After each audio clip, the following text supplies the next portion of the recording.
Chinese Marxism. Adrian Chan. To Andrea. Introduction. This book is an investigation of the development of the idea of Marxism in China, not a study of either the politics of the Chinese Communist Party or the People's Republic of China.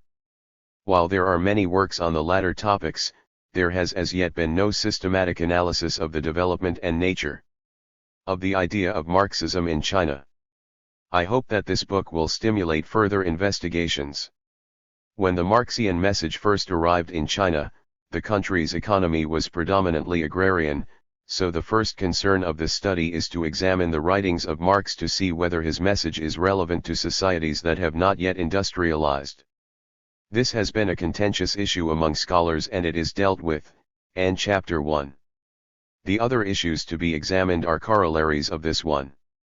First, how were the Marxian message and the socio-economic conditions in China at the time of the arrival of Marxism perceived by those who eventually embraced that message, that is, the founders of the CCP? This is discussed in chapters 2 and 3.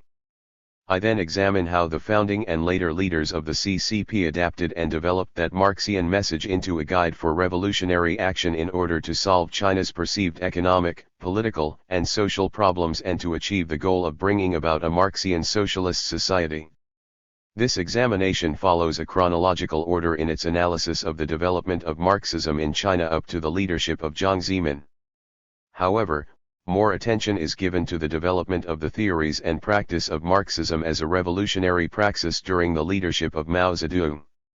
Hitherto, scholars of Chinese communism, Marxism, and the Chinese Communist movement have generally agreed that the Marxian message is inappropriate to societies that are basically agrarian and pre-industrialized, as China was when Marxism arrived there. It seems necessary, therefore, to commence a study with a brief study of Marx. An examination of the writings of Marx and C.I. Engels will help us understand their views on the role of the peasantry in the socialist revolution they hope to bring about, and the prospects for revolution in pre-industrialized societies. Contrary to accepted scholarly ideas, this book aims to show that Marx was always concerned with the liberation of societies in the pre-industrialized stages. Furthermore, it seeks to establish that Marx had always insisted that a society may commence its socialist liberation no matter what its degree of development at the time, provided that it adopts the appropriate processes for its liberation. Thus I argue here that the Marxian message does not require a society to be fully industrialized or fully capitalist before it can set out on the road to Marxian socialism, either in Europe at the time of Marx or in what is now called the Third World. What Marx required was the realization by the exploited people that they were being exploited, followed by a decision to struggle against their exploiters and to exert their rights to be liberated. This, to Marx, is the beginning of class struggle. Indeed, I shall show that throughout his career, Marx had insisted that the peasantry must be part of a socialist revolution, even in the France and Germany of his time. To Marx, an important reason for the failures of the French and Germans in their socialist liberation struggles was their failure to involve their peasants. The founders of the Chinese Marxist movement, and their followers, embraced this Marxian admonition and incorporated it into their revolutionary strategies so as to avoid the mistakes of their European predecessors, such as the Parisian communards. It follows that communists in societies that are predominantly agricultural and not fully industrialized can claim the imprimatur of Marx to embark on a Marxian socialist revolution. Marx advised them to form alliances with groups from other classes who wanted changes, irrespective of the degree of economic development at the time. This message was fully understood by the Chinese from their own reading of Marx, and before they met agents from the Communist International, the Comintern. Indeed, those who eventually went on to found the CCP had publicly announced, in their writings prior to the October Revolution, their adoption of Marxism as the means whereby they hoped to solve China's perceived economic, political, and social problems. The founders of Chinese communism had long been concerned with the direction and problems of the economic, social, and political developments in China and had investigated those conditions through social surveys. In the published reports of their surveys, as I shall show, they argued that China was on the verge of a social revolution. It was from their reading of Marx that these Chinese proto-communists learned of the need to involve both the proletariat foncier and the urban proletariat if their socialist revolution were to succeed. It has hitherto been accepted that Marxism, even in its own terms, was inappropriate to China at the time of the founding of the CCP. Scholars have generally insisted that those Chinese who became communists did so with inadequate understanding of Marxism. If those Chinese had really understood Marx, so received scholarship claims, they would have learned that Marx had nothing to say to a society such as China was in 1920, the year in which formal communist groups were established. The accepted idea is that the founders of the CCP were persuaded by Comintern agents to become communists at an emotionally vulnerable juncture occasioned by the 3. Decision of the victors at the Versailles Peace Conference to transfer to Japan the German concession in China's Shandong province. This led to an outburst of nationalist fervor in 1919 known as the May 4th Incident.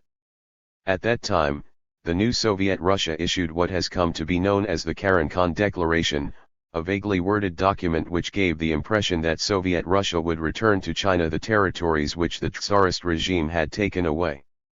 This version of Marxism in China first surfaced in a study by B.I. Schwartz, Chinese Communism and the Rise of Mao. This product of the Cold War argued that the Marxist movement in China was really a creation of the Comintern and that the Chinese, in their innocence and at a vulnerable moment, were seduced. It also claimed that the message of Marx was not relevant to China at that time because of the country's lack of industrialization. To demonstrate the point that the Chinese did not really understand Marx, Schwartz insisted that the founding leader of the CCP, Chen Duxiu, held Manchester liberal views as late as December 1919 but declared himself a communist a mere 6 months later. Schwartz used this as evidence that there was no real intellectual conversion to Marxism. Not only has this Cold War version, that the Chinese communists were but creatures of the Soviet Union, not been challenged, but it remains the consensus of received scholarship. Since 1951, generations of sinologists have accepted that version of how Marxism and communism began in China. This study challenges this conclusion and will argue that Schwartz and his acolytes in the succeeding decades have attributed to the Chinese communists, especially Chen, ideas they did not state and have distorted what they actually wrote. This is a serious charge in the annals of scholarship. While the 1951 study of Schwartz may be excused as a result of the Cold War, there are no such excuses for more recent works completed during the 1990s. They will be discussed in appropriate chapters here. In this study, the major points of departure from received ideas are, first, that to Marx societies that have not yet fully industrialized can embark on a socialist revolution, but the dispossessed peasantry must be involved, even in countries in the Western Europe of Marx's own time, and second, that the early leaders of the CCP were fully aware that China was less developed than Russia, so the revolution in China should not blindly copy the Russian way. To the Chinese, the success of the Russian Revolution confirmed the correctness of their own reading of Marx, that a country not in an advanced state of industrialization can embark on, and succeed in, a Marxian socialist revolution. From the beginning, the Chinese Marxists tried to keep their revolutionary praxis distinct from that of the Soviet Union. Indeed, they saw their own actions as being more in accord with their readings of Marx, at least until Deng Xiaoping became leader, when the CCP decided to stop seeking answers in the writings of Marx. 4. To explore fully the vicissitudes of Marxism in China over the past 80 years would require many volumes, so this study will be selective and the contributions of some party leaders and even party theoreticians will be omitted.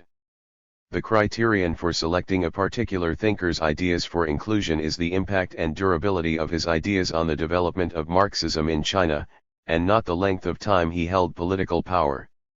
So, on the basis of this criterion, the ideas of Chu Kaibai are discussed extensively, even though he was party leader for just 1 year. One of his enduring contributions was his insistence that Chinese Marxist praxis must be independent, not just a copy of the Russian one. However, his most enduring contribution was to make a cultural agenda an integral part of the socialist revolution. His influence endured long after his execution by anti-communist forces in 1935. His contribution to the Chinese Marxist theory of culture was articulated and published in 1932 after he had lost the party leadership, and his ideas had to wait for 10 years before they became the official party line when Mao adopted and expanded on them in his talks at the Yan'an Forum on Literature and Art in 1942. Chu also contributed much to the use of oral literature in the cause of the revolution. He used the traditional storyteller's method to spread the Marxian message in the language of the factory and the fields to the illiterate urban and rural proletariat. By contrast, I omit any study of Wang Ming, even though he was a powerful figure for a much longer time than Chu. The leadership of Wang Ming would have to be included in any study of the history of the Chinese Communist movement, but compared to Chu, his influence on the nature of Marxism in China was relatively slight and did not endure.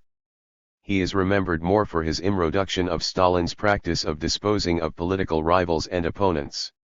The major contributor to the process, a revolutionary praxis appropriate to China, and distinct from that of the Soviet Union, was Mao Zedong. This study will show how Mao purposefully posited major differences between him and the Russians Lenin and Stalin, claiming to be more in accord with Marx. One aspect of Marx that the Chinese Marxists embraced and that distinguishes their practice from that of the Russians and most other Marxist revolutionaries is the Marxian idea of permanent revolution. It was first expressed during the leadership of Chen in the early 1920s, and, through Chu and Mao, was extended to become the guiding concept behind the Cultural Revolution. The influence of Chu was most recognizable in some of the theoretical reasoning behind this long campaign. Of the contributors to Marxism in China, the ideas of Mao deserve the most attention. The discussion on Mao will be in two parts.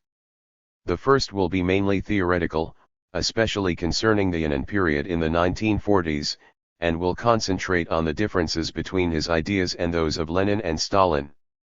This part will also discuss how Mao developed Chu's ideas on the role 5. of culture in a socialist revolution into the party line in his talks on literature and the arts. Chu, of course, developed his ideas from both Marx and Chen, his predecessor. Those ideas remained the party line until the end of Mao's leadership. The second part will take the form of two case studies, the campaigns known respectively as the Great Leap Forward and the Great Proletarian Cultural Revolution. While both campaigns failed, in that they did not fulfill the goals stated at their outset, I shall argue that they failed mainly because Mao could not maintain enough control of the CCP to get it to support his policies. Not only was he thwarted by recalcitrant comrades such as Zhou Enlai, but he was seriously stymied by the weather. Moreover, being Marxian, Mao preferred not to plan every detail before he launched into those movements. This was a practical shortcoming of Mao's thought, especially the theories of knowledge and action which he developed from his reading of Marx. I believe that an aversion to detailed planning may in fact be a fundamental failing of Marxism as a methodology of social revolution. Although the Chinese Marxists were often accused of being poor planners, we shall see that Marxists, such as Mao, are ideologically precluded from accepting a method of action that requires detailed planning prior to the launch of the action. That conclusion is very much at variance with the scholarly consensus. In the period of post-Mao reform, the CCP was anxious to remain Marxist, at least initially, but for reasons very different from those in Mao's days. The post-Mao leaders eventually had to redefine socialism in such a way as to exclude Marxism, Leninism, and Mao Zedong thought as a matter of necessity, despite the fact that those ideas remained the official guiding principles of the CCP. The retention of these guiding principles by the post-Mao CCP was prompted by the Chinese Communists' concern for their own legitimacy, as well as a continued desire to be considered socialist. They retained the threefold guiding principles because these gave the CCP the legitimacy to remain the sole ruling party. But as its agenda and priorities for economic development deepened, that is, developed further, the CCP could no longer sustain its legitimacy on Marxist grounds, or even on the basis of the threefold guiding principles. That is, the CCP's crisis of legitimacy deepened as its reform agenda progressed. Eventually, in its new slogan of socialism with Chinese characteristics, the CCP came to base its argument on the rationale that as the Marxist praxis requires situation-specific strategies, it was valid to place emphasis on the Chineseness of the slogan. To this end, the CCP re-enlisted a quintessentially Chinese political theory able to legitimate dubious practices and regimes, the theory known in English as Confucianism. In short, the thesis of this book is that throughout the history of Marxism in China down to the death of Mao, the Chinese accepted Marxism as a 6. means of solving their perceived economic, political, and social problems. But in the post-Mao period, Marxism was initially retained as a legitimizing ideology or device. However, it is not the purpose of this study to argue whether the Chinese Marxists were, or are, true Marxists, or even whether they are truer than others who have claimed to be Marxists. Indeed, it is just as hard to find a true Marxist as a true Christian, even if it were possible to define what being such a person might entail. What I do claim is that the Chinese Communists, up to the death of Mao, could justifiably claim that their theories and practice were premised on Marx, and that their critics are wrong in denying that claim. Finally, I need to say a few words on my sources. As this study hopes to present a challenge or alternative to the currently received ideas concerning Marxism in China, the analyses and conclusions I present here are based on Chinese sources published contemporaneously with the events they describe, that is, the Marxian messages which the CCP expounded to the ordinary people, rather than the official party communiques, which were often framed in such a way as to appease the CCP's Comintern comrades. While most of the sources are readily available in good research libraries, many of them seem to have been neglected or not carefully read by scholars. They include such well-known journals as Xian Qingnian, Xiangdao, and Zhongguo Qingnian, which in the early 1920s strongly advocated the involvement of the peasantry.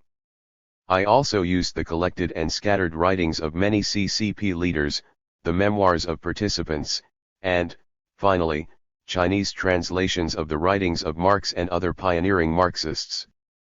My use of Chinese translations of Marx needs explanation. First, they have been neglected by scholars in China and elsewhere, and second, they provide us with a most useful window on Chinese Marxists' understanding of Marxism. It is quite well known that early members of the CCP had access to the manifesto of the Communist Party, but it has not previously been reported in the scholarly literature that they used Section 4 of the manifesto to defend themselves against their contemporaries who claimed that China was economically too backward for a Marxian socialist revolution to succeed.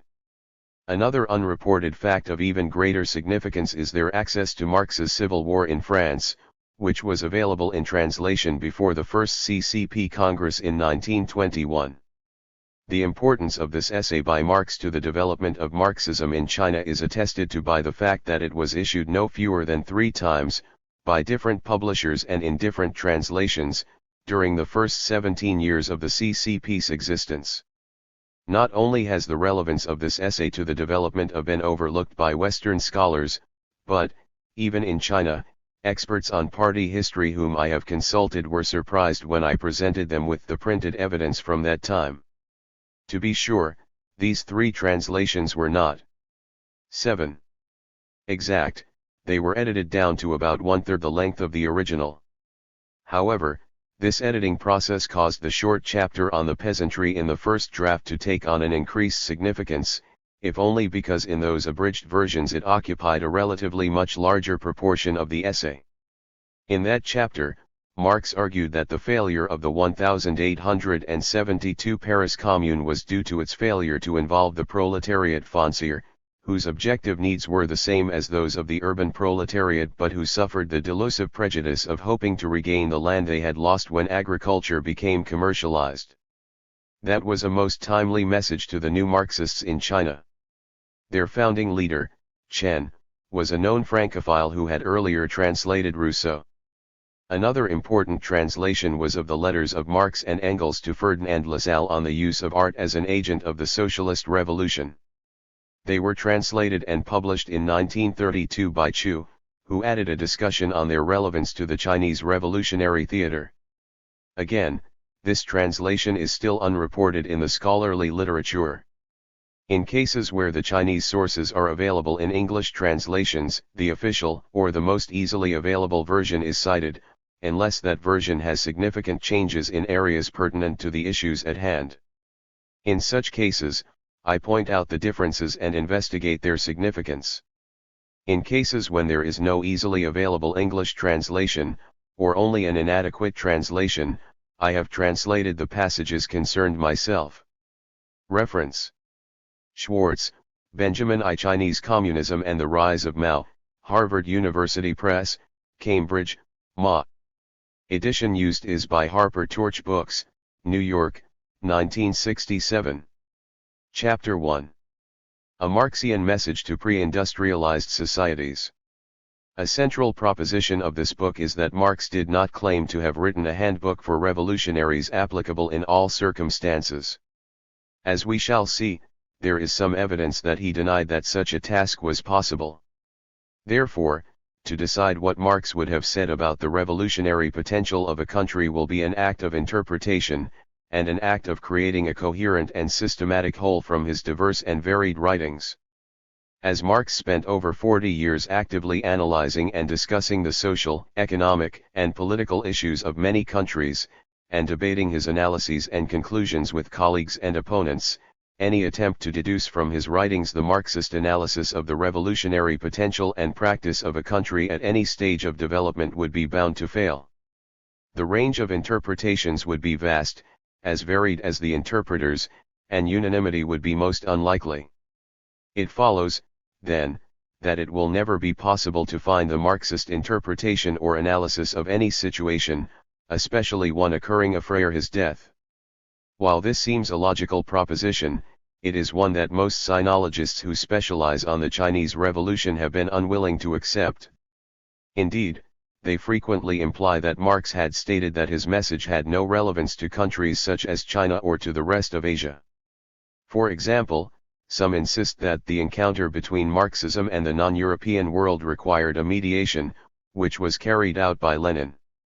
A basic question for the founders of the Chinese Communist Party, after they had read Marx, was whether his message was appropriate.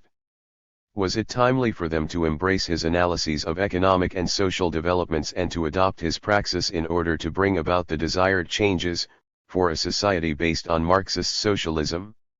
They realized that China's economy was predominantly agrarian, with a large peasantry, and only at the beginning of the process of industrialization. As I have mentioned, the judgment in received sinology is that the Marxian message was not appropriate to China at that time. As alluded to in the introduction, Schwartz has claimed that the Chinese embraced Marxism not because of their knowledge of Marx but because they did not really understand Marx. The ideas of Schwartz and later sinologists, and their implications, will be discussed in detail in Chapter 4. The aim of this chapter is briefly to survey the writings of Marx and Engels. 9. To try to discover their views on the appropriateness of societies in the East, industrially relatively undeveloped, commencing the journey to socialism. Attention will be given to those writings of Marx which the Chinese read before they embrace the Marxian message. To accomplish this task, it would be inappropriate to turn to the pages of his magnum opus, Capital, because Marx did not mean it to do more than trace the path by which, in Western Europe, the capitalist economic system emerged from the womb of the feudal economic system, and commented that though events may seem strikingly analogous, if they take place in different historical surroundings they may lead to totally different results. From early in his career, Marx had been interested in how differences in economic and political development would impact on the praxis of socialist liberation. He advised anyone with the ambition to effect social change to study each evolution separately. Then, comparing them, one can easily find the clue. But one will never arrive there by using as one's master key a general historico-philosophical theory, the supreme virtue of which consists in being supra-historical. He was confident that the socialist condition would one day spread over the whole world, but the way in which it would come about in any particular society, he felt, would depend on the stage of development of that society. In this passage, Marx effectively denied the possibility of a universal prescription applicable to all situations and to be followed by all social revolutionaries. In his introduction to a contribution to the critique on Hegel's philosophy of right, he examined this very issue by comparing the economically and politically more advanced France with Germany, then little more than a geographical term, and concluded thus. In France, partial emancipation is the basis of universal emancipation. In Germany, universal emancipation is the conditio sine qua non of any partial emancipation. In France it is the reality, in Germany the impossibility, of emancipation in stages that must give birth to complete freedom. He went on to say, just as philosophy finds its material weapons in the proletariat, so the proletariat finds its intellectual weapons in philosophy, and once the lightning of thought has struck deeply into this virgin soil of the people, emancipation will transform the Germans into men. Students of the history of may note that Marx's image of the lightning of thought striking this virgin soil of the people was echoed in Mao's statement which likened the peasants to blank sheets of paper so 10. That beautiful ideas can be written on them. The point at issue here is that early in his career, in late 1843 and early 1844, Marx had already insisted on the situational appropriateness of political actions even in Western Europe and objected to the blind pursuit of any praxis claimed to be universally applicable. I shall try to demonstrate that the ideas expressed in his 1843-4 statement were not exceptional, rather, Marx consistently maintained them throughout his career. As the main theater of concern and action for Marx was Western Europe, it is quite understandable that his analyses and comments were mainly, indeed overwhelmingly, concerned with Western Europe. However, this book will show that this does not mean he was uninterested in less developed and even pre-industrialized societies. Throughout his career, Marx was constantly concerned with the less developed societies and their peoples, and insisted on situationally appropriate strategies for their emancipation. Moreover, most importantly for his Chinese followers, Marx consistently argued for the need to involve the peasants, especially those dispossessed by the commercialization of agriculture, if the revolution was to be successful, even in France and Germany. As Marx and Engels approached the political watershed of 1848, they were conscious of the problems facing not only the German states and the nations of Western Europe, but also the communist or socialist groups in Central and Eastern Europe, in countries with less developed economies. So, when the German Communist League invited them to prepare a manifesto for communists in the coming revolutions, they included special messages to comrades operating in Switzerland and Poland, pre-industrialized societies of the time. The Marxian message was unambiguous. Communists everywhere support every revolutionary movement against the existing social and political order of things. In all these movements they bring to the front, as the leading question in each, the property question, no matter what its degree of development at the time. Marx advised the Swiss communists to support the radicals without losing sight of the fact that this party consists of antagonistic elements. The Polish communists were told to support the party that insists on an agrarian revolution as the prime condition for national emancipation, that party which fomented the insurrection of Krakow in 1846. Section 4 of the manifesto, as I shall show in more detail in Chapter 2, was very influential in the development of and the Chinese Communist movement. Chinese Marxists used this statement to repulse attacks by some of their compatriots who claimed that China was too 11. Backward and undeveloped to support a Marxist socialist revolution. They also used it to justify their decision to join forces with others who were seeking social and political changes, and rebutted claims that China was too backward to launch a socialized revolution by reading our critics read the last chapter of Marx's Manifesto of the Communist Party. It seems obvious that if we want to understand, we should read not just the communiques of the Comintern but also the writings of Marx that were available and read by the Chinese, and, more importantly, what they wrote in their messages to their fellow citizens. In so doing, we may gain an understanding of why they decided to embrace the Marxian worldview and praxis as a means of solving China's problems. Although not prominent in the propaganda armory of the Comintern, the manifesto was much used by the CCP and was highly influential. Those enseignements in the manifesto may be seen as developments of Marx's critique on Hegel's philosophy of right cited earlier. A broader reading of Marx and Engels will show that they had envisaged an integral role for the peasants in the coming socialized revolutions in Western Europe. Thus, 4 years after the publication of the manifesto, Marx wrote, in the 18th Brumaire of Louis Bonaparte, an eventual peasant uprising in France would ensure that the proletarian revolution will obtain chorus, without which its solo will prove a requiem in all peasant countries. 4 years later, writing Engels in 1856 on the German situation, Marx put forward the opinion the whole thing in Germany will depend on the possibility of backing the proletarian revolution by some second edition of the peasant war. Then the affair will be splendid. The point note in these messages is their conditionality. Marx was trying to sell the urban proletariat in France and Germany, especially their leaders, they lose because they had failed to involve their natural allies, the dispossessed peasants, in their revolutionary agenda. 20 years later, in chiding the Paris communards for missing their chance, like their political forebears, by not involving the peasants in their movement, Marx wrote, in the Civil War in France, the recent commercialization of the countryside meant a large proletariat foncier classes and not the capitalist class. The target of the revolution in China will not be the nobility but one resembling the nobility as well as the capitalists, the Shida-Fu class, the only one in the world. 45. They gave 2 reasons for this.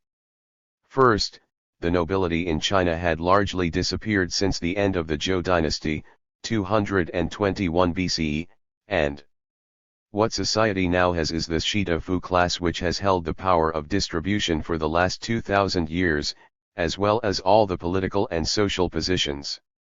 The sole aim of their corrupt existence is the acquisition of power and influence. Their character cannot even be compared to that of animals. Their second reason was that apart from the true Liaonan classes, everyone else aspired to become a Shida-Fu. Therefore, the editorial argued, the revolution must be started by the Liaonan classes.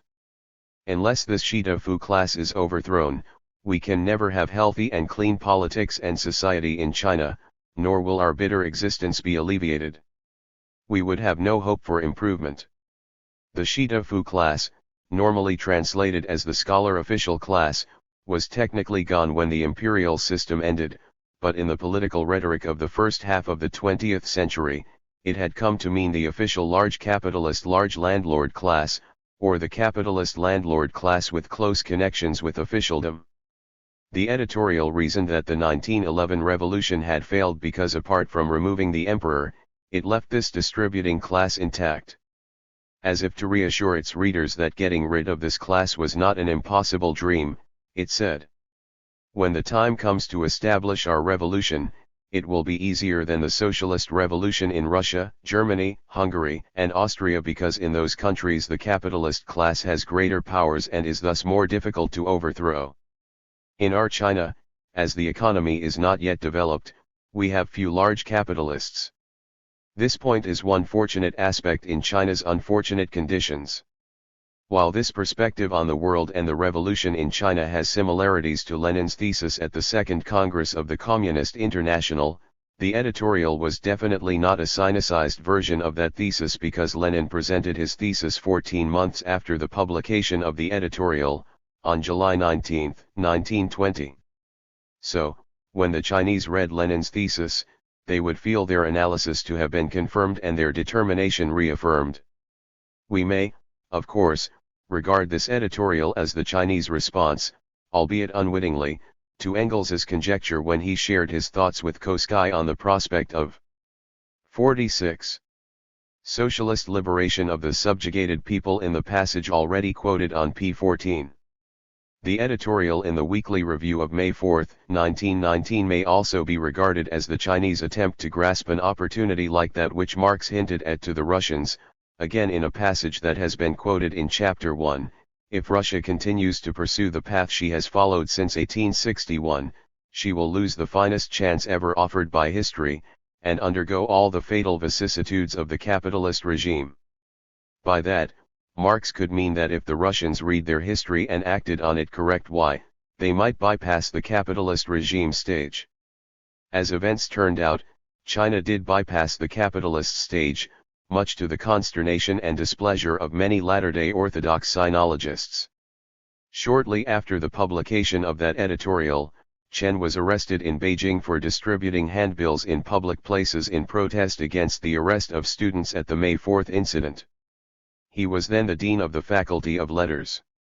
On his release, he published The Basis for the Realization of Democracy, which has been the source of much controversy among present-day sinologists about his political orientation.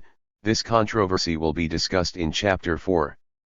By the time that article was published, Chen had fled to Shanghai. The flight meant that he was able to devote all his time and energy to his political activities. In the same issue of New Youth as the one that published his statement on democracy, he declared that it was the anti-Bolshevik powers and not Soviet Russia or the German Marxists that were disrupting world peace. Those revolutionaries, Chen insisted, merely wanted to build a Liaonong. It is of interest to the study that Chen used the term Liaonong to describe the German and Russian Marxists at the time. In view of the above, we may safely conclude that in their journey to Marxism, Chinese thinkers had accepted Marxism before the Second Congress of the Comintern. They did so from their reading of Marx and their observations of the social, economic, and political conditions in China and the world. And from the very beginning, they insisted that a cultural agenda be carried out at the same time as the economic and political agenda. How and why modern scholars have come to conclusions at variance with the findings of this chapter will be the subject of the next one. 47. References. Carrere Dien Cause, H. and Scram, S.R. Marxism and Asia, Alan Lane, The Penguin Press, London p4. Chenduxiu The French and Modern Civilization, Qingnianzagi, I. September 15. Chenduxiu Jianzagi, 4, 27-30, September 15. Chenduxiu Reply to Wang Shuqian, Xin Qingnian, 2, I. September 1. Chenduxiu, Reply to Ko Kakang, Xin Qingnian, 3, v. July 1. Chenduxiu Modern Western Education, Speech to Nankai College, Tianjin, Xin Qingnian, 3, v. July 1. Chenduxiu Treatise on the Literary Revolution, Xin Qingnian, 2, 6, February 1. Chenduxiu Dui de Wei Jiao, Xin Qingnian, 3, I. March 1. Chenduxiu I Luo Si Kerning Yu Wo Kuomen Ji Jiao, Xin Qingnian, 3, 2, April 1. Chenduxiu Shijizagan, Xin Qingnian, 3, 4, June 1. Chenduxiu China's Political Questions of Today, Xin Qingnian, v. I. July 15. Chenduxiu Zero Xiangpo Huailun, Xin Qingnian, v. 2, August 15. Chenduxiu Sugan Lu, number 21, Xin Qingnian, v. 2, August 14. Chenduxiu Mo Fan Yingyu Jiaoban. An advertisement for this can be found in Xin Qingnian, v. 4, December 15. Chenduxiu, Miazhu Pinglun, NOS 4, 8, 11. Chenduxiu The Basis for the Realization of Democracy, Xin Qingnian, 7, I. December 1. Chenduxiu Wadi Kuania Heping Ijian, Miazhu Pinglun, number 11, March 2. Chenduxiu Social Comments, Miazhu Pinglun, number 13, March 16. Chenduxiu Random Thoughts, Miazhu Pinglun, number 18, April 20. Chenduxiu Random Thoughts, Miazhu Pinglun, number 19, April 28. Chenduxiu The Bolsheviks and World Peace, Xin Qingnian, 7, I. December 1. 48. Chenduxiu, The Cultural Movement and the Social Movement, Xin Qingnian, 9, I, May 1st. Chenduxia Correspondence Section, Xin Qingnian, 9, 4, August 1st. Chen Kongbo The Communist Party and I, p. 17, the edition used is by the Kun Chiu Press, Hong Kong, 1971. Chao, T.T. The May 4th Movement, Harvard University Press, Cambridge, Ma, 1960, Stanford University Press, Stanford CA, 1970. Dao Lagong Shi Waiteoka, Xin Qingnian, v. 3, March 15.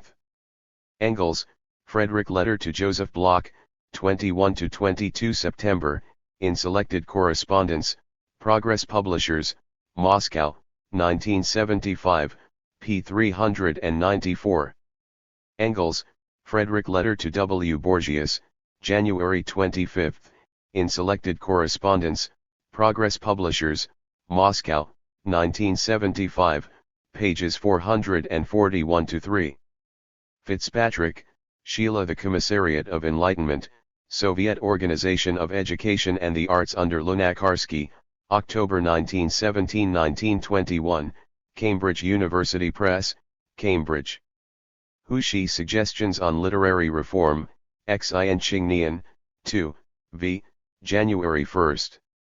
Jindai Shi Ziu Liao 2, 161–79, Beijing. Li Dazao Jinri and Baoliatai Genshi, Taiping Yang, I, 7, October 15. Li Dazao Zinda Jud, Xin Qingnian, 4, v. May 15. Li Dazao Fa 0 Geming Ji by Jiao Guan, Yan Zijikan, No. 3, July 1. Li Dazao Pan, Ism Ji Shivayu Democracy Ji Shengli, Taiping Yang, I, X, July 15. Li Dazao Shuman Dishengli, Xin Qingnian, v. November 15. Li Dazao Zanho Ji Shijike Aliu, Shenpao, February 8. Li Dazao Laotong Jiayu Wenti, Miazhu Pinglun, No. 9, February 16. McDougall, Bonnie S. Paths in Dreams, University of Queensland Press, St. Lucia. A collection of his pre-Marxist poems with a good introduction to his aesthetics during that phase, though McDougall is puzzled by his acceptance of Marxism.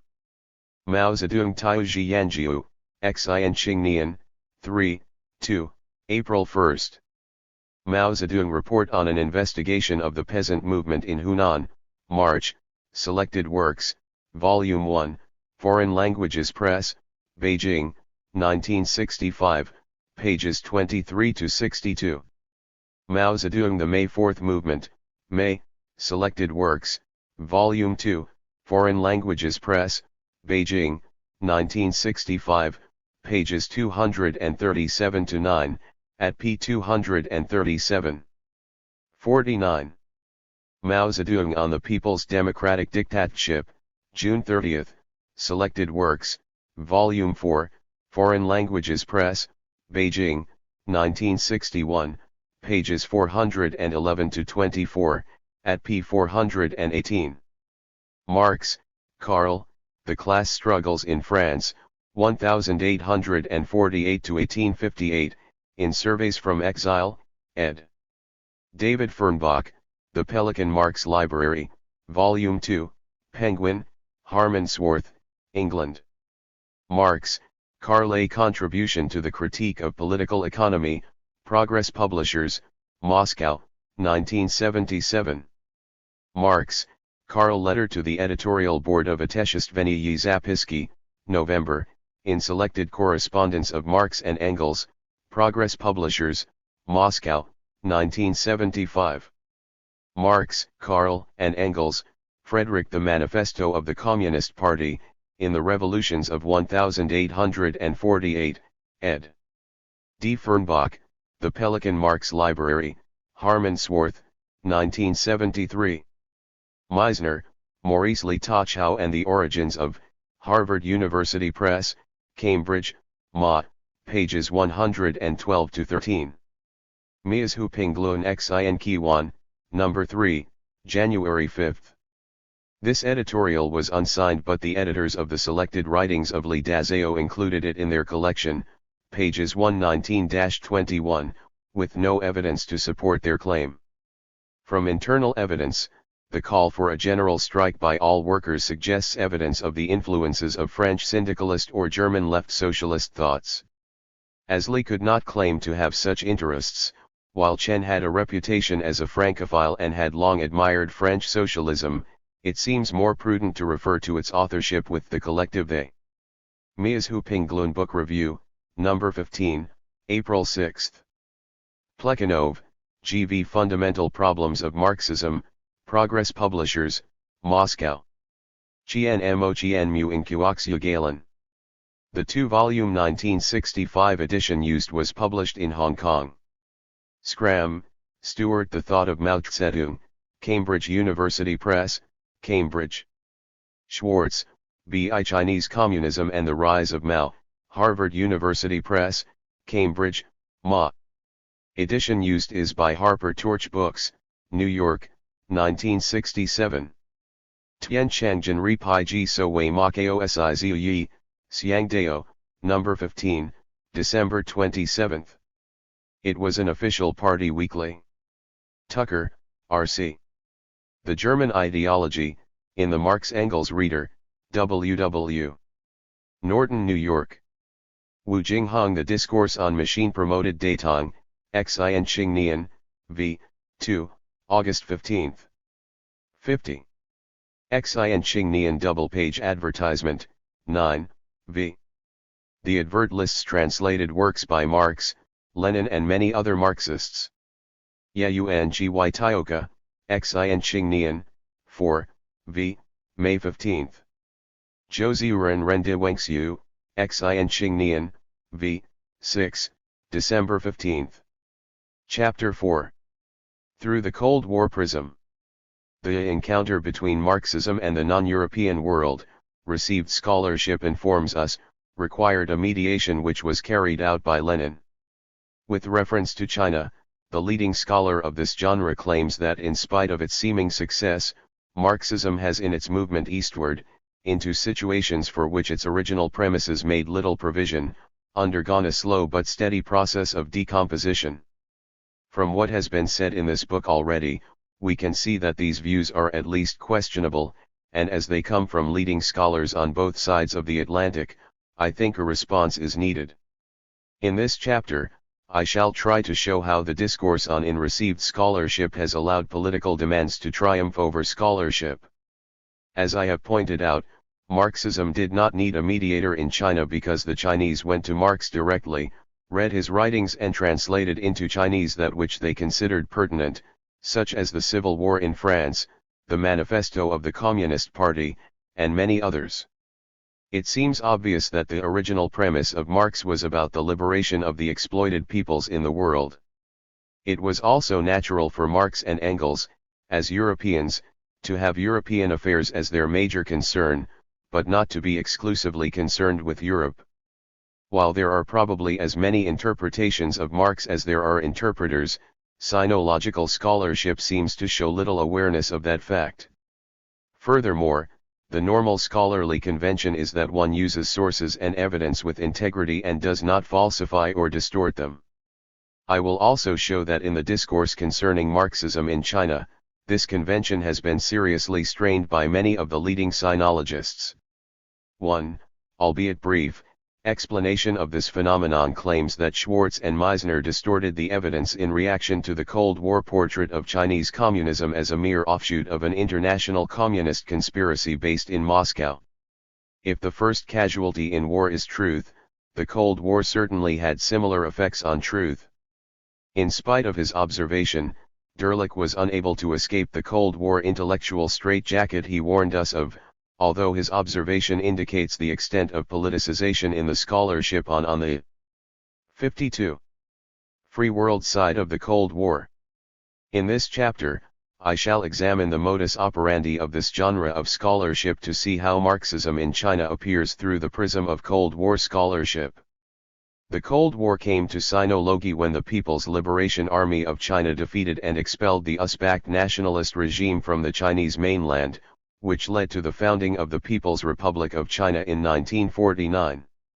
These events seem to have had disastrous effects on the culture and politics of the United States. Those effects were reinforced by Senator Joseph McCarthy, who tried to rid his nation of communism by searching under the metaphorical beds of U.S. diplomats and scholars, looking for concealed communists and sympathizers and vetting their writings for signs of fellow-traveling tendencies. Many scholars in the United States were forced on the defensive, including Owen Lattimore, the leading expert on Inner Asian frontiers, while many supported such political action with alacrity. China specialists in government services and academe were among the major targets. To judge by some of the academic writings then and since those baleful days, it seems that many sinologists were collaborators rather than victims. From the beginning of the Cold War, the Marxian message was portrayed as irrelevant to China in the 1920s, as B. I. Schwartz proclaimed in his 1951 study, Chinese Communism and the Rise of Mao. Since then, a great deal of writing has sought to maintain this myth. The reason, it seems, is to make the founding CCP leaders appear to be intellectually inadequate Marxists. They are generally acknowledged as having been the best educated leaders in the history of the CCP, and they taught many subsequent leaders, so if they, the founders, could be shown to have accepted Marxism while ignorant of its real nature, then the claims of the later CCP leaders and their followers to be Marxists could be dismissed as but the blind leading the blind. Hence, the self-proclaimed Marxist movement in China would merely be a case of self-delusion. This blinkered logic has since been extended by Carrere Diencause and Schramm. First Marxism had been portrayed as irrelevant to China, now they tried to show it to be irrelevant to the entire non-European world. Students of the history of the interpretations of Marx will readily agree that it is a history of disagreements and disputes. Indeed, the polemics have been bitter concerning what were the intentions of Marx, even during his lifetime, as in his argument with the Hegelians. However, to back one's own interpretation by creating evidence goes beyond the normal bounds of scholarship, but this is what happened in the scholarship on Chinese Marxism. I will show how some of the leading scholars have created and distorted evidence to sustain the myth that Marx was irrelevant to China and that the Chinese Marxists were ignorant of Marxism. In other words, their activities cannot be regarded as those of the victims of the Cold War, they must be seen as its collaborators. Through the Cold War Prism 53. The leading creative scholar is B. I. Schwartz. His Chinese Communism and the Rise of Mao has all the scholarly paraphernalia. Its first chapter, The Origins of Marxism-Leninism in China, has 55 notes to 21 pages of text. It deserves close analysis. Its ideological orientation is obvious in the opening sentence. In view of the rapid spread of Marxism-Leninism in China after 1919, it is curious to observe what little attention Marxism itself attracted there during the years preceding the Russian Revolution. As the term Marxism-Leninism was not invented until a considerable time after 1919, this very first sentence betokens its modus operandi, assertions with no regard to facts. But that is only the beginning, there are many more to come. In the second paragraph, reference is made to Chen's essay The French and Modern Civilization thus. We search in vain, however, for discussions of Marx. This neglect cannot be explained by sheer ignorance, nor yet by any fear of radicalism for, in its recoil from Chinese tradition and from the past in general, this group of intellectuals was predisposed to adopt the most modern and extreme solutions which the West had to offer. After the word ignorance is a reference to the book's endnote 2, which refers to Chen's essay. This endnote deserves close attention. It quotes from Chen's essay thus. In the 19th century this doctrine. In other words, the merits of Marx and other socialists lay in the fact that they helped to make the industrialists more socially conscious. If Chen had actually written the words quoted, it would be convincing evidence of his ignorance of Marx. But this quotation has two vital omissions, one concealed and the other an overt misrepresentation. When these are taken together, the quoted statement is more an act of disinformation than substantiation. In the concealed omission, located after the word proprietor at the end of the second sentence, were these words. As Mao was not elected party chairman until 1935, such a statement typifies the dubious scholarship mentioned earlier. The attention given to Mao in studies on the origins of is unbalanced and misplaced. But that judgment by Derlich is deliciously ambiguous, suggesting that those pioneering studies of Schwartz and Meisner challenged the Cold War orthodoxy. As we have seen, they qualify as very much part of the Cold War effort to deny that the founders of Chinese communism became Marxist independently of Russian influence. Schwartz clearly sought to show that the Marxism that arrived in China was a decomposed version of the original and that the founding leaders of the CCP were ill-informed, despite being better educated than their successors. If that were so, then the claim of subsequent leaders such as Mao to be Marxists would only be charlatanry, by the pupils of ignorant masters. That being the central objective of the Cold War propaganda, one is at a loss to see how those studies can be a reaction to the Cold War.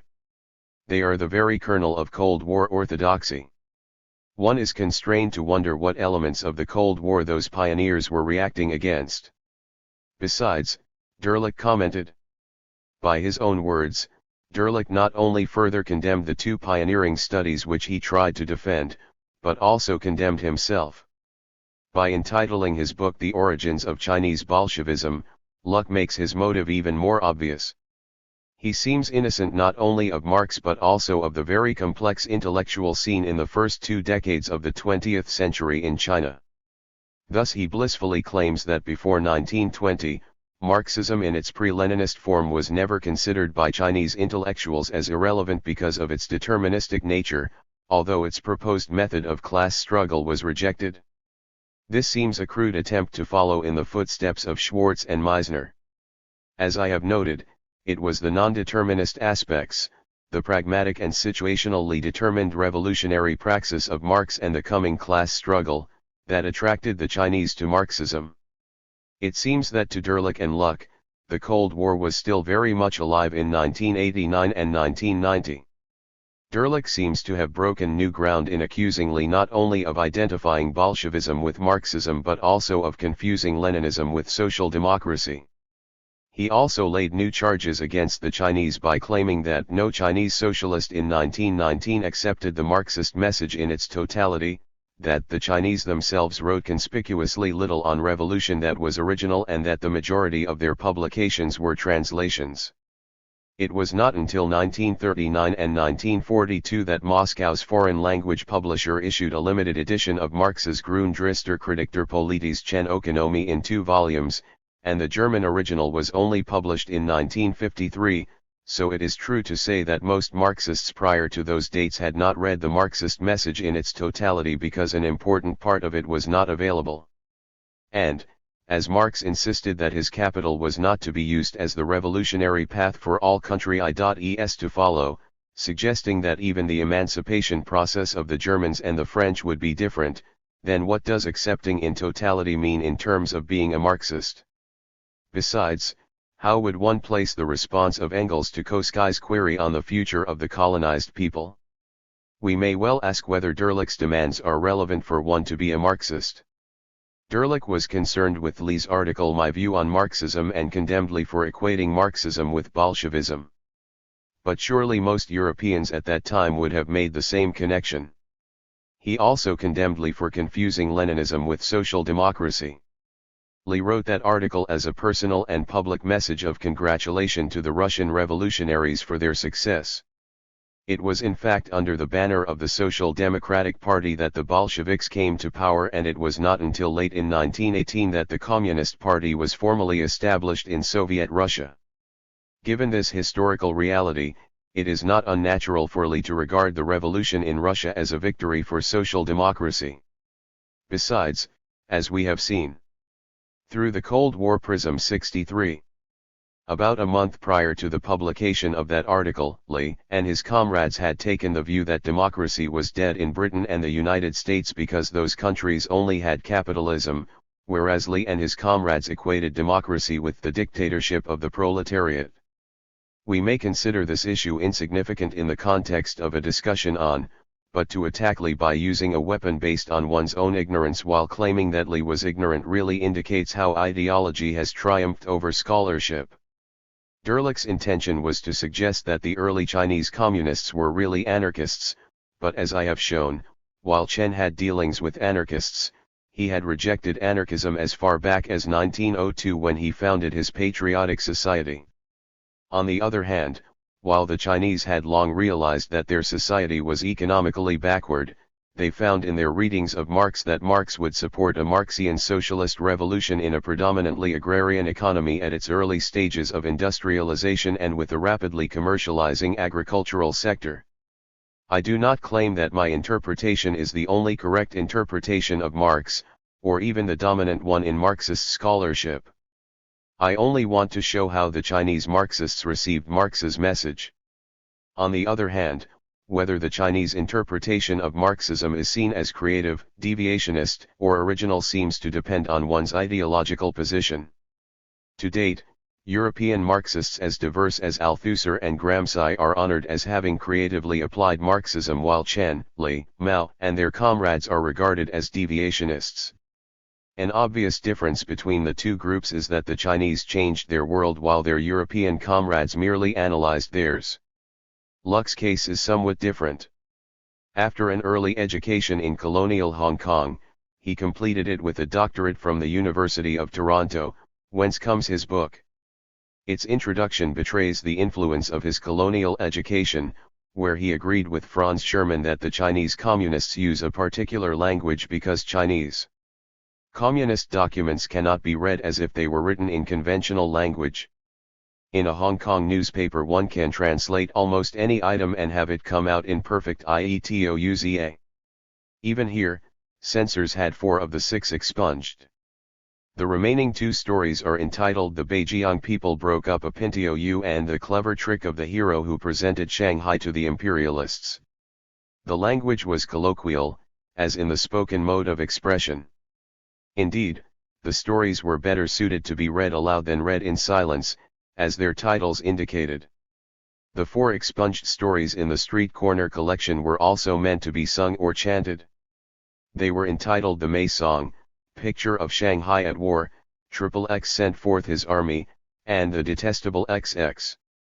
As they have been lost, leaving only their titles, we shall never know what they were like, though the third one carried the direction that it should be sung in the Shanghai or Northern dialect. It was the practice, as a form of self-censorship during the Civil War and the War of Resistance against Japan, when writing materials that were opposed to the government or sympathetic to the communists, to use an X to denote each of the characters in the names of officials referred to in their writings, so as to avoid punishment. It was a necessary precaution.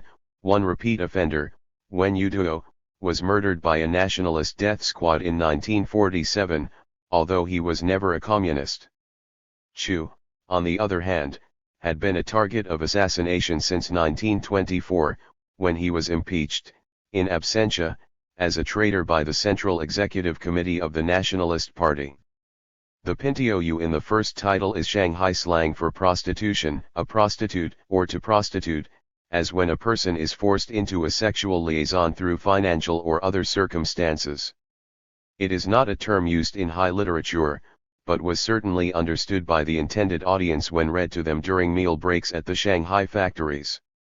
The story begins in the traditional style of the storyteller by addressing the audience directly, thus, "Something happened at the North Gate, a prostitute escaped from a northerner. If you want to hear about this, let me tell you in detail." The heroine is not given a name, but we are told that she is a 19-year-old orphan from Beijiang who had come to Shanghai to work in a silk factory. When the Japanese invaded Shanghai, the factory was destroyed and she became destitute. She survived by becoming a common-law wife of Si Zizi, another northerner employed by an official known to be a quisling and comprador. That was her prostitution. As Si rose to higher status in his work with the quisling and became richer, he took up bad habits such as gambling and dreamed of becoming a major quisling in his own right and becoming really rich. That was his prostitution. but he also began to abuse and assault our heroine. After a particularly severe beating, she escapes when he is asleep and eventually finds refuge among fellow northerners in a slum area, where 103. She tells them her story. After discussions among themselves, they decide to take matters into their own hands to teach her tormentor and the Japanese a lesson. They ambush and kill a Japanese soldier and take his weapon. With it our heroine avenges herself by killing her tormentor with the newly liberated weapon, and thus breaks her prostitution. The story ends with the storyteller addressing the audience, "Friends, a few days later, the Shanghai newspapers reported that a minor collaborator had been shot and the Japanese complained about lawlessness because weapons have been stolen. Leaders of commerce and officials kept quiet. They may want to become big-time collaborators themselves." Even the illiterate audience would have immediate rapport with the language. They would also find the story familiar. But more important were the messages the story brought to the audience. The poor and despised were not mocked, and when they become united they overcome their weakness, inflict harm on their enemies and are able to liberate themselves. As the rich and powerful were unlikely to offer resistance to the Japanese invaders, the task was up to the common and despised people. They had to effect change for the better by working together.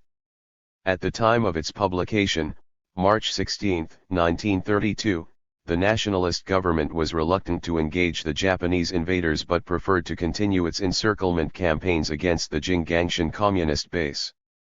This story also showed how far the revolution had gone beyond the new culture movement.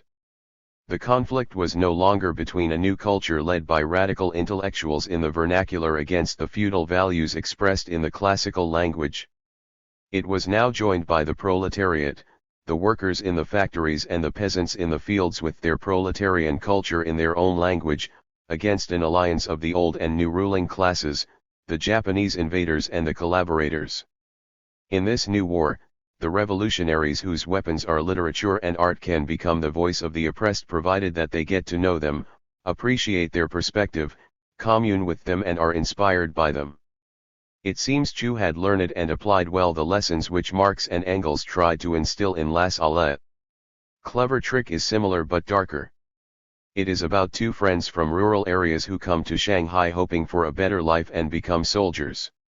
One becomes an orderly to a general who will not fight the Japanese and the other an ordinary soldier in a unit which is willing to defend China. Its success in its first skirmish angers the Japanese, who plot with the general.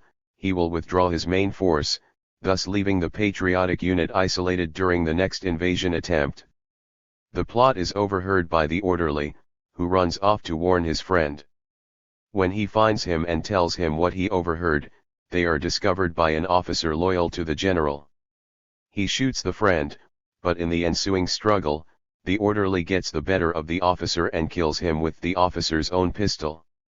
He flees, hoping to fight another day.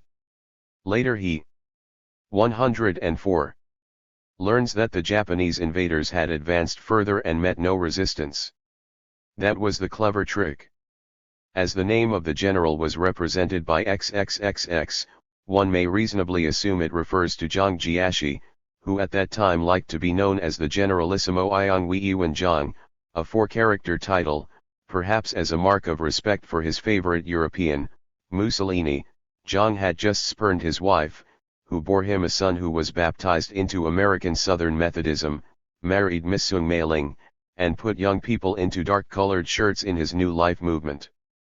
Thus Chu may be regarded as fulfilling the call of Marx, the call which Chu introduced to China, that is, in order to create a revolutionary literature, revolutionary writers should avoid the mistakes that Marx identified in Lassalle's play Franz von Sickingen, with the hero coming from the wrong class.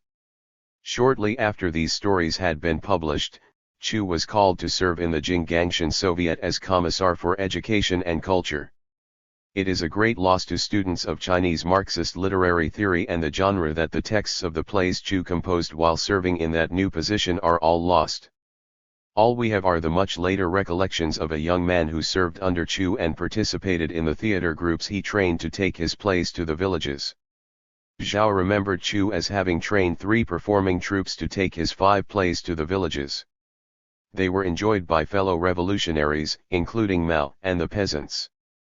They were meant to convey lessons to the illiterate peasants in a manner not dissimilar from that of the morality plays of medieval Europe. Since his return from Soviet Russia in the early 1920s to take part in the revolution at home, Chu had been deeply involved in theoretical issues, as during his time as editor of the reformed New Youth Quarterly. Among his first statements was his insistence that, as the Chinese economy was more backward than Russia's, China would need to have a revolutionary agenda appropriate to Chinese conditions, not just copy from Russia.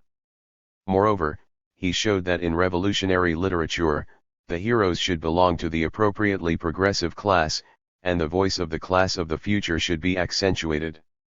That the Chinese Marxists learned those Marxian lessons and applied them stands as Chu's legacy to the revolution in China. That it was Chu who established in a theory of literature and literary criticism by the creative application of the criticism Marx made of Lassalle's Franz von Sickingen cannot be doubted. His views, however, did not become the CCP's official policy during his lifetime, but had to wait until the 1942 Yan'an Conference on Literature and the Arts. Another 20 years later, as I shall demonstrate in Chapter 8, many cultural products of the Cultural Revolution, such as the white-haired girl, still echoed the lees of Chu. So we have reached 1935, as the CCP was about to embark on its long 105 retreat, the Long March, from its base at Jinggangshan to Yan'an. This seems an appropriate occasion for a brief interim appraisal of the development of and an interim conclusion of this study. The Chinese had affirmed 2 issues in their Marxism, the necessity to involve the peasantry, and the need for a cultural program conducted contemporaneously with the political and economic one so that the proletariat, urban and rural, can understand the reasons for the revolution. Both issues were on the social agenda of the CCP's founders even before they became Marxists. In Marxist terms, they may be regarded as a simultaneous application of the revolution to the superstructure and the base of the society. The CCP's leaders regarded themselves as putting into practice the ideas they had learned from their reading of Marx. They knew that if they were to be successful, they had to ensure that their praxis was appropriate to their situation and did not just blindly follow the Russian experiences. Whatever the judgment future historians may come to concerning these attributes is of less importance than the fact that the efforts of Chu, building on the foundation laid by Chen, had, early in the revolution, made such enduring impacts on the development and nature of references. Chen, Adrian. I have in my possession a photocopy of the proceedings of that meeting, photocopied from uncatalogued papers in the Hoover Institution, USA, 1972. Chen, Adrian. The Oral Marxian Message, in V. Bordel Eternal Storyteller, ch. 12, Curzon Press, London, and Nordic Institute of Asian Studies, Copenhagen. Chenduxiu Wangxiu Kerning Lun, Xin Qingnian, 2, 6, February 1. Chenduxiu Kexiu Renchengguansu, Xin Jingnian Icon, No. 2, December 20. Chao, T.T. The May 4th Movement, Stanford University Press, Stanford CA. Dengzongzia Zongguo Xianzai Disixiangja, Zongguo Jingnian, No. 6, November 24. Engels, Frederick. Letter to Lassalle, May 18, in Marx and Engels, Selected Correspondence, Progress Publishers, Moscow, 1975, pages 110-13.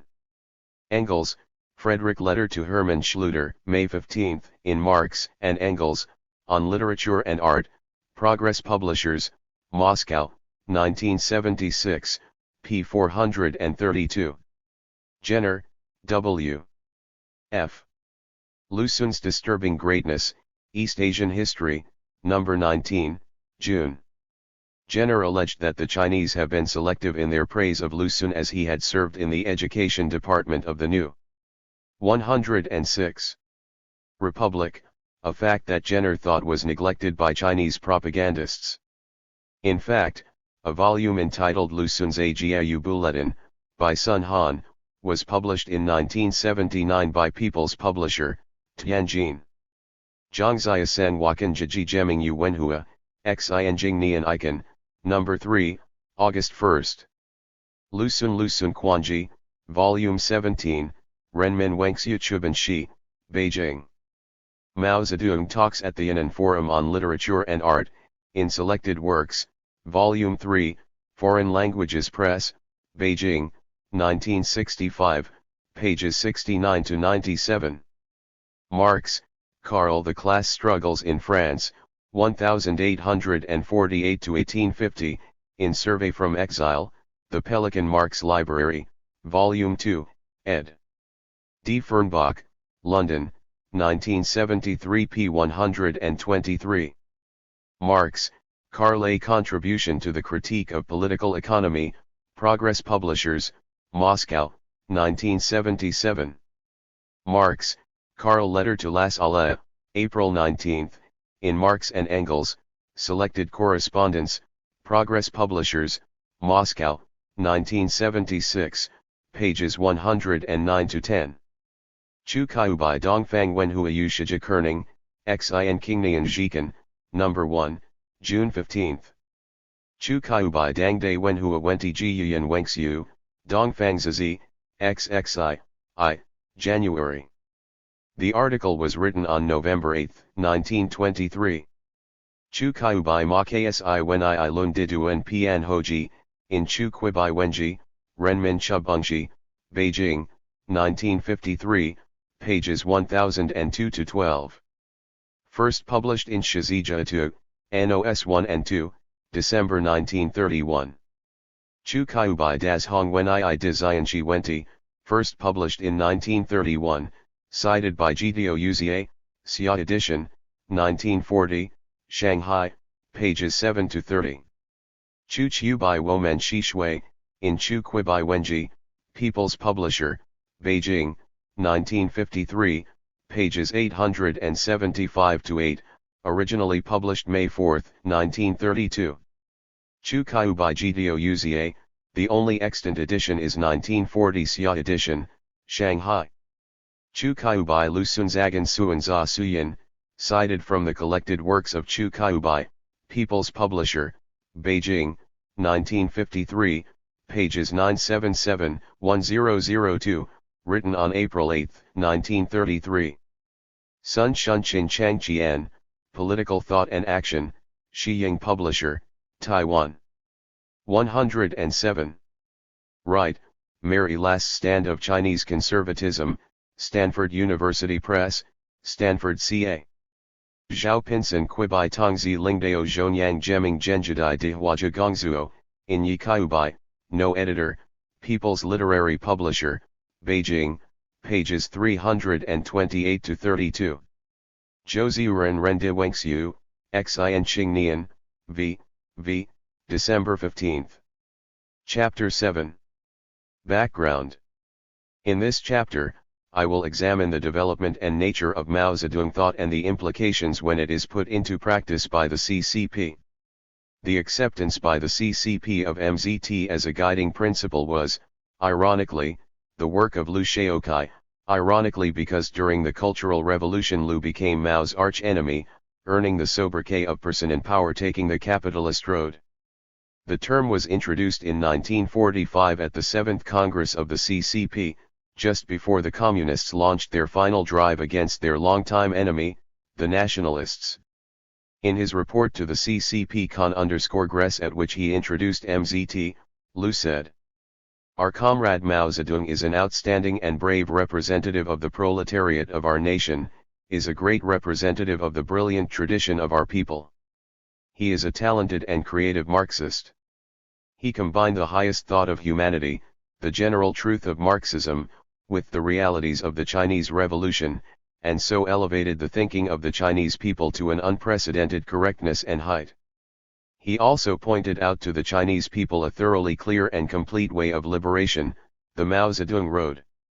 We have seen something of the political and intellectual ferment that gripped China from about 1870 to a third of the way through the 20th century. Such was the milieu in which Mao decided to devote his life to the realization of Marxism in China through revolutionary means. His contributions to were not only his creative application of Marxism to the Chinese theater but also his efforts to present Chinese Marxism as a coherent statement. The former may be regarded as a continuation of the work of Chen and Chu. As he told Edgar Snow in 1938, Chen had been instrumental in my interest in that Marxist direction. He also shared with Chen and Chu the penchant for having a revolutionary praxis independent of the Russians. All three insisted that the socio-political and cultural agendas must go hand in hand in the journey towards a truly socialist society. Like Marx, Mao denied there can be a revolutionary praxis or handbook that all societies must follow if they are to reach their Marxian socialist goal. 109. His formulation of a coherent statement was based on the theoretical and practical foundations laid down by Chen and Chu in their reading of Marx. Mao was fortunate in that soon after he became party leader in 1935, he had a relatively independent and secure base at Yan'an, albeit after the murderous Long March, which allowed him to hone his ideas through practice. Perhaps emboldened by the relative security of having an operational base, Mao succinctly declared his theoretical divergences from Soviet Marxism. The architecture of Mao Zedong thought. Theories of knowledge and action. As the Chinese Marxists accepted the Marxian worldview, the materialist perception of history, they also accepted new ways of understanding the world and of changing it, that is, a Marxist theory of knowledge and theory of action. Mao's contribution was to render these general Marxian concepts appropriate and meaningful to the revolutionary situation in China. I will examine what I regard as the three vital aspects in the architecture of MZT, the implications of accepting the materialistic conception of history, how to understand Chinese society, and how to change it. These three important aspects are fundamentally different from anything that had previously been part of Chinese tradition. A systematic presentation of these new ideas is important because it will show the timeliness and appropriateness of the acceptance of these radical ideas and so enhance the intellectual credibility of. To accept the Marxist materialistic conception of history demands acceptance that history develops in a linear fashion. History, Marx believed, develops towards a goal, as from slave society through feudalism to capitalism and thence to socialism, in a process which Marxists call progress. Such a perception of history is alien to Chinese culture. Chinese cosmogony has no discrete act of creation, no creator, and no beginning, so the cosmos is not seen as journeying towards a goal. Whatever exists has always existed, and in the brief span of each human's existence, the prime concern is to live in harmony with the environment as it exists. The idea of social or societal progress into a higher or more advanced form is not part of China's cultural and philosophic traditions. The nearest thing the Chinese tradition has to that idea is the concept of personal development, exemplified by Confucius, when he said he hoped that by the time he was 70, what he wanted to do would coincide with what he ought to do, but that would still be seeking harmony with society. Confucius did, however, share with Marx and Mao the conviction that human nature is malleable, while Mao shared Marx's confidence that human society will progress to 110. Socialism. We should remember that all China's philosophic traditions share the nonlinear concept of history because, as I shall discuss, some modern sinologists claim that Mao's dialectics is deist. Accepting Marx's conception of history constrains one to work towards achieving socialism, that is, to change the world. Deciding how to do that is the task of the Marxist theory of knowledge and the theory of action, but we should not go along with those who see Marx as an economic determinist. The Chinese Marxists are concerned with the Marx who denied the validity of a Russian comrade who thought that capital was a universal blueprint for social development, whereas to Marx it was only a statement of his views on the development of capitalism in Western Europe, especially Britain. Mao shared with Marx, Engels, and other Marxists the confidence that human society will eventually be organized in a socialist way, but differed from the Russian Marxists on how to decide on the steps to take to achieve that goal. In this book, I shall explain Mao's theories of action and knowledge, and that his journey to socialism was like the flight of Zeno's arrow, always approaching but never arriving. This proposition is logical and obvious if one accepts that the Marxian revolution is a permanent, continuous one. Arriving at the goal would imply that it is impermanent. When positing his theories of knowledge and action in Yan'an in 193-7, Mao also subtly pointed out how his praxis was different from that of Lenin and Stalin, though that point has not received any scholarly attention to date. In his essay on practice, one of many theoretical and positional statements issued in Yan'an, Mao said, "The Marxist-Leninist theory of knowledge, characterized as it is by scientific social practice, cannot but resolutely oppose wrong ideologies. This is an unexceptional position against ideologies such as idealist and mechanical materialism, opportunism, and adventurism, but what follows is interesting." Mao continued. Marxists recognize that in the absolute and general process of the development of the universe, the development of each particular process is relative, and that hence, in the endless flow of absolute truth, man's knowledge of a particular process at any given stage of development is only relative truth. The sum total of innumerable relative truths constitutes absolute truth. What is of interest is that at the end of the above statement was note 9, referring the reader to Lenin's materialism and empirical-criticism. There, Lenin wrote, "Human thought then by its nature is capable of giving, and does give, absolute truth, which is compounded of a sum total of relative truths." So Mao effectively stood Lenin's theory of knowledge on its head and rejected it as not Marxist. This may be why, in the passage quoted, Mao referred to Marxists, not Marxist-Leninists. 2. 111. Lenin, then, absolute truth is obtainable. The absolute truth on revolutionary conduct, for Lenin, resides in the party leadership. In contrast, by using the words endless and innumerable, Mao denied that absolute truth can be attained, even theoretically. To approach the truth, Mao called for practice, knowledge, again practice, and again knowledge. This repeats itself in an endless cycle. With each cycle the nature of practice and knowledge rises to a higher level. Such is the whole of the dialectical materialist theory of knowledge, and such is the dialectical materialistic theory of the unity of knowledge and doing. Apart from the fact that his translator should have used the word spiral for cycle, his theory of knowledge merges with his theory of action.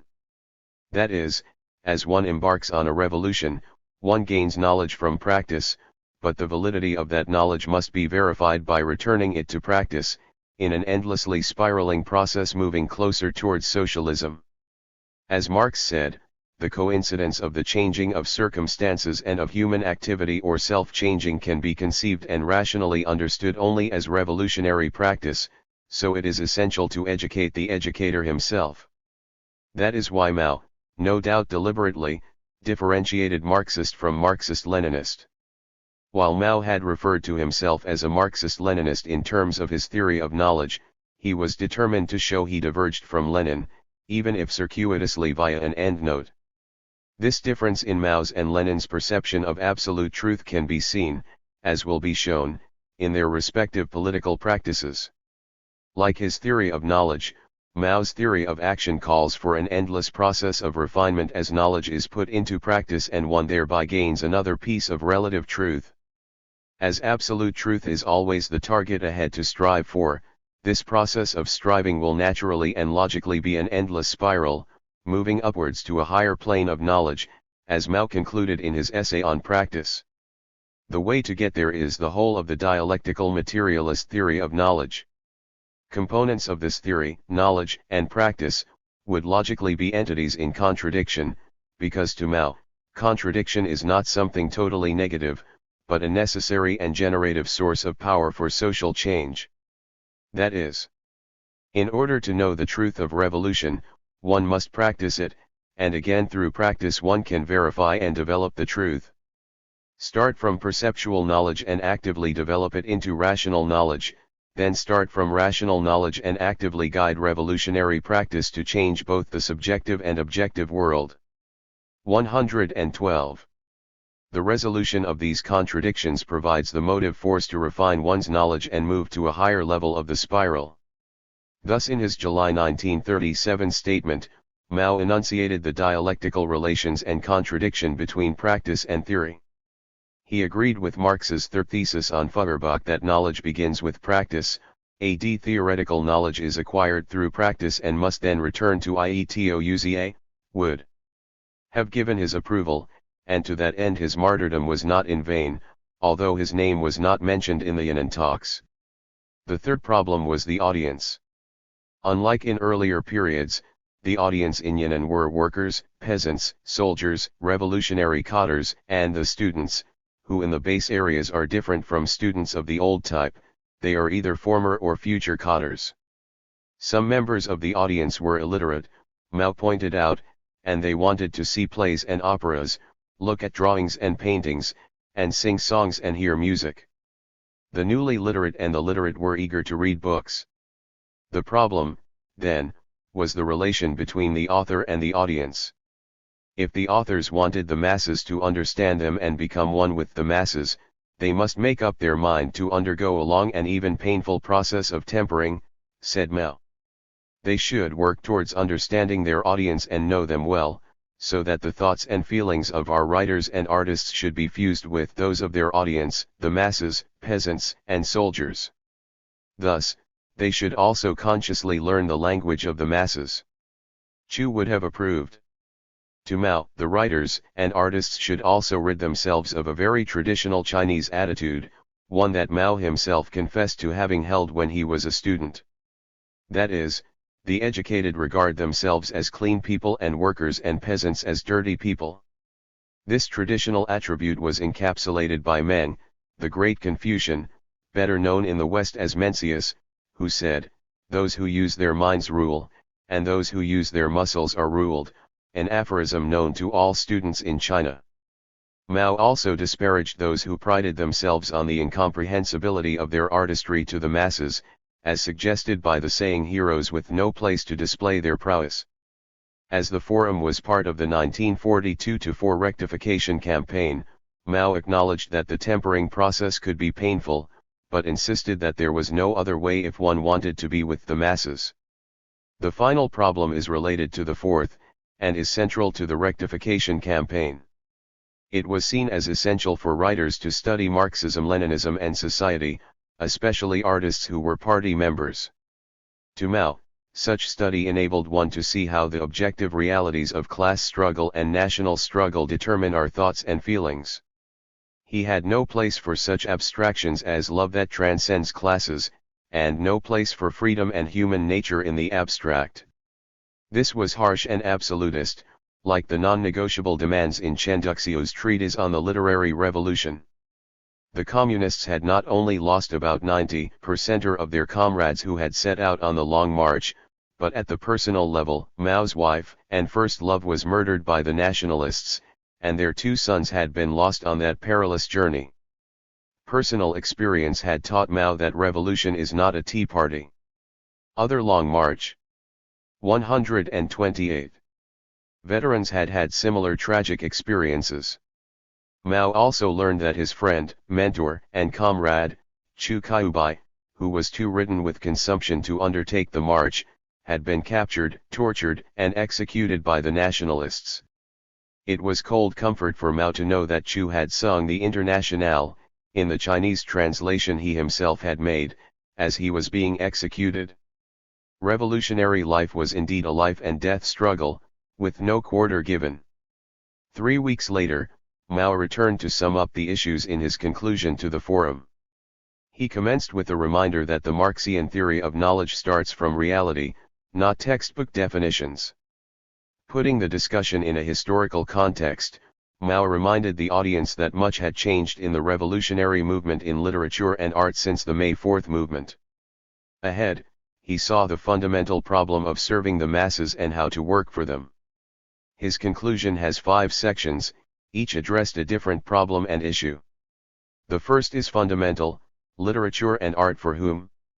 This question had first been raised in 1917 in Chen's manifesto to the literary revolution in the New Culture movement, in which he insisted on replacing the aristocratic literature of his day with a people's literature which was to be written in the vernacular, not the classical, language so that it would be accessible to more people.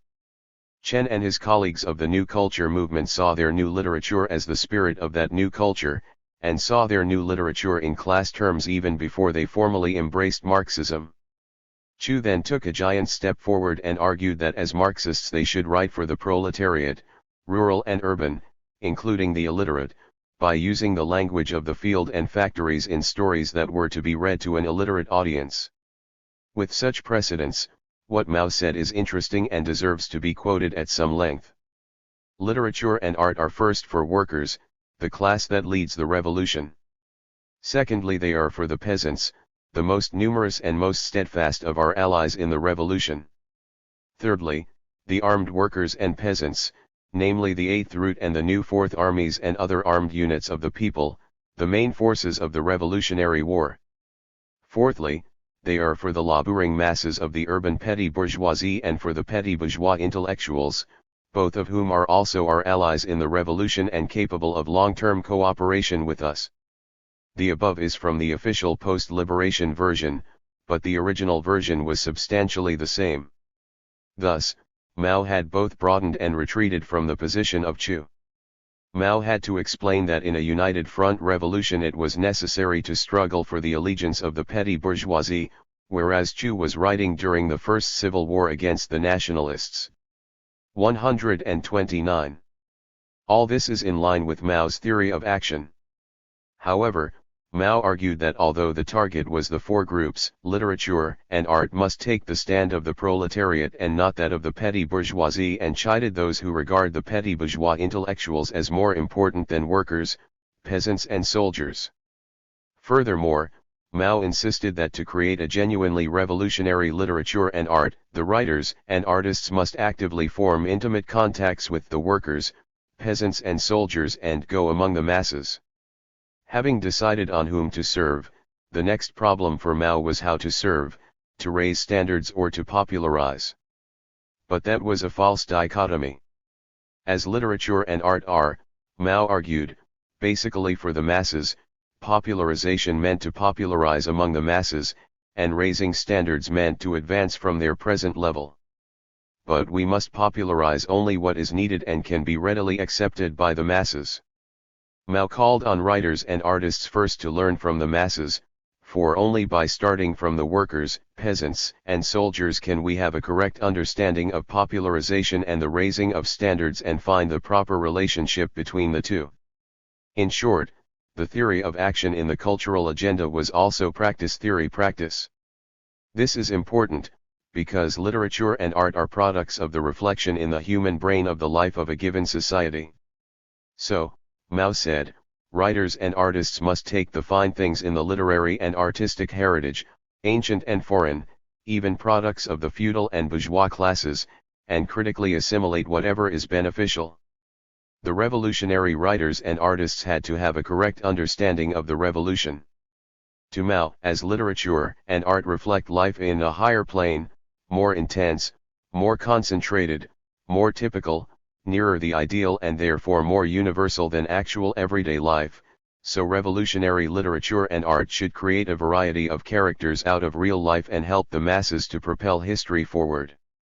The task for the revolutionary writers and artists, therefore, is to use as raw materials the life of the people and shape them into the ideological form of literature.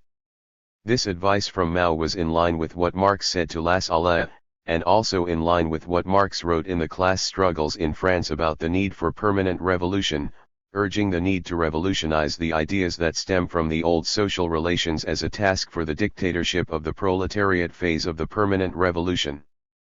Marx's Chinese followers took his advice to heart, adapting it to their own revolution and avoiding the mistakes of their European predecessors, the revolutionaries of 1848. If that seems rather utilitarian, Mao took the view that Marxists do not oppose utilitarianism in general but only the utilitarianism of the feudal, bourgeois and petty bourgeois classes. His concern was, who benefits? A thing is good only when it brings real benefit to the masses of the people. 130. As the Communists were in an anti-Japanese united front, Mao also advised on the positions that the revolutionary writers and artists should take, especially in relation to writers and artists who were not members of the CCP. His advice was a case study of his theories of knowledge and action in practice. Since literature and art are subordinate to politics, the first goal of the revolutionary writers and artists in a united front situation should be to unite with all non-party writers and artists in the anti-Japanese resistance, even if these were from the bourgeois and landlord classes. This was so because the primary contradiction in Chinese society at that time was between the Japanese invaders and the Chinese people. In their dealings with writers and artists of the bourgeois and landlord classes, the revolutionary writers and artists should seek out areas in common such as method and style. That is, they should seek unity in the struggles of the anti-Japanese front, because that was the principal contradiction. Only then would a higher unity be achieved. The echoes of the Manifesto of the Communist Party, Section 4, reverberate through these words of Mao. Having discussed the sociology and politics of art and literature in revolutionary situations, Mao then turned to a literary matter, criticism. Because this was a complex question, he concentrated only on the basic problem of criteria in criticism and acknowledged two criteria, the political and the artistic. Revolutionary literature and art should be politically progressive and artistically good. Good and progressive were defined as having features that help to unite the people to resist the Japanese invasion, and literature and art would be judged bad and regressive if they failed to do so. The factors that determined whether they were good or bad were motive and effect. To Mao, idealists stress motive and ignore effect, mechanical materialists stress effect and ignore motive. Mao said that dialectical materialists insist on the unity of motive and effect. The motive of serving the people is inseparably linked with the effect of winning their approval, and the two must be united. This is another example of the application of Mao's theories of knowledge and action in a revolutionary situation. The correctness of the theoretical aspect, motive, depends not on declarations but on action, the effect of actions on the masses. It was another case of verifying theory by returning to action, a central issue in MZT as revolutionary praxis.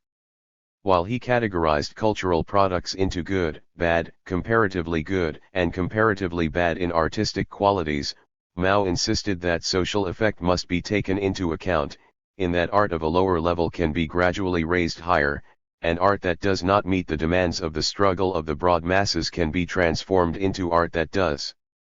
He saw that these two criteria, artistic level and effectiveness in furthering the revolution, were different, but denied that there is an abstract and absolute, unchangeable political or artistic criterion, because each class in every class. 131. Society has its own political and artistic criteria. Thus he demanded the unity of politics and art, the unity of content and form, the unity of revolutionary political content and the highest possible expression of artistic form. At the same time, he also insisted that works of art which lack artistic quality have no force, however progressive they are politically. Thus he opposed both art with an incorrect political viewpoint and art with the correct one but lacking artistic quality. And Mao readily admitted that both tendencies can be found in the thinking of many comrades. With the benefit of hindsight, Mao's position may be regarded as a forerunner of the call for the Red and expert after the CCP came to power, and may be seen as another example in the tradition of integrating aesthetics and social consciousness. At the Yan'an Forum, and in discussions among the left-wing intelligentsia before and since, issues discussed were the nature of human nature and the aesthetics of depicting the third characters, those who are half and half between good and bad, love, and satire, that is, issues on how and what revolutionary writers and artists should do. To Mao, there is only human nature in the concrete, not in the abstract, and he insisted that there is no human nature above classes, warning against confusing human nature with bourgeois individualism. He said that love as an idea is the product of objective practice, and there would be genuine love of humanity only after classes are eliminated all over the world, but not now. We cannot love enemies, we cannot love social evils, our aim is to destroy them. It follows, then, that in a class society, half and half is a muddled idea. Only the true revolutionary writers and artists can correctly solve the problem of whether to extol or to expose. All dark forces which harm the masses must be exposed, and the revolutionary struggles of the masses must be extolled. This is the fundamental task of revolutionary writers and artists. But he added, citing Lu Xun as an example, only enemies of the people were to be ridiculed and exposed. As for the people, the question is basically one of education and of raising their level. Only counter-revolutionary writers and artists describe the people as born fools. He reminded the forum that persons with truly good intentions must criticize the shortcomings of their own works with the utmost candor and resolve to correct them. This is precisely why communists employ the method of self-criticism. Finally, Mao warned that Marxism embraces but cannot replace realism in literary and artistic creation, and warned that being dogmatic is anti-Marxist. These yin and talks show how MZT operated within his theories of knowledge and action. The reality of a class society produces proletarian writers and artists, but whether their outlook or theory is correct can only be verified by returning their products to action, to the society. The truly revolutionary works are those which can educate and elevate the political. 132. Consciousness and behavior of the people. That is, to Mao, the correctness of an idea and outcome depends on whether it can affect progress towards the Marxian goal, which involves struggle. Thus, MZT's dialectics is Marxist materialism involving class struggle, making it alien to the Chinese philosophical traditions, which are premised on harmony as the norm and desirable, and eschew conflict. It also differs from the post-Mao slogan to seek truth from fact, as this slogan omits the prerequisite that truth is that which advances the society towards socialism. Yet we find the doyen of contemporary MZT scholarship claiming that since the 1960s, Mao had developed a more traditional approach to dialectics and that his discussion on the interrelation between life and death evokes unmistakably the old Taoist dialectics of the ebb and flow of nature. Anyone with even a superficial acquaintance of Daoism knows that it avoids striving to a greater extent than any other Chinese philosophical tradition. Furthermore, when Mao was discussing the interrelation between life and death, he was not talking about reincarnation and the ebb and flow of Daoism. If we read him in context, he was discussing a linear development. As mentioned earlier, Mao was discussing the Sakata article when he mentioned that the death of feudalism led to the birth of capitalism, while the birth of socialism signals the death of capitalism. Mao even suggested that Marxism will eventually pass away. To believe otherwise would run counter to the materialistic conception of history and be idealist. In addition, Mao's use of this life and death metaphor was premised on a linear development of history, progressing towards a goal by a process which derives its motive force from struggles to resolve contradictions. All these aspects, linear development, social and societal progress, the use of force, struggles and contradictions, are integral to Mao's thought but alien to every Chinese philosophical tradition, especially Daoism. Mao would mostly likely have regarded such an evaluation of his thought as petty bourgeois distortion. There are noteworthy points to this strange observation by the leading Western specialist on Mao. After writing his many studies of Mao, including MZT, Schramm willingly confessed to having been encouraged and influenced by the doyen of modern Chinese studies, John K. Fairbank of Harvard University. If that is so, the influence of Fairbank's perspective on China cannot be overestimated. I shall have more to say about Fairbank's views on China in the next chapter. In 1966, Schramm was appointed to the chair of Chinese politics at the School of Oriental and African Studies of the University of London, on the recommendation of Fairbank. The clue to Schramm's strange interpretation of MZT may lie in Fairbank's influence. In Chapter 4 of Evans's study, Through the Cold War Prism, there is evidence of the influence of some of the publications of Harvard's Center of East Asian 133 Studies, founded by Fairbank and now renamed the Fairbank Center. It seems that some sinologists still view China through the Cold War prism.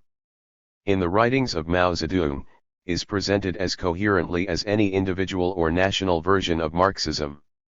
It is mainly derived from, and based on, the various writings of Marx. As Marx did not leave behind a coherent statement that we can call Marxism, it becomes the task of those who claim to be Marxists to derive a coherent account of what they regard as Marxism. It cannot be a handbook of revolution that all Marxists must follow step by step on the journey to socialism, because Marx denied that such a project is possible. To Marx, the steps to take depend on the state of the society, its economy, politics, and culture. What Mao did was to examine and select from the diverse writings and ideas of Marx and fashion a system of ideas, and proposals for action, suitable for the Chinese conditions. Mao did not regard the writings of Marx as a set of conclusions, and neither did Marx. From Mao's perspective, the concern of Marx was to enlighten the world to a better and more appropriate way to view the world, a materialist conception of history, and with that, to transform it towards socialism.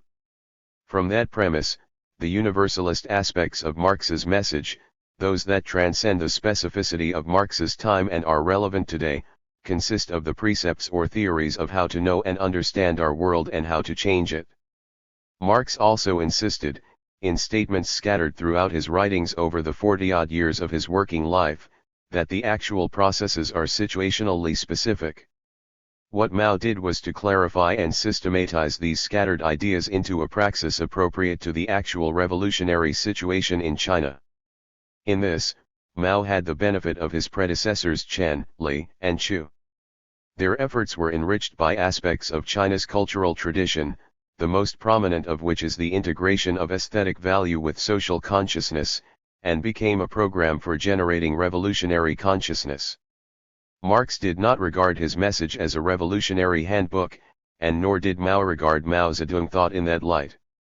The difference is that while Marx had been forced into exile and did not take part in actual physical revolutionary actions, Mao did. MZT was crystallized during those revolutionary events, long drawn-out processes lasting 28 years, from the formal founding of the party in 1921 to the ushering in of the dictatorship of the proletariat stage, that is, the beginning of the socialist phase of a permanent revolution, in 1949. Therefore, MZT was repeatedly tested in action. Not surprisingly, many comrades did not see eye to eye with some important aspects of MZT, just as many socialist comrades of Marx had views that were at variance with his. Herein lies a fundamental problem in the practice of politics premised on Marxism or MZT. That is, the sharing of a materialist perception of history does not preclude disagreement when it comes to extracting from it a modus operandi to practice revolutionary politics. This is 134. So because the practice of MZT and Marxism involves subjective elements, leading to disagreement and conflict. In the next chapter, I will illustrate MZT in practice using two of the most important cases in which some leading comrades had significant disagreements, leading to open conflict. It seems appropriate here, in a chapter on MZT, to discuss some fundamental and practical problems deriving from the theoretical premises of MZT and Marxism.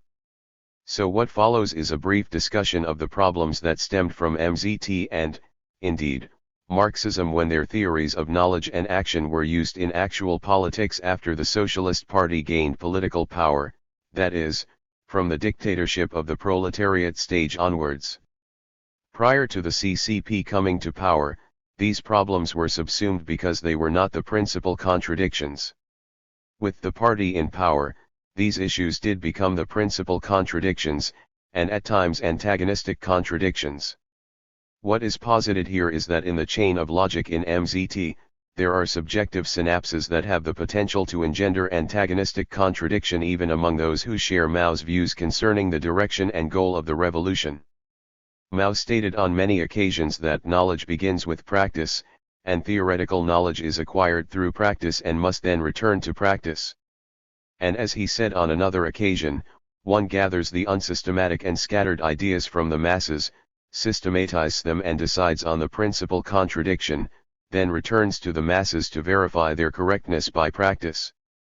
This process will be repeated endlessly as the party leads society in the permanent revolutionary process towards communism. In this process, the first subjective locus is the systematization process, because it must be a personal decision. The second is in the creation of the systematized form, and the third is the criteria used to decide correctness. While the decision in these three cases may be defended or attacked, by pointing to the success or failure of the outcome, what constitutes success in this permanent journey is effectively subjective. In short, even though Mao advised that we must shun subjectivity, these 3 points may be conflated into one: the speed of the revolution process. The risk of being subjective cannot be avoided. That Mao in 1950 called for opinions about how to deal with the rich peasants is a case in point. When the party was the government under the theory of the dictatorship of the proletariat, its mandate and its goal were the ushering in of a society where distribution would be according to the needs of the members and contribution according to their abilities. This process, by definition, is never-ending, and is likely to be conflictual because the party must determine the loci of the principal contradictions, so that their resolution is able to provide the motive force for the process of change.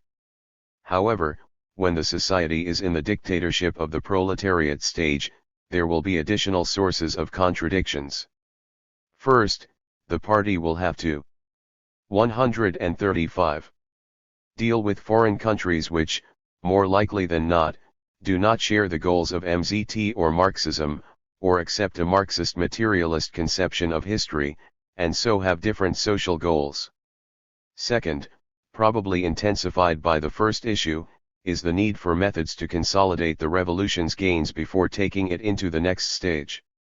From 1949, China was surrounded by unfriendly independent states, some of which were trying to destroy it, or at least the CCP's rule. Furthermore, even among those who share the goals and agree on the means of the revolution, there can still be genuinely held differences of opinion as to how quickly the revolution should proceed. As the revolutionaries are now the government, in spite of a hostile international environment, the question of whether to hasten along the revolutionary path or to consolidate the gains is a decision that cannot really avoid subjectivity. That is, the very fundamental point of deciding which among the many contradictions is the principal contradiction is always open to subjectivity. Therefore, if these differences are genuinely held, and there is no reason to suppose otherwise, since all senior decision-makers have gone through years of revolutionary struggle together, there will always be the likelihood that they will not march in step because compromises would be seen as yielding on principle. Such situations could lead to antagonistic contradictions. How to ensure that all senior comrades march in step towards the distant goal, or to decide which is the principal contradiction during the dictatorship of the proletariat, depends on how one sees the situation. The Chinese Marxists had always insisted on developing their own praxis rather than following the Russians, and so, by definition, every situation ahead would be unprecedented. To search the writings of Marx is unlikely to be very fruitful, since Marx never experienced the first step, the dictatorship of the proletariat. Towards the next step. From the first day of the dictatorship of the proletariat, when Mao proclaimed, atop the Tiananmen on October 1, 1949, the establishment of the People's Republic of China, the CCP entered uncharted waters. Their guideline, Mao's theories of knowledge and action, would continue to lead them into internal conflict under the two-line struggle paradigm. Indeed, the more genuinely the comrades held to their goals and conclusions, the greater would be the likelihood of their differences becoming antagonistic, especially when foreign relations were added to the situation.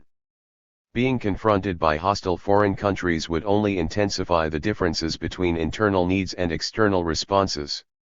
In such circumstances, those who thought that the situation called for a hastening of the revolutionary process as a better way of defending the revolution and nation could be 136. Regarded by the others as ultra-leftists, and they were so regarded. Conversely, those who sought to consolidate the state because of the external threats could well be regarded as foot-dragging, even as lacking in faith in the people and the revolution, and be condemned as revisionists, and they were so condemned. As the genuineness of the views of those on both sides would have been strengthened by their victory over such long odds in their earlier revolutionary years, they would be equally tenacious in holding on to their conclusions as to what was needed in the current situation and in the future, so leaving even less room for compromise. In the two case studies in the next chapter on decision-making after the CCP came to power, we shall see that deciding on the principal contradiction was constantly complicated by external factors. China was confronted by hostile external forces more tenacious than the Japanese and much stronger than China, economically and militarily. They even had the means to destroy China. They were already harming China's economy through an economic embargo. In such an environment, China relied on MZT as its guiding principle. As stated, it has the potential to be dysfunctional owing to subjective judgments, but China survived. No more foreign troops have been stationed on Chinese soil since Mao's announcement on 1 October 1949 that China has stood up. That, to the citizens of China, was truly liberating. Chapter 8, Two Case Studies. An Overview. In this chapter, I shall examine two cases as examples of how Mao Zedong thought or worked as a revolutionary praxis. The two cases are the Great Leap Forward and the Great Proletarian Cultural Revolution, commonly known as the Cultural Revolution. Both have had enduring effects on the body politic of China and have been regarded by many commentators and scholars as evidence that MZT failed as a theory of development. Both have always been regarded as controversial events. Since the death of Mao, CCP leaders have claimed both to have been aberrations on the road to socialism. According to received scholarship, the GLF shows the innate weakness of MZT and proves that it was simplistic and utopian to place extreme faith in the powers of human consciousness to effect social and economic changes without scientific or realistic bases, and that the CCP leaders were Marxist in rhetoric only. Some commentators simply regard both as power struggles. There are varying interpretations of these events, including their terminal dates, so to distinguish my approach I shall try to provide what I regard as the necessary background. It is generally agreed that the GLF occurred between 1958 and 1962, but many of its distinctive policies, I suggest, had been abandoned by 1960, although opinion differs as to why that was so. Regarding the CR, the CCP at its 9th Party Congress in 1969 claimed that it had been successfully concluded. Yet at the third plenary session of the 11th Central Committee of the CCP in 1978, from which Deng Xiaoping emerged as the top leader, the CR was formally proclaimed to have lasted from 1966 to 1976, while some have even suggested that it continued until 1978. Since then, official CCP statements have referred to the CR as the decade of the CR or decade of disaster. Such discrepancies cannot have come about by chance, so we must ask why they have occurred and why the CCP made its 1969 announcement. Among other things, these events showed up serious disagreements within the CCP leadership on fundamental policy issues and the nature of the Marxist revolution. The main thrust of the CR was in fact blunted very early. In 1967, as its proponents realized that they had lost the major economic battle, they went on the defensive to salvage what little gains they had made. But whatever the interpretation, the two events deserve further study, if only to find out why the CCP has not been able to decide on such basic matters as the dates when they finished. Here, they will be studied in context, in the context of the international situation at the time and in the context of the development of. I shall treat them as case studies of MZT, or Mao's version of Marxism in action, and case studies of the development of socialism in a hostile international climate. Scholars have been relatively positive about the party's policies in the pre-GLF years, the first 5-year plan. But I shall argue that the CCP leadership agreed that the policies of the FFYP could not be extended into the second 5-year plan because they were inadequate, and because of the changing international and national circumstances. As noted in Chapter 7, as early as 1950 Mao sought the opinions of senior colleagues on how to deal with the rich peasants, thereby raising a number of issues concerning his theories of knowledge and action in the practice of Chinese Marxism. The first issue is that, for Mao, as soon as one phase of the permanent revolution has been completed, such as the victory of the CCP in the Civil War and the founding of the PRC in 1949, the next phase should be called into action quickly. His call for opinions on how to deal with the rich peasants during the dictatorship of the proletariat is an example of his wanting to move on rather than pause to consolidate. To Mao, the best way to consolidate was to propel the permanent revolution to the next or higher stage. To him, the establishment of the PRC did not mark the end of the revolution but the beginning of its socialist phase. The fact that Mao asked the opinions of his comrades pointed to the existence of divergent opinions among the CCP leadership. To understand why the CCP's leaders decided on the GLF and the CR, we need to appreciate the international and national milieu at the time when the decisions were taken, and need to know how Chinese leaders perceived the interplay of those conditions. We should also remember how events that happened before the CCP came to power had affected the thinking of politically aware people in China, in particular the CCP leadership. The year 1950 was the first for decades without major warfare on the Chinese mainland. China's defeats in the 19th century not only brought humiliation but nearly bankrupted the empire because of the huge indemnities it had to pay. In the last years of the 19th century, defeat by Japan forced the empire to pay an indemnity of 200 million taels of silver. This money provided capital with which Japan was able to industrialize, but it and the earlier indemnities deprived China of the capital needed for its own industrialization. The subsequent invasion by the Eight-Nation Alliance, known to the West as the relief of the Beijing Legat Ions. 140. After they had been attacked in the Boxer Rebellion, bled the treasury white and nearly dismembered the empire. Hence the calls at the time for fundamental changes. The 1911 revolution ended the imperial form of government, but the republic that followed quickly degenerated into civil wars, the warlord period, during which the CCP was formed.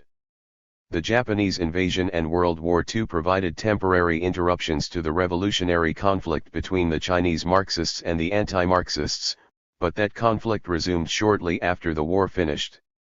The establishment of the PRC brought the Cold War to Asia, because no sooner had the CCP chased its vanquished foes from the mainland to the island province of Taiwan than the Korean War broke out, in which China became involved.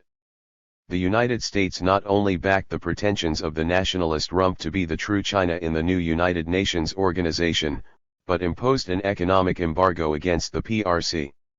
That embargo isolated China economically by denying the country access to trade and technological assistance from the developed world until the late 1970s. The United States blocked attempts by China to buy technology from Europe, such as a steel refinery from the Federal Republic of Germany and Trident passenger jet planes from Britain in 1969. Despite these attempts by the US-dominated international community to isolate the PRC, China did not turn inwards. A delegation was sent to the UNO in San Francisco, but owing to U.S. recalcitrance, the UNO was forced to deny the credentials of the Chinese delegation, while accepting the farce that the Taiwan regime, a U.S. client state, be allowed to occupy China's seat in the Security Council as a permanent member. It was in such an international environment that Mao led the Chinese delegation to Moscow to negotiate with Stalin for economic aid and a treaty of friendship. The negotiations went on for over 2 months, but the resulting treaty lasted less than 10 years, and hostility broke out between China and the Soviet Union when China was at its most vulnerable, during the GLF. It was against such an international background that the GLF was launched. Likewise, the CR, launched in mid-1966, happened shortly after John Fairbank had testified before the U.S. Senate Foreign Relations Committee hearing, advising the committee to maintain the containment of China. This doyen of U.S. scholarship on modern China also told the U.S. Senate committee that China had not been victimized by Britain or the U.S. but by the circumstances of history. In fact, of course, China was not invaded by history, nor did it have to pay indemnity to history. Indeed, Chinese culture had a high respect for historical scholarship. The Chinese people had a history of being exploited, but not by history. History is the work of historians, and China seems to be continually exploited by some historians. This diversion into modern Chinese history and 141. Historiography of China is intended to place the CR in context, a context of hostile political, economic, and even academic milieu. Thus both the GLF and the CR took place against a background of international hostility and in the midst of tumultuous international events. The launch of the GLF almost coincided with the collapse of the Paris summit of the Big Four, France, the United Kingdom, the United States and the Soviet Union, due to the downing of the US U-2 spy plane and the capture of its hapless pilot, Gary Powers. Nearer home, the Second Taiwan Strait crisis broke out in 1958, when artillery of the Taiwan regime shelled the mainland from its offshore islands, less than 2 kilometers from the mainland. Hence, any evaluation of the GLF and CR must include an international dimension. If accounts of the GLF and CR are confusing in the scholarly literature, one reason is their neglect of the international dimension. Historically, Chinese Marxists have always been sensitive to international events. But most scholars of the GLF and CR have tended to regard these events as almost exclusively internal matters. The Great Leap Forward. The Great Leap Forward has attracted enduring scholarly interest, although studies of it have tended to generate more heat than light. This book does not intend to retrace the path of the many substantive scholarly contributions, because until the CCP archives are made available to scholars, one can do little more than write the history of the victors.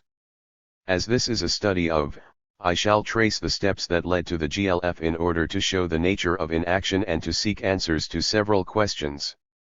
What was the rationale for the GLF, that is, why did Mao and the CCP leaders take the decisions that they did? What were the issues they had considered? What were their priorities, and why? What was their frame of reference? What were the impacts of the international conditions at that time as perceived by the Chinese leadership? How did those conditions influence their decisions? What role did their version of Marxism play in their decision-making process? Finally, how should we assess those decisions, more than 40 years after the event? This study assumes that the decision-makers were rational, even if we may not share their particular rationality. Accordingly, I shall commence with an examination of what prompted the proponents of the GLF to decide to launch it. To claim that the CCP's leaders acted irrationally or were moved by utopianism implies an ethnocentrism premised on the assumption that our experience and rationality are universal. This analysis will begin with a metaphor Mao often used, that decision-making in politics is like a game of chess, with each move impacting on the entire game. So let us look, then, at 142. Both the international and the national contexts at the time, as perceived by the Chinese leadership, especially Mao, when they were weighing up the options while deciding whether to launch the GLF. Given the circumstances of the time, the GLF was neither irrational nor utopian but a calculated step necessitated by the circumstances as the PRC's leaders perceived them. Economically, 1949–52 was a period of rehabilitation for which the CCP can take pride. The Communists had successfully restored order to the devastated social fabric and halted the hyperinflation of the last years of the Nationalist regime. By 1952, observers generally agreed that all sectors of the economy had regained pre-1949 levels of production, and some even surpassed them. Of equal importance is the fact that the CCP's leaders had learned the limits of the help they could get from their Soviet comrades. In a negotiation lasting over 2 months in 1949–50, Mao was able to obtain credit and economic aid equivalent to only $300 million, an amount less than 10% of the aid given to the nationalists by the United States during the Civil War, and less than Poland was receiving from the Soviet Union at that time. According to the U.S. Secretary of SCIS, Dean Acheson, only after the Communists had won the Civil War was the Soviet Union prepared to reverse the Yalta Undertaking, given to the United States, withhold all aid from the Chinese Communists. The extension of $300 million worth of economic credit to China was meant to buy over 300 Soviet industrial plants, install and train Chinese personnel in how co-operate them, and to provide opportunities for young Chinese scholars receive higher education, especially technological education, in the Soviet Union. Many of China's present leaders, including President Jiang Zemin and former Prime Minister Li Peng, were beneficiaries of the scheme. Compared to the Marshall Plan, or even compared to what the nationalists received during their last gasp resistance against the communist advance, what China received was very modest. As China was contained by the US-led economic embargo, it had no bargaining power, for there was no other source of aid available. So the bulk of China's capital needs for the country's industrial development, such as technology and industrial plane from the Soviet Union, and repayment for them, had come from China's internal surplus, that is, the agricultural sector. The CCP had invest in the only resource China had in abundance, human labor. The majority of Chinese citizens at that time were peasants, and they were to experience land reform when the large holdings were broken up and the land distributed to Chem. Bukais could only be a brief and transitory step, economically and ideologically. As most investments for industrial development had to come from a rural sector surplus, a rural sector of small holdings producing their own crops for the peasants' own subsistence would be incapable of providing an adequate surplus for the nation's needs. As 143. Walker argued, the fact that land distribution became more equal did not mean that farms were more viable. The CCP acknowledged that the only way out was collectivization, as its leading economist Li Fucun admitted in his report on the first five-year plan of 1953-7. To build socialism, we must solve the contradiction between socialist industrialization and small peasant economy. Socialism cannot be built on the basis on a small peasant economy, it must have a foundation of large-scale industry and large-scale collective farming. Accordingly, the next phase of land reform involved the creation of mutual aid teams, where members contributed their private resources and labor and worked collectively, not individually. Returns were based on contributions of labor and material. This step was transitory, as it would not provide equality in outcome. The cooperatives that followed were intended to eliminate private ownership by creating a collective consciousness among their members. In industry, the FFYP emphasized heavy industry, a lesson learned from the Soviet Union. This focus was deemed necessary because China had very little heavy industry. At the same time, Li Fucun also acknowledged that China had much unused capacity in light industry. By July 1955, as the need to increase agricultural output, and the surplus required for industrialization, became urgent, Mao personally intervened to hasten the formation of cooperatives. He wanted them to be formed within 2 years. The Chinese were confronted by two basic issues: how to obtain a sufficient surplus, and how to increase output as rapidly as possible. The CCP's leaders knew that the growth rate of agriculture governed the rate of industrial growth, which was deemed to be too slow. According to the Soviet Union, rural mechanization should come before collectivization. The CCP, however, collectivized the rural sector before mechanization, in order to try to increase the rural surplus. The CCP's economic rationale was that since the small-scale mat-type collectivization had increased production, if the rural underemployed could be organized into productive employment in larger units, then production would be further enhanced. To mechanize first would have needed much greater capital investments and would have been far beyond the capacity of China at the time. At the same time, Mao and his fellow party leaders were concerned that the FFYP was in danger of producing a fundamental contradiction. As Regler reported, a bourgeois superstructure continued to exist on a predominantly socialist base. The reason was that the reforms to date retained tendencies toward the emergence of a new hierarchical class. 144. Structure and production based on narrow self-interest. Mao is reported to have told the party that he believed in the validity of Lenin's 1919 warning that in the transition period there was always the possibility of the restoration of reactionary classes. Indeed, 1955 was a crucial year in the struggle between capitalism and socialism. Like Marx and Lenin, Mao was conscious of the importance of the peasant-worker alliance, the alliance between the urban proletariat and the proletariat foncier mentioned by Marx. Accordingly, Mao told his comrades, the internal problem remains the peasant-worker alliance problem. China's revolution is always a matter of the peasant alliance. Without this alliance the working class could not have achieved their victorious liberation, and cannot build a strong nation. As Marx had pointed out, the Paris Commune had failed because the communards failed to bring about such an alliance. The CCP had understood that since its founding.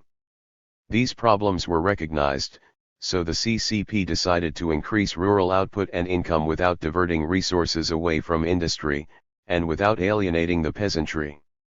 The solution in the Soviet Union, after the death of Lenin, had been to destroy this alliance by the brutal collectivization under Stalin. To Mao, that was a negative example.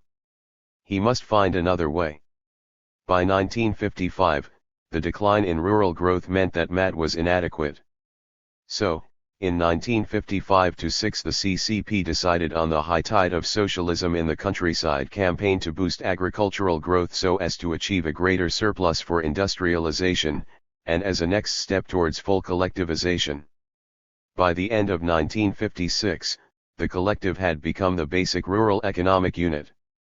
Scholars of Marxist development and scholars of Chinese economic development have reported that Mao's collectivization was successful and achieved far better results than the Soviet Union's first five-year plan. Indeed, even received scholarship agrees that the successful completion of agricultural cooperatives by the end of 1956 was one of the most significant developments of the entire FFYP period. While collectivization in China, accomplished by the end of 1956, was more successful than that in the Soviet Union, China had other problems that demanded further policy changes. As early as 1995, the limits of Soviet aid, even at its peak, were such that even scholars who advocated the containment of China admitted that its inadequacy must have been apparent to the most optimistic of the Chinese leaders. There were suggestions that the Soviet Union's international economic policy at the time was aiming at a division of labor within the socialist bloc and threatened to relegate China to the position of supplying agricultural products and raw materials to other socialist countries and so restrict the development of China's own industrial base, hence the Soviet Union's refusal to grant China further economic credit. 145. For China's second five-year plan, the amount of aid supplied by the Soviet Union was about half that for the FFYP. Thus China was forced to rely even more on its own efforts to industrialize. The need for strategies that would further enhance agriculture became even more important, as agriculture was still the only way in which capital could be accumulated. Thus China's internal developments were linked inextricably to the country's foreign relations, which were often beyond China's control, and the relationship between the two was a further problem for the planners who were trying to make China's industrial base more self-sufficient. It was at this juncture that the Great Leap Forward was proclaimed. Its goals were multifaceted: to enhance agricultural production so that industrialization could be hastened, and yet at the same time to ensure the continuation of a socialist means of production to avoid the re-emergence of capitalism. Those were huge demands, and showed that by 1995-7 the policies of the FFYP had become inadequate. There were three major problems. First, the central planning agencies could not control the ministries. Second, the ministries could not handle the huge amounts of information transmitted to them from the provinces. And third, at the provincial level, leaders did not have the authority to change the directives or to coordinate activities that came from the center. The FFYP, which officially ran from 1995-2 to 1995-7, was, strictly speaking, not a blueprint for 5 years. It was not proclaimed until 1955, when the party center was taking stock of how well the policies had performed in the countryside and what adjustments were needed for the SFYP. It was really policy making on the run. In terms of Mao's theories of knowledge and action, the entire process may be seen as one of devising theories of action as the planners were confronted by the changing realities. For example, China urgently needed rehabilitation in 1949, and the CCP did largely succeed in returning the country to a form of normality, although the process was interrupted by the Korean War with its need for the urgent redeployment of resources and consequent increase in China's level of debt. After returning from Moscow with a meager parcel of economic aid, the CCP's leaders found that they must institute new policies to enhance rural production so as to achieve a greater surplus with which to pay for the industries bought from the Soviet Union on credit. As the redistributive phase of land reform had just completed, the MAT plan was put into effect. By 1955, realizing that Soviet assistance had peaked, the CCP had become aware that an even greater rural surplus was needed. So unless the CCP resigned itself to China's becoming the Soviet bloc's producer of raw materials and agricultural products, it had to come up with new strategies. What did happen was the rapid introduction of the advanced cooperative system of full collectivization in July 1995, which was largely completed by the summer of 1957. 146. This unfolding of the FFYP may be seen as a case study of the working of Mao's theories of knowledge and action. Confronted by China's realities in 1949, the CCP decided the principal contradiction was the amelioration of the devastated nation's appalling problems and the havoc brought to the lives of the people by decades of war. This was the rehabilitation program. Despite the Korean War, the ship of state was more or less back on an even keel by 1952. Then, a new situation and new reality presented a new principal contradiction, and the response, or theory of action, had to be changed, although the aim of the CCP was still to take the county to socialist organization and economic development. By 1955, new contingencies again called for new responses. Thus the FFYP can be regarded more accurately as a series of responses to changing developments, some of them outside China's control, than a program planned from the outset. What the FFYP had successfully accomplished was a revolution in the ownership of the means of production. The CCP's goal was for a society with socialist production relations, but its leaders knew that common ownership of the means of production does not automatically lead to socialist social relationships or distribution, as evidenced by Mao's criticism of the Soviet Union and of state enterprises in Western countries. So at this juncture, Mao issued his 10 Great Relations. While these may be regarded as setting his priorities for economic development, they also had an international aspect.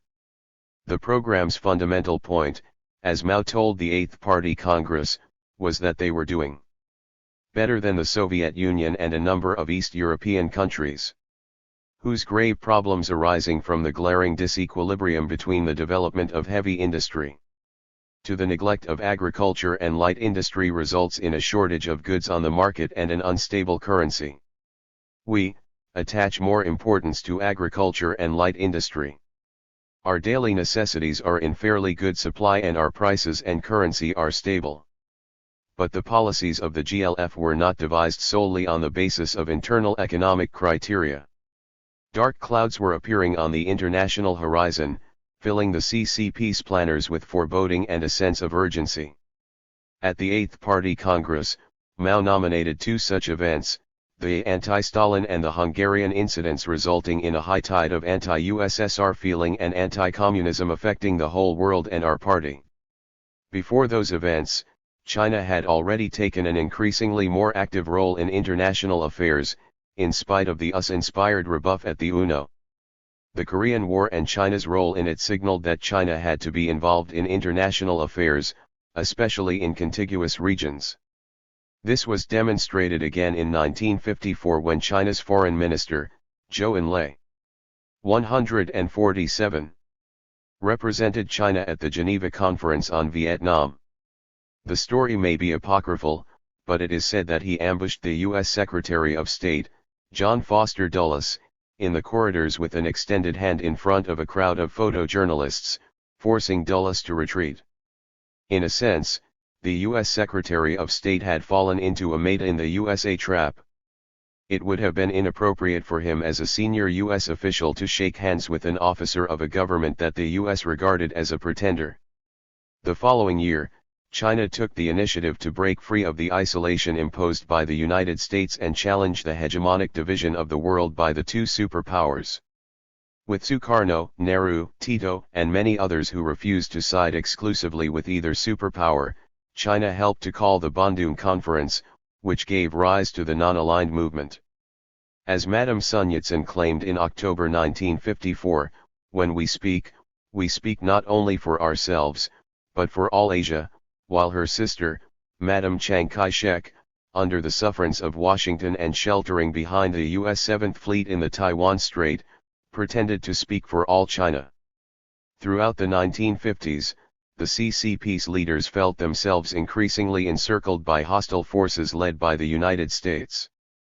This encirclement, and later the feeling of betrayal by the Soviet Union, materially impacted on China's internal economic decision-making. From the Korean War, the Chinese claimed, they first learned the lesson of betrayal by the Soviet Union. Writing to the Soviet Communist Party in 1964, the CCP claimed that we made tremendous sacrifice and spent enormous sums of money for military purposes in the Korean War. We have paid all principal and interest on the Soviet loans we obtained at the time. The military supplies provided to China during the Resist America, Aid Korea War were not free aid. Although this letter was written during a period of open conflict with the Soviet Union, it is significant that the Chinese felt that they had been unfairly treated by their Soviet comrades almost from the birth of the PRC, and almost immediately following the signing of the Treaty of Friendship. All these added to a feeling of urgency. It was at this time that the PRC moved to adopt the MAT strategy as the first step to full collectivization. The adoption of MATS also coincided with the first Taiwan Strait crisis of 1954 and moves by China to break out of the US-imposed containment by participating in the UN Conference in Geneva on Vietnam and the Bandung Conference of the Non-Aligned. To China, those years held challenges to its national survival, and the CCP's leaders keenly felt the need to upgrade China's ability to defend socialism and national sovereignty. In 1955, after the first Taiwan Strait crisis, Zhou Enlai told the CCP that under these circumstances, we must preserve our vigilance, we must strengthen our country's necessary defense forces. Only in this way can we protect the fruits. 148. Of socialist construction, guarantee the integrity and security of our nation's sovereignty and territory. At that time, China was feeling severe pressure from the encirclement. The Taiwan Strait crisis, which began in September 1954, was almost simultaneous with the formation of the Southeast Asia Treaty Organization, a group intended by its sponsor, the United States, to partly encircle China. The United States followed by concluding a treaty with Taiwan. It was against this background that in July 1955 China launched its rapid collectivization program to further enhance production and accumulation. Faced with imminent dangers, the Chinese leaders felt that they must industrialize even more rapidly.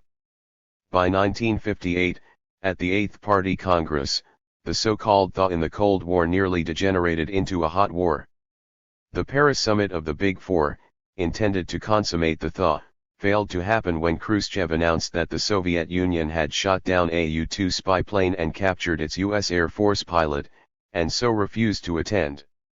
The event was a tremendous humiliation to President Eisenhower because he had repeatedly claimed that the United States was not flying spy missions, claims premised on the false hope that the Soviet Union did not have the technology to shoot down a plane that could fly as high as the U-2. To the Chinese, that event was a vindication of their view of international affairs. They had failed to persuade the Soviet Union to use Taiwan as a bargaining point for discussing relations with the United States. The Soviet Union knew that such a demand would not be countenanced by the United States. China claimed that the United States had always had hostile intentions, whereas Khrushchev thought he had detected intentions of peaceful coexistence. The failure of the summit was, to China, a vindication. The same year, 1958, also saw the Second Taiwan Strait crisis, coming soon after France and the United Kingdom landed troops in the Middle East. The nationalist-controlled offshore islands, less than 2 kilometers from the Chinese shore and heavily armed, shelled the mainland. Khrushchev did not abide by the provisions of the 1950 treaty commitments until the crisis was over. Among other things, the events clarified for China the limit of Soviet help. Observers agreed that the event had strengthened those CCP leaders who advocated policies of self-reliance in the economy and defense. China had no option. These events taught China the necessity of self-reliance, especially in defense, that is, China's need to have its own nuclear capability. The task of constructing this began in 1958 after Khrushchev made clear that the USSR would not share nuclear technophagy with China. If China wished to be protected by the Soviet nuclear umbrella, it would have to accept a subservient role like that of the East Europeans. Besides, Khrushchev knew that the United States would oppose the sharing of nuclear technology, or proliferation. 149. For China, this meant that even greater investment in the heavy industry sector was needed, to give China the means of building a nuclear defense. It was at this time that the CCP's leaders decided on the GLF in an attempt to build an even greater rural surplus so that they could invest in industry and eventually achieve nuclear capability. They were desperate for a credible defense. It would have been strange had the Chinese leaders come to any other conclusion. We have seen how, in 195-7, Mao had again gone to Moscow, this time to negotiate assistance for the SFYP. He came back with even less from Khrushchev than from Stalin. Khrushchev would sell only half the number of industrial units as in the FFYP, and offered no economic credit. It is worth noting that as China had to pay for Soviet technology with agricultural products, China had to accept a higher exchange rate than in the open market, which effectively meant that China was subsidizing the Soviet economy, but in view of the US-led embargo, there was no other option. Thus 1958 saw China confronted by an even greater need for higher rural production, but that would be impossible if the policies of the FFYP were continued into the SFYP. These new realities meant a new theory of action. While the ultimate objective remained the same, a socialist society and rapid modernization, now not only the economy but also China's defense capability had to be modernized and strengthened, with increasing importance and urgency. The alternative, to be subjugated to the whims of the Soviet Union as a member of the Warsaw Pact, was totally unacceptable. There were other strong reasons for China to reject the brandishing of peaceful coexistence by Khrushchev. As early as 1946, Mao had described the power, influence, and intent of the United States in the Asia-Pacific region thus: in the Pacific, the United States now controls areas larger than all the former British spheres of influence put together, and is making large-scale military arrangements and setting up military bases in many countries. His worst fear came true. There were the two Taiwan Strait crises, which Marshal Zhuge had predicted in 1950, because the remnant Kuomintang gang is now using Taiwan as its base to carry on all kinds of intrigue and plots against the Chinese people. But the trigger was the Tibetan issue. One should realize that to Taiwan, not only Tibet but also the Mongolian Republic are parts of China. While the claim of the Tibetan exiles to sovereignty is complex and beyond the scope of this study, for our purpose it is sufficient to record that the Tibetan leaders recognized Tibet's inclusion in the PRC in 1951, accepted a regional national autonomy status within the PRC and agreed to carry out certain reforms. In turn, the CCP agreed not to abolish the powers of Tibet's religious leaders, or to impose reforms by force. In March 1959, the Tibetans revolted, and although the uprising was quickly put down by Chinese forces, the Dalai Lama fled to India. 150. The impacts of these events on China can be better understood with reference to the involvement of Taiwan and the United States. As early as 1956, the Taiwan regime was actively involved in aiding Tibetan rebels in Tibet, and there was a distinct possibility that aid had been given at an earlier date. It is believed that in 1949, the United States gave $75 million to the Tibetan leaders to defend their country, and in 1950, Tibetan goodwill missions were sent to the United States, United Kingdom, India, and Nepal to discuss Tibet's independence, although they traveled on Chinese passports. The United States became increasingly active in encouraging Taiwan to provide the Tibetan rebels with military aid, and the CIA trained Tibetan rebels in Colorado. The fact that these US-trained saboteurs were totally unsuccessful when parachuted back to Tibet is less important than the fact that both Taiwan and the United States were actively trying to harm China.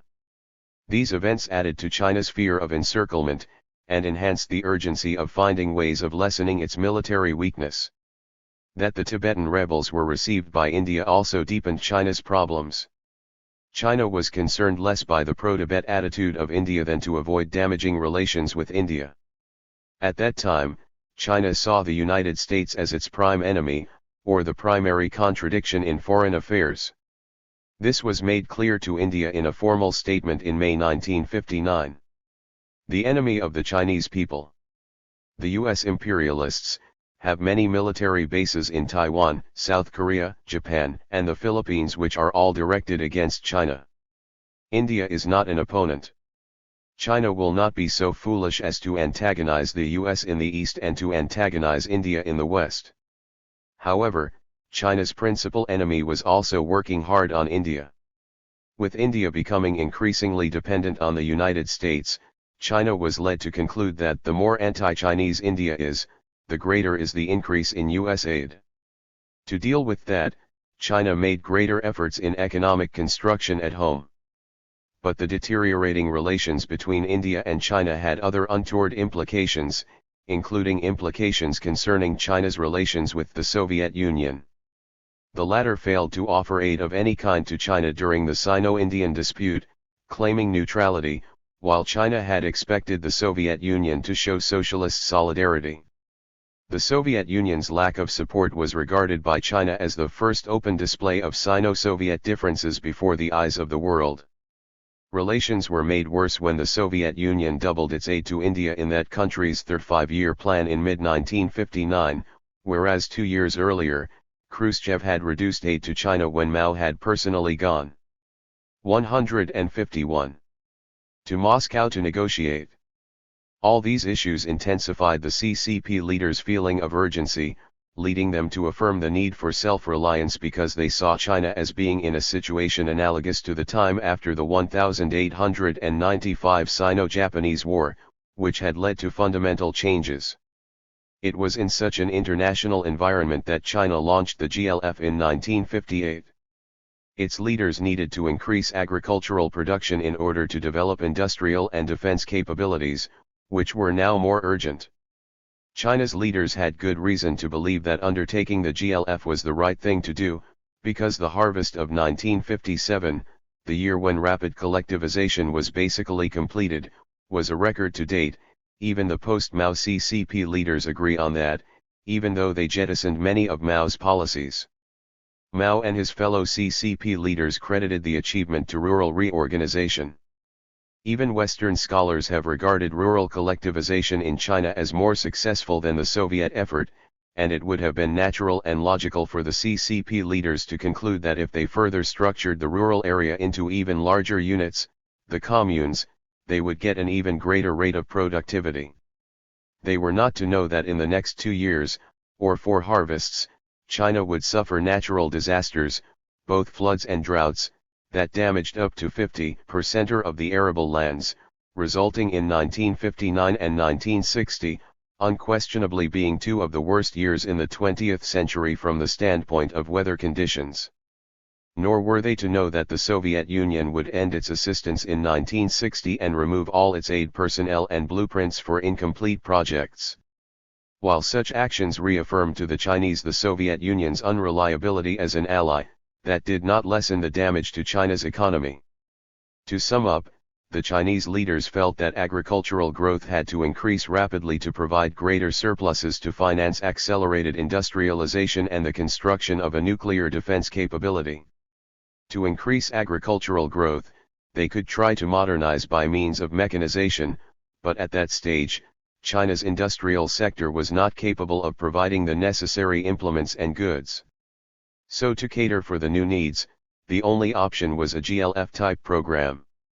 Additional rural investment would have to rely on the one resource that China had in abundance, its human resource, the large pool of surplus or underemployed rural laborers. The GLF was meant to increase agricultural output by restructuring the rural sector, linking it to increased industrial development. The urban unemployed, increasingly numerous at the end of the FFYP, could be brought into employment by using labor-intensive technologies and by encouraging local production and self-reliance. As the larger units, the advanced cooperatives, had given a larger harvest than the smaller mats had done, it seemed reasonable to think that still larger units, the communes, would not only return an even greater harvest but also undertake light industrial. 152. Work to help solve the many economic and social problems, such as unemployment. These bigger units, the communes, could also undertake major public works that would benefit agriculture and the rural community, such as irrigation and flood control, which would further increase productivity and create more surplus for industries. The communes were a key to the GLF strategy. They were seen as representing a more practical way to use labor and as a substitute for capital investment, which had to be diverted to defense industries, including the development of a nuclear capability. The international situation at the time caused the CCP leaders to see their move as vital.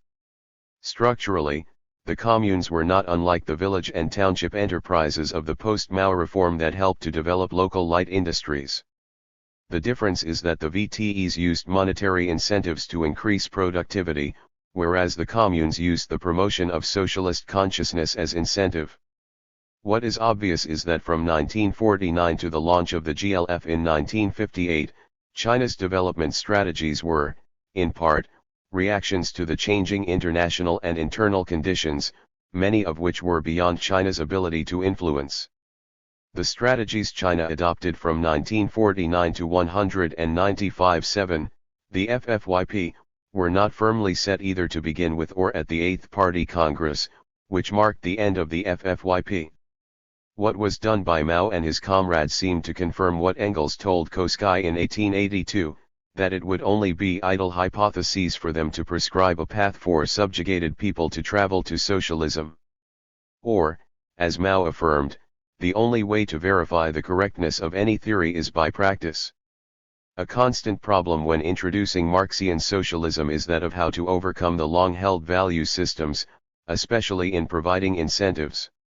Marx suggested bringing about a revolution of ideas, but he did not have to put that into practice. He provided little guidance as to how a revolutionary should revolutionize the ideas that stem from the old productive relations, as he said the French should have done in 1848. The proponents of the GLF knew this. It was particularly in rural areas that they had to overturn old value systems. First, they tried allowing private plots in the cooperatives.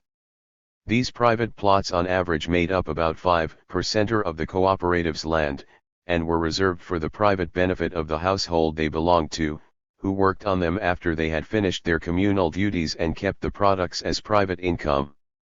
During the GLF, the returns of the private plots went to the communes to provide common benefits such as improvements to the local school or library.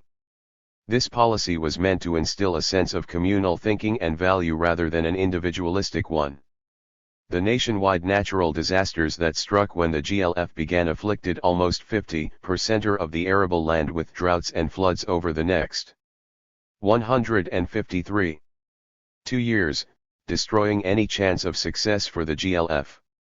The GLF was ambitious because its proponents were convinced China was in imminent peril, and so were prepared to use untried means of increasing the rate of industrialization, including steel production, major public works and provision of a nuclear defense capability. To help organize these changes, especially at the base levels, cadres would be needed, as they had been when the first land reform was launched. At that time, local cadres were trained in special schools, but since then China had restructured its education and adopted the Soviet model of specialized discipline-based colleges, akin to single-faculty colleges of Western universities, with preference given to formal qualifications. The land reform schools that trained secondary school students to be local leaders or cadres in the land reform program in the early 1950s, similar to the Peasant Training Institute in Guangzhou in the 1920s, had been discontinued. So, when more local-level cadres were needed for the even greater structural adjustments to larger units, these base-level leaders were not being trained. For ideological reasons, the training schools did not have the prestige of tertiary colleges. In the vulnerable time in 1960, when the Soviet Union withdrew all help, the two nations soon descended to open conflict. As a result, a substantial proportion of Soviet troops were moved to the long border with China and stayed there until 1997, when post-communist Russia signed new border agreements with China, withdrew the border troops and opened the border for trade.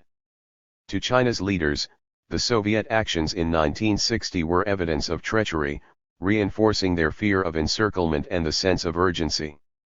The natural disasters soon resulted in food shortages, and when these became acute in 1960, the CCP changed the GLF policy, hoping to improve food production. These changes were known as 3 liberties and 1 guarantee, including returning the incomes from private plots to the peasants while guaranteeing them the right to sell their products in the local free markets. The aim was to increase productivity by using financial incentives to replace political ones. Yet these guarantees may be regarded as roadblocks on the route to revolutionary socialism. They may also be seen as guaranteed to bring back small-scale peasant capitalism, the situation Lenin had warned against in 1919, and the delusive prejudices Marx warned of in 1872. Indeed, the provision of such guarantees showed that some party leaders preferred ideas based on the old productive relations, rather than the revolutionary socialism of Marx and Mao. In a sense, the consequences of the GLF project may mean that practice had invalidated the theory of the GLF, but for such a judgment to be sustained, the planners of the GLF would have to have had foreknowledge of the natural disasters, as well as of the perceived treachery of the Soviet Union. From Mao's perspective, worse was to come. After the 3 lean years, 1959 to 61, the party adopted new policies, in some of which Mao would see 154 unhealthy tendencies emerging. One of these was called the spontaneous inclination towards capitalism among the peasants. In 1963, to counter this, the CCP introduced the socialist education movement, claiming that the level of knowledge of socialism among our cadres, including our comrades at the Zine level, is not very high. We still do not understand sufficiently the experience of struggles. The broad issue at stake was class struggle, and the targets were the cadres at the base level, and the peasants. The new program, formally promulgated on May 28, 1963, was known as the First 10 Points. It tried to help people to understand class struggle by getting them to learn from action, as Mao had advocated. By September 1963, a draft document called Some Concrete Policy Formulations of the Central Committee of the Chinese Communist Party in the Rural Socialist Education Movement, later known as the Later 10 Points, was circulated. It effectively derailed the first 10 points by calling for the knowledge of class struggle to be acquired by classroom study. Since the central point of MZT is that knowledge comes from Akshiok, the later 10 points, in spite of frequent reference to Comrade Mao, in spite of their being decorated with references such as Comrade Mao's instruction and Comrade Mao has wisely and clearly explained, in fact sabotaged the socialist education movement. Meanwhile, Mao resigned as head of state in favor of Liu Shaokai, a move called return to the second line, that is, he was removed from the day-to-day running of state affairs but retained the chairmanship of the party. Naturally, there was much political machination, but in the context of a study of, such developments are not unexpected. Their details are tangential to this study, but what is pertinent is that almost a decade earlier, on April 12, 1953, Mao had warned of the need to combat bourgeois ideas in the party when he opposed the newly promulgated tax system that claimed to be based on equality between public and private enterprises, on the grounds that it would lead society inevitably to capitalism. Mao, 195 March 1977. That is, while he agreed with Marx's call for a permanent revolution that includes the revolution of ideas as the way to communism, he was probably aware that many party leaders did not share his belief in either this means or this end. There is evidence that right from the beginning of the PRC, Mao knew that such differences of opinion could lead to antagonistic contradictions. It was Liu Shaoqi, second in the party hierarchy, who proposed at the 7th Congress of the CCP in 1945 that MZT, together with Marxism and Leninism, should be the guiding principles of the CCP. The fact that there were differences between Mao and some senior colleagues at once became dear. It was obvious that among the senior colleagues there were contradicting, even antagonistic, tendencies. The subjects of disagreement ranged from how to deal with rich peasants, to how to bring about a more equitable distribution of the tax burden in the 155. PRC's early years, the period of rehabilitation, to the speed of land reform. The GLF led to the eventual explosion of open conflict within the party leadership at the Cultural Revolution. That is, the contradictions within the CCP, like those among the various classes of the citizenry before 1949, had gone from non-antagonistic to antagonistic, as Mao had warned they would do in 1957 on the eve of the GLF, in his speech on the correct handling of contradictions among the people. Although the general process of the development of Marxism among the Chinese was much as Mao had projected, the conclusions were not always those he would have wished. As the revolutionary process is permanent, it was always envisaged, by both Mao and Marx, that there would be setbacks en route. In terms of MZT, the contradictions in the GLF would be classified as non-antagonistic, as only ideas and policies were in disagreement and no one, certainly not any major leader, was named as an enemy of the people, which would have meant that the contradiction had become an antagonistic one. But the CCP had no precedents to draw on. Since there were external and internal contradictions, some of them urgent, and since the CCP was operating using Mao's theories of action and knowledge, it is not surprising that the planning of the GLF seemed sketchy and inadequate. But the CCP could not really have planned for adverse climatic conditions that afflicted half the nation's arable land, nor could it have foreseen that the Soviets would pull out so completely. The GLF program was rational in the eyes of the CCP's leaders when they launched it. As events developed, the sequel was the Cultural Revolution. The Great Proletarian Cultural Revolution. From a Marxist perspective, the Great Proletarian Cultural Revolution may be regarded as the Chinese way of revolutionizing ideas and productive relations, what Marx said the French socialists should have done when they were in power in 1848. The French had failed to practice dictatorship of the proletariat and thereby make the transition to a higher socialist organization. The CR was a time for preparing society to organize itself around the principle of distribution according to need and contribution according to ability. When the revolutions of 1848 failed, especially in France, where Marx was probably most hopeful of success, he wrote a long analysis of the events. Although that analysis has been noted in this study, it bears repeating here, as it was cited by one of the strongest proponents of the CR as its rationale.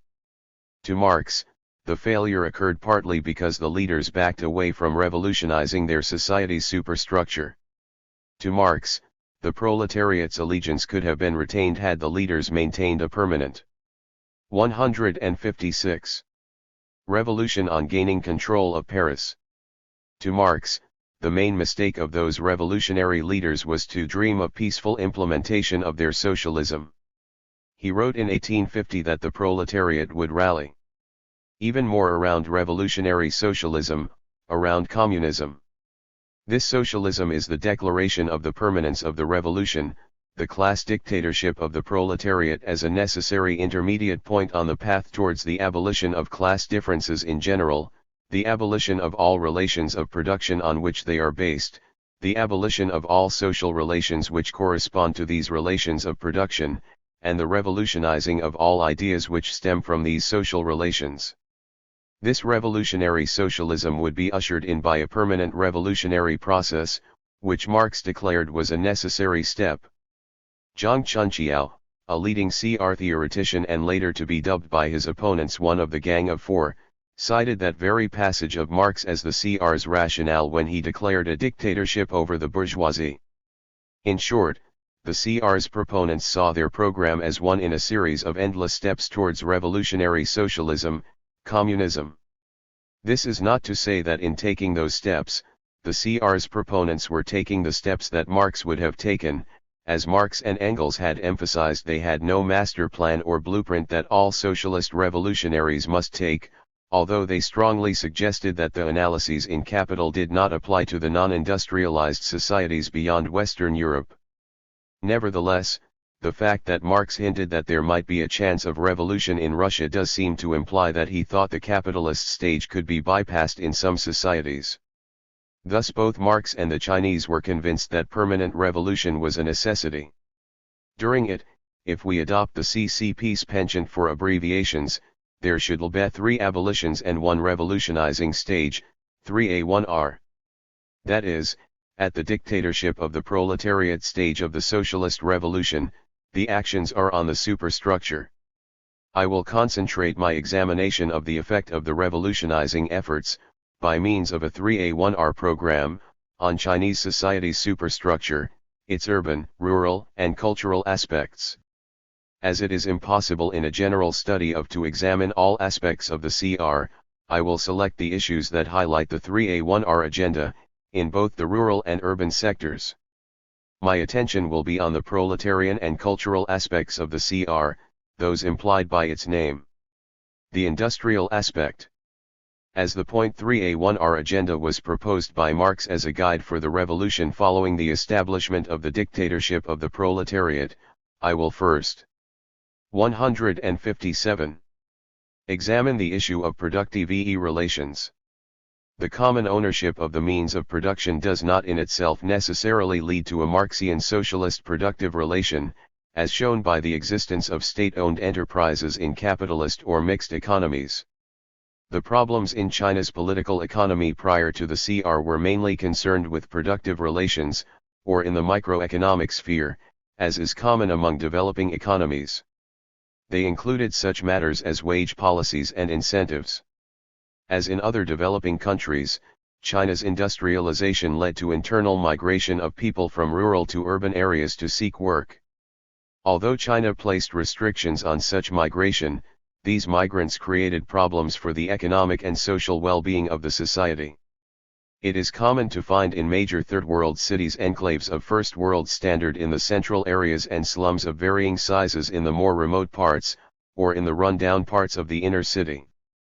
A corollary to these phenomena is wage inequality. People living in slums do so because they cannot afford anything better, they do not choose to live there. Such inequality may be justified, or explained away, on capitalist or market economy grounds as stemming from the need for a free labor market. This excuse is denied to an economy or government run on Marxist principles, and the slum areas of cities became a target of the CR. In the Marxist perspective, the status and conditions of workers who had migrated from rural areas were vitally important. Whether they enjoyed equality with their urban colleagues, and whether they had temporary or permanent status, with all the privileges that the latter entailed, became major tests of the 3A1R agenda during the CR. In China at that time, if the rural workers who came to work in the cities had permanent urban residential registration, then they could enjoy the rights and conditions enjoyed by their urban colleagues. These included housing for their families, education for their children, healthcare, sick leave, and old age pensions. If their hukou remained in the rural area, they would simply be there to keep production costs down by reducing the overhead costs of labor. They would have little by way of a career structure and few ways to improve their conditions. If they had no permanent status, those workers' families would have to remain in the villages and the workers would effectively be piece workers. From a Marxist perspective, this was an urgent issue in 1966, 17 years after the dictatorship of the proletariat began. Whatever the ideology, all economic systems have the aim of increasing productivity, but the prevailing ideology does affect the choice of appropriate incentives to achieve that end, and the social goals being aimed at. To Marxists, productivity is more than just the maximizing of profit, it includes social benefits and costs. The introduction of Libermansk policy in the early 1960s as a result of the perceived failure of the GLF might have helped to maximize profit by using monetary incentives to increase productivity, but it did little to abolish the old social relations based on the old productive. 158. Relations. From the Marxian 3A1R perspective, the lack of a permanent hukou is a form of exploitation, because to a Marxist, enterprises should regard the provision of amenities or social benefits as parts of productivity and profitability. With the reintroduction of a monetary incentive system early in the 1960s, the permanency issue concerning rural migrant workers became even more urgent. The creation of social misery, such as rationalizing or downsizing of the workforce to maximize profit, can never be contemplated as a management tool of an economy whose goal is distribution according to need and contribution according to ability. It cannot be entertained by a person or state claiming to be Marxian socialist. Indeed, it cannot be entertained even on the basis of the bourgeois Universal Declaration of Human Rights promulgated by the new UNO in 1948. Its Article 23, little known or mentioned by most nation and non-government organizations dedicated to the enhancement of human rights, stipulated that everyone has the right to work, to form unions to protect their work conditions, and be remunerated to such an extent that the workers and their families can live with dignity. These provisions are honored more in the breach than in the observance even in developed economies. The proponents of the CR were called the Cultural Revolution Group, and generally regarded as associated with, or led by, Jiang Qing, Mao's wife.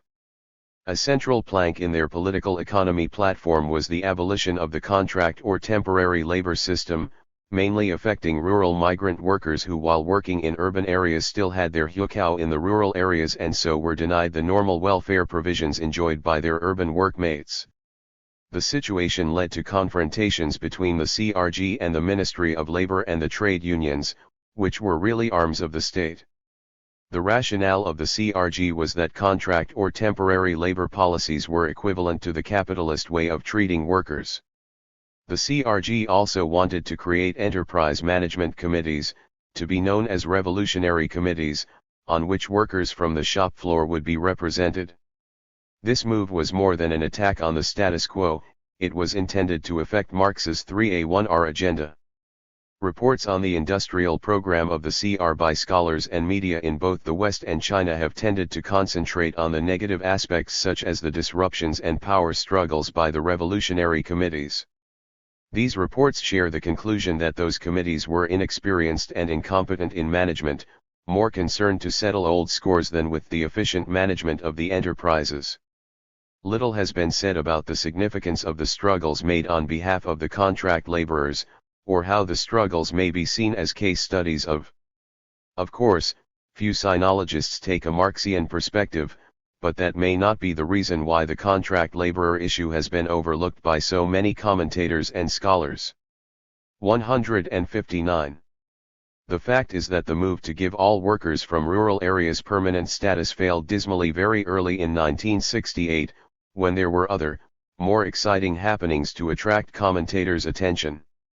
That there was such a movement working or fighting on behalf of contract workers must be significant to the development of. While such a movement could be seen as economically irresponsible if judged in terms of profitability by a bourgeois accountant, to a Marxist, maintaining an exploitative system must be seen as a political blight. The movement to extend permanent status to workers from rural areas failed, partly because its proponents used the wrong tactics. If a revolution is to succeed, as Lenin and Mao had testified, it needs organization and the right slogan as a rallying call. With hindsight, it seems that the CRG erred in adopting the slogan "each person to liberate himself." It seemed to emphasize the individual and played down the unity of the workers, thus making the efforts of those who sought to change residential registration more difficult. But it would be simplistic to blame the failure of a social movement on an inappropriate slogan alone. A more important reason for the failure to achieve such a fundamental Marxist policy, a part of the 3A1R, was the CRG's political weakness and their opponents' strength. A significant section of the CCP leadership not only opposed this fundamental Marxian policy but succeeded in defeating it and retaining the old system. In the process, some non-Marxist values re-emerged among the CCP leadership. What is surprising is that the pivotal leader of resistance to change was not the officially dubbed people in power taking the capitalist road, Liu Shaoqi and Deng Xiaoping, but one who was at Mao's side throughout the CR, Prime Minister Zhou Enlai. His insistence on retaining the contract system was based on economic, or cost, grounds and overcame the push of the CRG in the Central Committee. In January 1968, Anhui Radio announced, "Temporary employees may not become permanent workers. Those who live in villages may not move into cities and towns to look for work. In employment, contracts must follow strictly the regulations of the party Central Committee." A notice against economism was issued by the Central Committee in early February, reaffirming that announcement. The CCP's founding leader, Chen Duxiu, would have been most disappointed had he known that his party would make such an un-Marxist announcement in his home province. The cruelest irony was that the Central Committee chose to call their decision a move against economism, when it was in fact due to economism. Thereafter, the CRG realized they had lost the main game and were reduced to what in Chinese is termed AQ-like behavior, pillorying Zhou by means of wall posters. AQ was the anti-hero in a story by Lu Xun, the biography of AQ. He was the butt of jokes but, Walter Mitty-like, a hero in his own mind. 160. That more than 17 years into the dictatorship of the proletariat the CCP would still deny such a fundamental Marxian economic and social principle is a significant pointer to the way Marxism developed in China. First, we need to reassess the influence of Mao and MZT as a guide or guiding principle of China's journey to socialism in Mao's lifetime and in our judgment on the CR, so emphasized by modern sinologists. At the outset of the CR, it was generally accepted that about a third of the urban workforce was made up of rural migrants on contract or with temporary status. From the perspective of bourgeois economics, or economism, to use a Chinese near equivalent, to give those workers permanent status would have added to labor costs and so would have been an unwise move. But from the Marxian socialist perspective, to deny a third of the workers permanent status, and so deprive them of welfare and other provisions enjoyed by their urban workmates, showed that a majority of the CCP leadership were really not motivated by the Marxian praxis that had helped them win the revolutionary wars. This decision bears witness to the proclamation by Rosa Luxemburg that the only alternative to socialism is barbarism. That was not the only Marxian battle the CRG lost. It also lost the struggle on productive relations when it tried to abolish the grade wage system. This system divided wages into 8 broad grades with priority deriving from length of service. Although the CRG attempted to reward political and social consciousness, the only wage reform it achieved was an interchange in the work program, that is, some workers became managers and some managers became ordinary workers. Only in this way did the CRG manage to make a small dent in the grade wage system. But their success did not last. The deducted part of the wages of the higher income earners, the managers turned workers, was returned in the Thermidorian reaction that followed. Unlike those in Paris in 1848, these failures were not due to the lack of policy or ideological insight. In China, they were deliberate decisions of those in power in the CCP even after the removal of Liu and Deng. This showed how badly the CRG and their supporters had misjudged the potential for reaction within the party leadership. In short, the Chinese Marxism founded by Chen, and developed and refined by Chu, was in danger of being rejected by the party leaders, led by Prime Minister Zhou Enlai, while Mao was still active. Rural industrialization. If the CRG failed to change the productive relations in the industrial arena, they were little more successful in the rural areas. Since the early days of collectivization in the 1950s, a major concern of the economic planners had been how to employ the surplus rural workers. With about 7% of the 161 world's arable land with which to feed 23% of the world's population, Chinese farmers must be considered very productive. To maintain tiny land holdings, even assuming a perfectly fair distribution of land, would only lead to a huge percentage of the rural population being permanently underemployed, while the national economy would achieve little accumulation. As a result of the early collectivization, it is safe to say that the total income generated in any given collective, in both sideline and mainline activities, would be greater than that of the aggregate returns of individuals and families. As it was the surplus from the restructured rural sector that provided the investment capital for industries in the FFYP, and given the high rate of industrialization achieved, it seems that China's effort at collectivization was efficient in that it provided a means by which human resources could be invested as a substitute for the always scarce capital.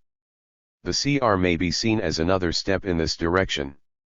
Collectivization has also been the CCP's way of achieving socialist organization through a 3A1R agenda, of changing from what the Chinese called concern for the small I to concern for the big I, that is, from concern for the personal to concern for the communal and social.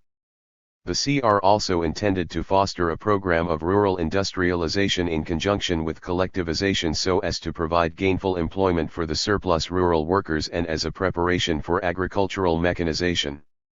If these linked developments had been well managed, China's economy could have avoided many of the dislocations resulting from uncoordinated migration to urban centers. Rural-urban migration took place in the developed economies too when they industrialized, as well as in many developing economies with low capital capacity. The CR hoped to ensure that rural people could stay in their own area yet still raise their income and living standard. It also hoped to promote the communal or socialist ethos over the individualistic one.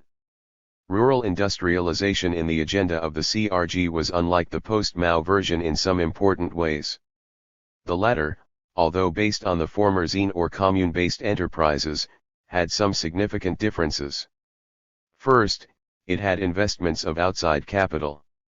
The workers are not the commune members of the old system but peasants who have subleased, effectively sold, the tiny plots of land they received from decollectivization. Thus they have changed from being peasant workers to being landless peasants selling their labor, as in the pre-liberation days. The CR model was based on local resources, both human and capital. Their industries would not be in technologically advanced sectors, but it was intended that when those industries became more developed, they would receive equipment and capital from urban industries to further their development. Their main criterion was being local rather than small, in order to make optimal use of local resources and eventually acquire and promote advanced technologies. 162. Some of the more significant and better-known types of CR rural industrial developments were small, localized hydroelectric installations and cement and chemical fertilizer manufacturing plants. These were rural industrial developments using low or appropriate technology. Indeed, they were not unlike the industrialization that took place in Japan from the beginning of the 20th century to World War II, when the Japanese bought technology, but not state-of-the-art technology, from the West to learn and develop, eventually producing something better than the original. A case in point is the Nissan motor industry, which bought the patent for the British Austin A40 car, then built on and developed it. Today, Austin is no more, but Nissan is now a world giant, manufacturing in Britain among other places. Industrialization efforts during the CR would be of low productivity and so cost ineffective, to a bourgeois accountant. But from the perspective of a Marxist political economy, and of Mao and the CRG, such a developmental method served both economic and social ends. It made less demand on capital investment than the methods advocated by a conventional market economy. It also enabled rural people to stay at home and increase their incomes and living standards while being led into an industrialized lifestyle without the dislocations that had accompanied industrialization ever since it first developed in Britain. To be sure, the program had faults. The rural people's rate of increase or growth would not be as high as in the market economy model in the post-Mao reforms, but then it would not generate those millions of liamen, literally blind vagabonds, the displaced farmers after decollectivization who flocked to the cities in search of work, a byproduct of the post-Mao reforms. It is true that the latter program has been much praised by bourgeois commentators and scholars, but the CR way of rural industrialization would have avoided the emotional and social costs visited upon those whose jobs were rationalized by the post-Mao methods. Another difference was incentive. The CR model used political incentives, but these were replaced by monetary ones, effectively restoring the capitalist productive relation or value system.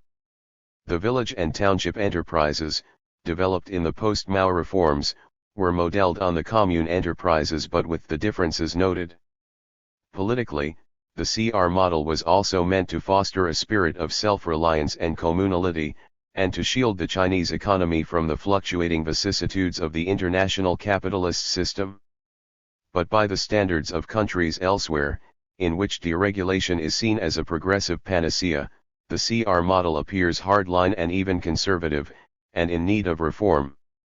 It would certainly be regarded as leading to low productivity, although defining productivity in terms that are non-ideological is difficult. It is obvious that the industrialization plans of the CR, both rural and urban, were more concerned with productive relations than with productivity per se. 163. It is therefore not surprising that Zhang, a CRG member, should recall the 3A1R passage in Marx's Class Struggle in France as the CRG's theoretical foundation. That Zhang and the CRG should be condemned vehemently as the personification of evil by erstwhile comrades and Western scholars seems to reflect that what Marx and Engels said in the manifesto of the Communist Party about the specter of communism that haunted Europe had now extended to China. What is of greater concern in the development of Marxism in China is that within weeks of the death of Mao, the leaders of the CRG, dubbed the Gang of Four, were stripped of party membership. That is, the conflict between them and their vanquishers had become antagonistic. The Cultural Front. As the movement was called the Cultural Revolution, and because since its foundation the CCP had always aimed at encouraging a socialist culture, any analysis of the CR should include its cultural agenda. The CRG and Mao never had full control of the economic levers, the state or the party, as Stalin did. After they lost the major plank of the economic platform of giving permanent status to the contract workers in 1968, they were reduced to fighting rearguard battles to retain what little they had achieved. It was on the media and cultural fronts that they managed to prolong the battle for some time. A major reason for this relative durability, I suggest, was that their coherent theoretical framework resonated with the CCP's history and Marxist tradition. The cultural targets of the CR were the vitals of the forces of reaction. These were well defended, and supported by many foreign commentators, both academics and journalists, who shared the values of those wanting to defeat the 3A1R agenda. As I have made clear, the arts in their various forms of expression have long been enlisted to further political ends in China, no matter what the nature of the politics concerned. Indeed, the same is true in most human societies. Without art having been enlisted into politics, we would not have learned from David that the spirit of the French Revolution was pure and selfless, nor would we have such a vivid picture of the heroic Washington crossing the Delaware, nor indeed would Richard III of England have had such a bad image because of Henry Tudor's need to legitimize his dubious claim to the English throne. Shakespeare helped to create Richard's image by showing Henry ridding England of a tyrant. Rather than inscrutable, China is quite unexceptional. Its aesthetic evaluation has a long and venerable tradition of being in accord with the political values of the day, although that does not mean that the Chinese situation has no distinctive features. 2,000 years of Confucian conditioning and nurturing have firmly established the idea of male dominance in China's value system. Marxist. 164. Socialists must challenge this idea, and gender equality was a plank in the original platform of the CCP, instigated by the May 4th movement radicals. However, any challenge to the citadel of male dominance during the first 17 years of the PRC was pure lip service.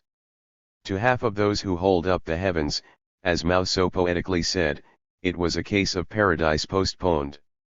As the permanent revolution includes the revolutionizing of ideas, the forces of reaction were alerted to this even before the opening shot of the CRCK. Yang, the U.S. cultural anthropologist, reported that prior to the CR, some leading figures in cultural circles in China were calling for art's sake and the decoupling of politics and art. This call by the future opponents of the CR was not an isolated event. Art for art's sake has long been the call of those who do not want change, even if they do not actively support the forces of reaction. It would be unacceptable for any Marxist to disregard those cultural leaders in China such as Zhou Yang and Deng Du, whom CK Yang reported as wanting to decouple art and politics or wanting to promote apolitical art. What they really wanted was to decouple art from those political values they did not share. In the years just before the CR, what the anti-CR forces tried to do was to couple the arts to their version of politics, a version not in accord with the 3A1R agenda. For instance, they actively sponsored Wuhan's play dismissal of Hai Rui by putting this pedestrian play on nationwide television and in the cinema. Dismissal of Hai Rui, one of the leading cultural targets of the CR, was a historical play that showed a minister, Hai Rui, dispensing justice to the common people. Like Lassalle's Franz von Sickingen, its hero was not from a class of the future, not a peasant, but an imperial official. Therefore, the criticism Marx and Engels made of Lassalle applies equally to Wuhan, who may be regarded as his Chinese counterpart. The proletariat, urban or foncier, should not depend on an imperial official for social justice. Indeed, the political line of this play was very much in line with the contemporary economic policies. Wuhan was a history professor at Beijing University and a vice mayor of that city. It was obvious from the publicity given to the play that it was a political weapon of Wu's political masters. The 3 liberties and 1 guarantee, which guaranteed private plots and rural markets, from a Marxist perspective were really roadblocks to the 3A1R agenda, for such guarantees may be regarded as helping the capitalist road, blocking the socialist road and impeding socialism. Their beneficiaries would be those who preferred the pre-socialist values. In short, the cultural agenda of the CR fitted well with its economic agenda, as would be expected from its proponents, who analyzed and sought to change the world from a Marxian perspective.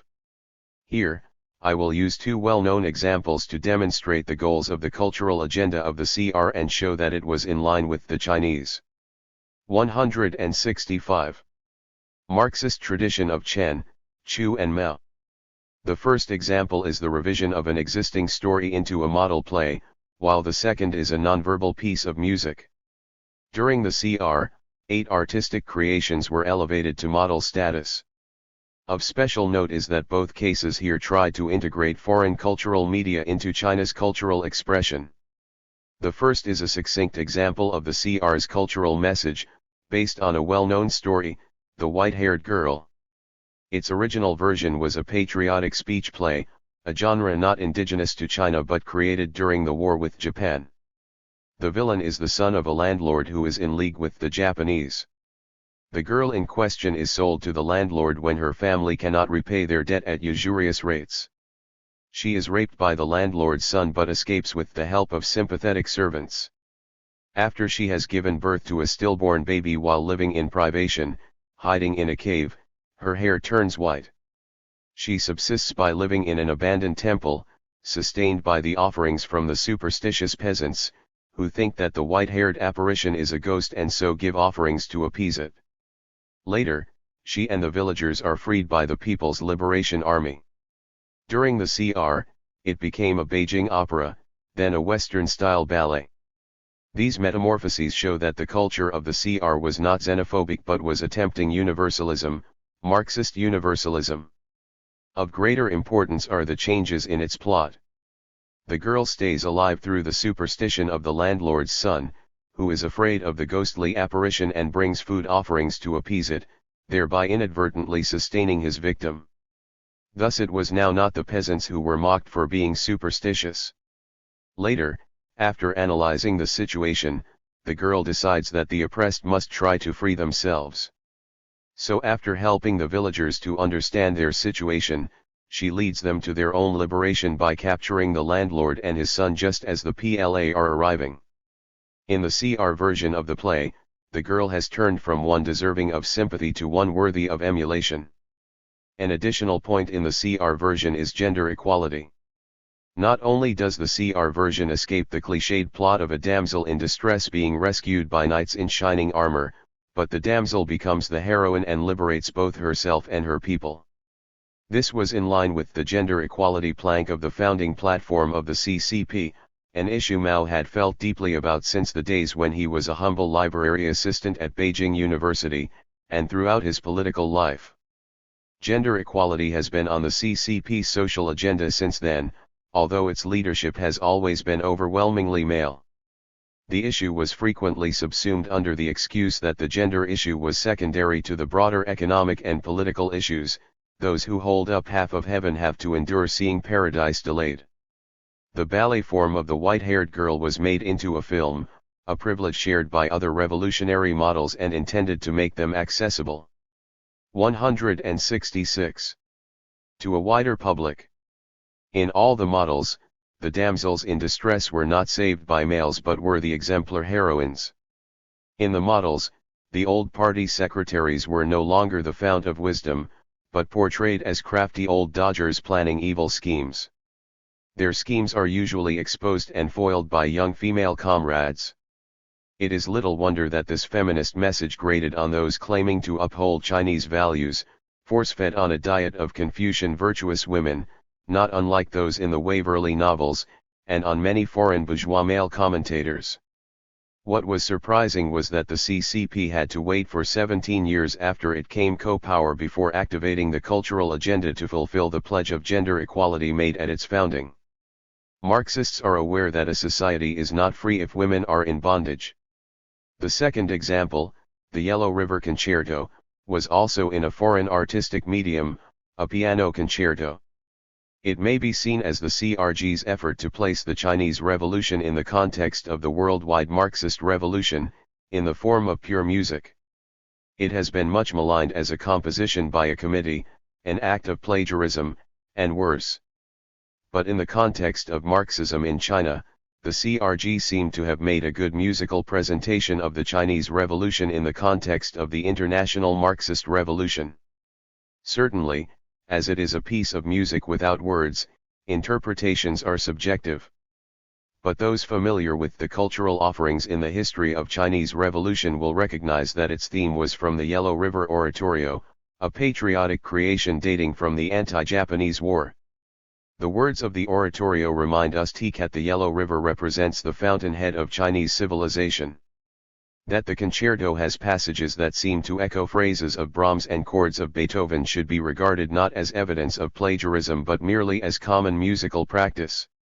As discussed in the chapter on Mao, such judgments seem in line with the penchant to regard Europeans as able to enrich and creatively apply Marx, while the Chinese can only deviate. Instead of a detailed analysis of the entire concerto, although it certainly deserves such effort, I will examine only its final movement, because it encapsulates the revolutionary message succinctly. The movement opens with the tune of the March of the Volunteers, now China's national anthem but having begun life as a patriotic and anti-imperialist marching song of the communist guerrillas. This theme merges subtly into the theme of The East is Red, which may be interpreted as signifying that the struggle had entered a new phase involving the CCP, now under the leadership of Mao. Then come variations of these themes, suggesting the vicissitudes of the revolution. Towards the end comes a surge of the Internationale, which may signify that China's revolution has become part of the international revolutionary movement. At the second last phrase of the concerto, which is also the second last phrase of the Internationale, the theme is replaced by 167. The last phrase of the East is red. This seems to signify that the international revolutionary movement has now been subsumed into China's revolution, or that China has become the leader of the international revolutionary movement. One has to remember that the concerto was composed during the vitriolic Sino-Soviet dispute, when the Chinese accused the Soviet Union of revisionism and of being unworthy to lead the worldwide Marxist revolutionary movement. At the Ninth Party Congress in 1969, these cultural models were about the only results of the CR that were still functioning. At that Congress, the CRG and their supporters still had many of their comrades on the Central Committee, but their economic agenda and their administrative agenda existed in name only. Even the revolutionary committees of industrial enterprises were fast going into reverse, and many managers were reinstated, with their lost pay returned. So, for the CRG to regard the CR as having successfully concluded in 1969 could only be bravado and wishful thinking, the hope that their defeated program might remain, if in name only. To the opponents of the CR, the affair was not completed until they had completely routed its proponents, which they did at the third plenum of the 11th Party Congress in 1978, when Deng Xiaoping was confirmed as the undisputed leader and the CRG safely behind bars after a humiliating series of show trials. Chang Chunqiao and Zhang Qing, two of the Gang of Four, resisted to the end and did not recant. Each was sentenced to life imprisonment, while the economic policies of the CR were put into reverse. The validity of my interpretation depends as much on one's knowledge of Chinese musicology as on one's political perspective. However, whatever the political perspective, I suggest that the cultural messages of the CR were international. In these examples, however one evaluates their aesthetics, one must agree the CRG were trying to set the cultural agenda of China's revolution in an international perspective and using non-Chinese media. If the Yellow River Concerto is viewed this way, the proponents of the CR were telling us that they see the CR as having an international context. While these two works absolve the CR from the charge of xenophobia, they also show the limits of MZT as a revolutionary praxis in China. Without an external element, such as a common revolutionary foe, as existed after the CCP came to power, its leaders found that they could no longer subsume their differences within the call for unity in the face of an external enemy, and their differences went from being non-antagonistic to being antagonistic. The GLF and CR were occasions when their antagonism spilled into open conflict, and the subjective wishes of the leaders could no longer be smoothed over peacefully on matters such as the current state of the socialist revolution in China and the rate at which its achievements should be enhanced, thereby moving into the next stage of socialism. 168. So, as a conclusion, and as a bridge to the developments of Chinese Marxism in the post-Mao period, I will discuss the last open conflict between Mao and Deng, his putative successor. We can be reasonably assured that as long as politics is debated, the GLF and the CR, especially their failures, will feature, but whether these movements will be judged as ideas whose time had not yet come, that is, ultra-leftist, or just poor executions of poor policies will depend very much on the political perspective of the judges. Whatever the decision, it seems obvious that Mao and the CRG had grievously misread the nature of their contradiction with their opponents. Mao and the CRG saw it as non-antagonistic, except with Liu Shaoqi, the former head of state, whereas their opponents saw it as an antagonistic contradiction. Deng and his comrades went for the jugular at their first opportunity, expelling them from the ranks of the people.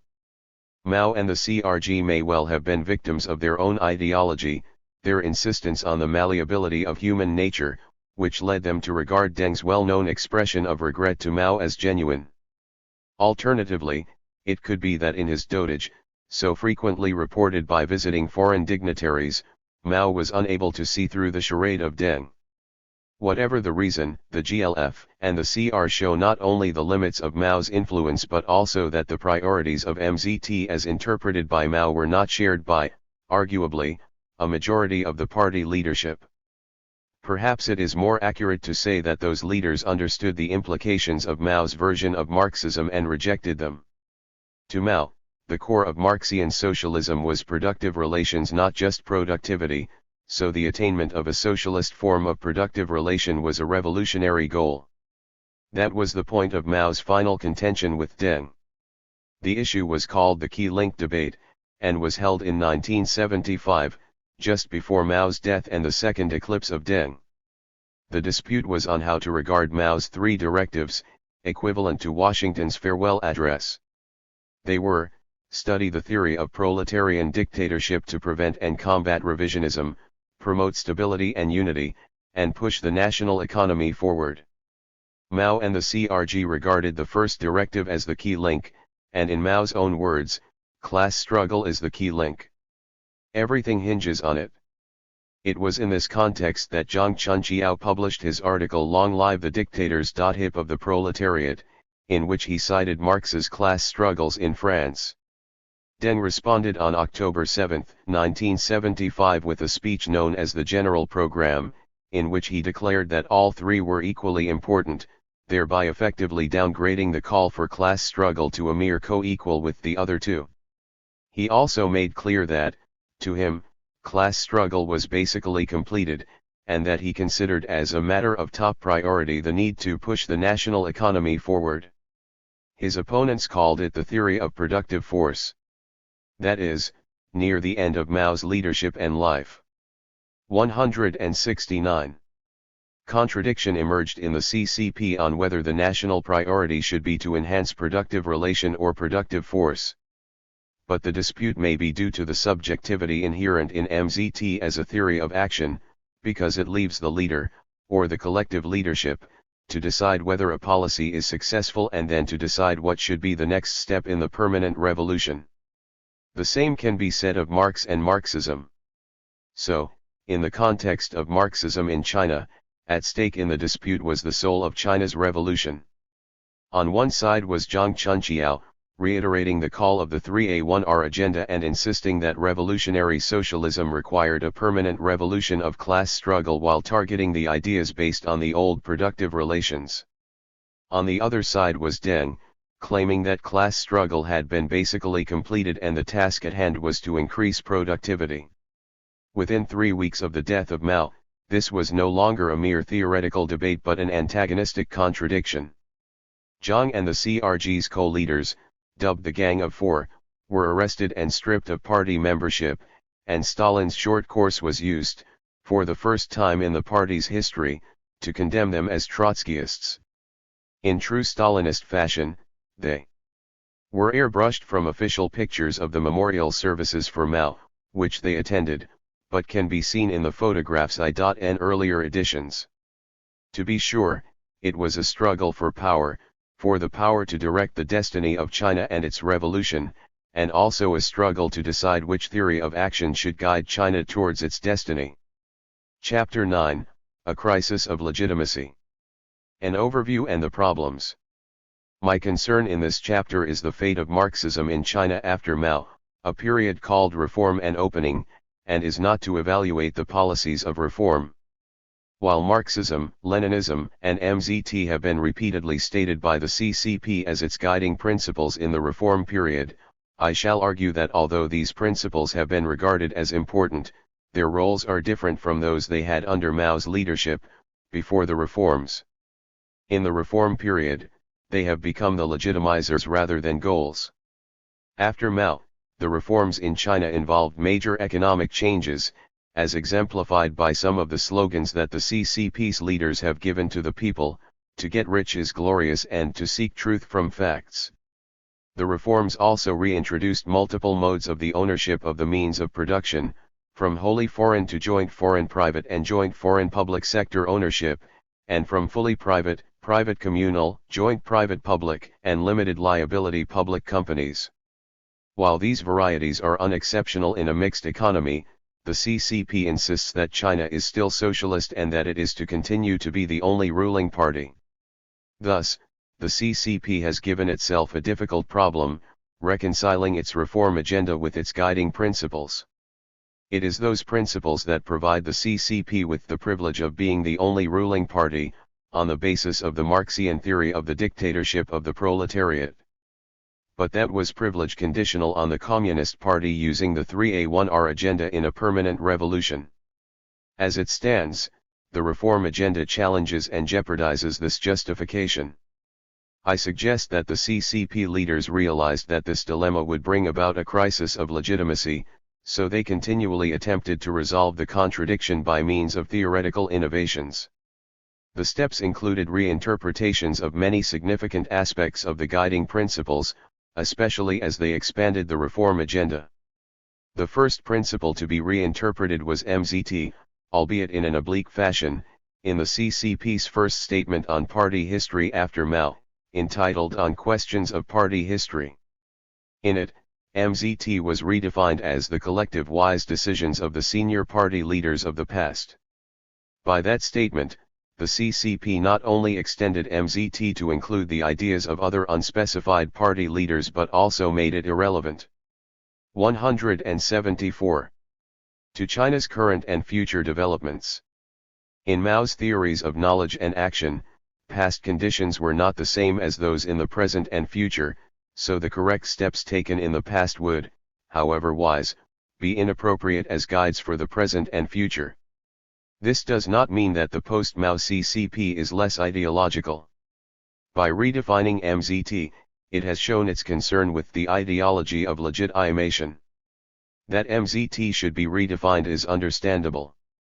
As mentioned in Chapter 8, Deng had, in the 1975 productive force debate, rejected Mao's idea that productive relation was the primary contradiction in contemporary China. To Deng, the principal contradiction was that between an advanced political system and backward productive forces, so the task as he saw it was to enhance the productive forces. But this could not really confer legitimacy on the CCP as the only ruling party, as productive forces can be enhanced under a variety of ideologies. It is not my intention to suggest that the CCP's rule is not legitimate, nor do I suggest that other parties are more legitimate. As the reform policies have been regarded as successful by Chinese and foreign commentators, as indicated by Deng's selection by Time magazine in 1985 as the Man of the Year, there is no viable opposition to the CCP's rule. But such successes, I suggest, merely intensify the CCP's legitimacy crisis, because the Marxist rhetoric used by the CCP shows that it wants to be seen as legitimately Marxist. But the contradiction created by the reform would only intensify as the reform deepened, and, I will suggest, this exercised the minds of the CCP's leaders because they knew that the Marxian agenda of 3A1R and the reform agenda were mutually exclusive, and at odds with all the CCP's previous developmental theories. Hence, their persistence in using Marxist rhetorics and terminologies in discourses indicates a desire to be seen as legitimately socialist. If my analysis is correct, the CCP has a very serious problem, although this issue has received no scholarly discussion. That the CCP persists in using Marxist rhetoric and terminology is more than a residual habit, it is a continuing felt need and a political necessity, to be seen as legitimate. The CCP launched into its new direction at the third plenary session of the 11th Central Committee, held on 18 to 22 December 1978. During the 2 intervening years between Mao's death and that meeting, the CCP had been characterized by confusion under the leadership of the so-called designated successor, Hua Qiabang. Various CCP leaders were jockeying for ascendancy and the party was searching for direction. The third plenary session, and the confusion, ended with Deng firmly at the helm. New directions were announced, emphasizing that our party's work and, the people, are to undertake socialist modernization. Concern for modernization per se was certainly not alien to Mao, who had consistently tried to build China into an economically powerful and 175 advanced nation, but this DME economic modernization was the top priority and all else was subordinated to it. As the party's theoretical journal Red Flag proclaimed, the aim of the socialist revolution is to emancipate the productive forces. Socialism was now defined as enhancing productive forces above all other concerns. These statements from the Central Committee and in the official theoretical journal showed that Deng and his colleagues were in control and had changed party direction in just 2 years after Mao, doing so relatively peacefully. But the theoretical problems remained. The CCP now took the view that, as foreign and private ownership could help to accelerate the introduction of advanced technologies and so enhance China's productive capability, they would be acceptable. As the 1978 communiqué claimed to be developing socialism, it implied that eventually these enterprises would be returned to public ownership with a socialist productive relation, once the productive forces had caught up with the advanced political system, although that is not openly stated in the reform agenda. Any threat of renationalization would have been unwelcome news to the international capitalist investors, even if Deng and his fellow CCP leaders had this in mind. In the next section, I shall examine how the CCP tries to justify its claim still to be socialist. Resolving the problems of legitimation. In the first decade of the reform era, commentators outside China applauded the reform agenda almost unanimously. One scholar even noted that dissenting voices have found it very difficult to penetrate the fog of mild China euphoria. Roger Garside, who was in China between 1976 and 1979, saw the reforms as the story of how life returned to a nation that has been half dead. In his book Coming Alive, China After Mao, Garside insisted that there is no country that will be unaffected by its outcome. Indeed, the sight of China, the most populous nation and one of the few still claiming adherence to Marxism-Leninism, accepting the market economy almost through the normally skeptical Western commentators into paroxysms, rushing to embrace a China that had thrown away the yoke of the Cultural Revolution. U.S. sinologist and longtime Cold Warrior 1. W. Pai was almost beside himself with excitement. A consensus seems to be emerging that the triumph of pragmatism means that the Chinese are shedding mystification and joining the community of enlightened and rational people. What the bourgeois West was celebrating was a new Chinese receptivity to Western capitalist culture and commodities, along with China's realization of the magic of the market and the abandonment of ideological thinking, said our old friends Derlich and Meisner. 176. A longtime China watcher in Hong Kong, Derek Davies, editor of the Far Eastern Economic Review, ludicrously claimed that he had always felt Deng is quintessentially Chinese, much more Chinese than Mao Zedong ever was. No doubt this comment would have come as a shock even to Deng. Such exuberance was typical of the lemming-like bourgeois reactions, but one must ask Davies exactly how Chineseness is to be measured. In the Antipodes, David Goodman, sinologist and English émigré, recalling these events in what one might hope to be tranquility, said that in this brand new China, the West in many ways has become a symbol of the kind of modernization the party wants. In his homeland, The Economist published a survey of China with the title When China Wakes, while in its issue of January 14, 1985, Business Week referred to the reforms as China coming alive after a long hibernation, meaning the years of Mao's rule. Deng would have been surprised to learn that the tumultuous years of the Cultural Revolution were a long hibernation.